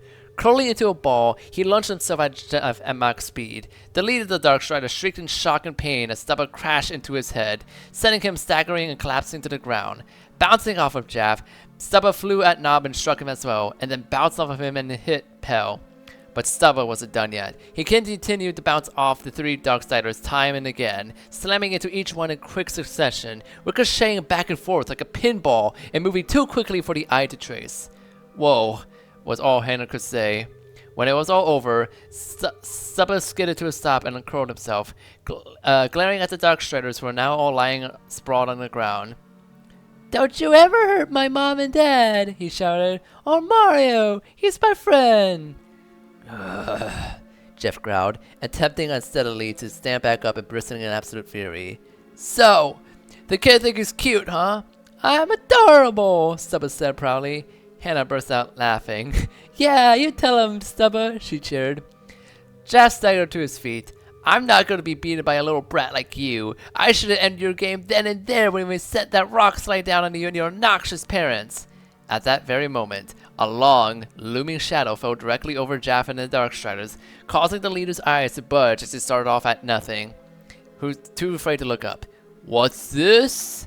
Growled Frida from where she was towering over him. You blue guys make rock slides? Jeff slowly turned to face her, looking very sheepish and very frightened. Well, you see about that. You say mustache guy makes rock slides, roared the abominable snow lady. You big liar! Me don't like liars! Me get rid of liars! All three Darkstriders screamed, scrambling to get away as Frida took one lumbering footstep toward them. They didn't stand a chance. No, no, don't! Ah! Jeff shrieked as Frida made one enormous swiping motion with her hand, striking all three of them at once. The screams were cut short as they both exploded in a burst of black smoke, which slowly faded away and left no trace that they have ever been there. Holy... Hannah was stunned. She didn't kill those guys, did she? I don't think so, Mario said quietly. Those guys are tough. They'll be back. Well, who cares? Goobling grunted. Hopefully they're not stupid enough to come messing with us again. Frida suddenly turned her attention over to Mario. Me sorry, mustache guy, she said contritely. Me not mean to beat you up. Me hope you okay. Oh, Mario checks himself over and decided there was no harm done. Don't worry about it. No problem. Hannah smiled. I guess she's not as abominable as I thought. She's just misunderstood. Yeah, most mythical creatures are like that, Mario agreed. Stubba! Came in another voice, and a little clubber turned to himself looking at his parents, freed once and for all for the grip of their captors. Mommy! Daddy! He cried, sobbing in relief as he raced into their arms. Oh, Stubba, we were so worried about you, said his mother as she held tightly onto him. I don't know what happened to us, but those awful blue things wouldn't let us get back to you. What a big boy you are, his father remarked. You get up here and beat those guys all by yourself? We're so proud of you. Stubba beam up at them. Don't worry, Mom and Dad. I won't let anything bad happen to you ever. Mario smiled. What a relief. He's back with his family after all. Then suddenly, for the first time, he remembered the task at hand. Say, Frida, do you happen to have some kind of glowy egg thing with you? We kind of need it. That's the reason we came up here. Frida looked surprised. Huh? You mean this? She reached out somewhere within her fur and pulled out a very familiar looking egg, a very familiar looking object. It looked like Hannah's sun soul, but its coloring was different. Rather than being the deep and rich color of a rising sun, it was a brighter, more vibrant orange yellow that spoke of a warm and brilliant morning. But with its shining light and silver swirling waves, it was every bit as beautiful. Mario smiled. That's it, alright. Yeah, you guys can have it, Freddy said generously. Me no want it. Me try to eat it. Not work so well. She bent down in order to give it to Mario, only to grow a shocked expression as it floated right out of her hand. Mario, on the other hand, didn't look surprised at all, and only watched knowingly as the sunstone floated directly away from him and towards a certain other person. Stubba suddenly noticed something bright and shining out of the corner of his eye, and he turned away from his parents to see the sunstone hovering directly in front of him, glowing urgently in his presence. "Oh, Mario!" he said in awe, immediately taking his hands and hurrying over to the plumber. "This is the sunstone, right? Are you gonna give it back now?" This was it. Mario couldn't keep the truth from him any longer. Unsure of how to begin, he took a deep breath. "Stubba," he said slowly, "there's something important I have to tell you about the Guardians. So see, not too long ago, a very bad man went and killed them." Stubba stared up at him in horror. "He what? But it's not all bad," Mario went on quickly, "because now there's going to be 6 people who are going to replace them. And that's who the sunstone belongs to." Stubba seemed to understand that, but momentarily his face clouded in confusion. He looked at the sunstone in his hands, remembering how it had floated over him so loyally, and suddenly started feeling a connection to it stronger than anything he ever felt before. "Then how come that sunstone went over to you?" Mario informed him. "Because it's yours." Stubba looked horrified. "Me?" he cried out. Why me? I can't be a guardian. I'm not big enough. I mean, I don't even know how." "It's okay, Stubba," Mario assured him, getting down next to him. "Nobody really knows how to be a guardian."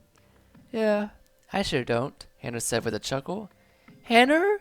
Stubba looked at her in surprise, then turned back to Mario. But I can't do it, Mario. I won't do it right. I'm too scared." His eyes were flooded with tears. "How come somebody grow up can't do it?" "It doesn't matter how old you are. All that matters is that you're brave and kind and you always do the right thing. And that's good enough. And besides, you won't do it by yourself," Hannah said encouragingly. "We'll all be here for you, the whole way." Stubba looked unsure between his 3 teammates. "Really? All of you?"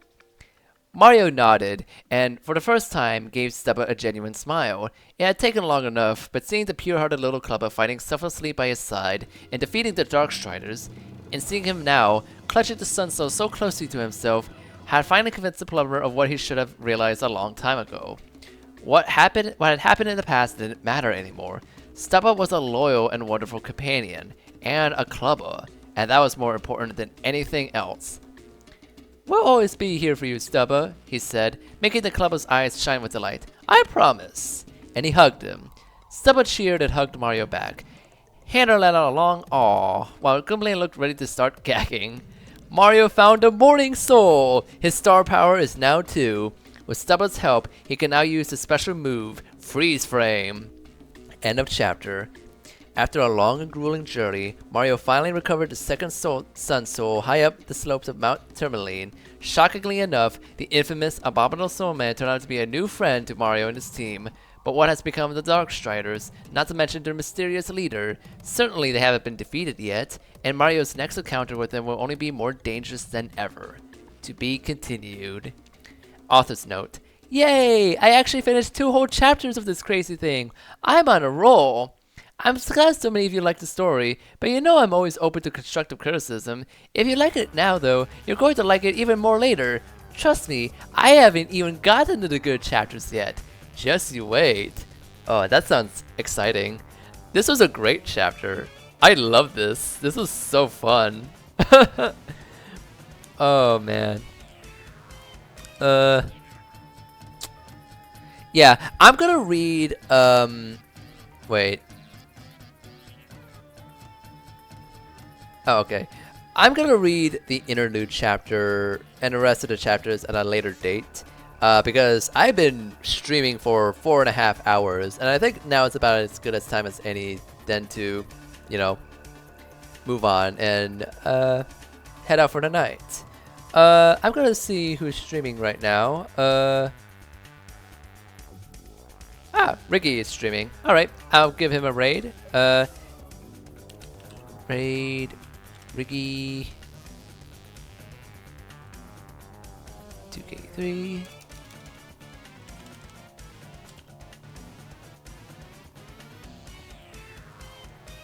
Alright.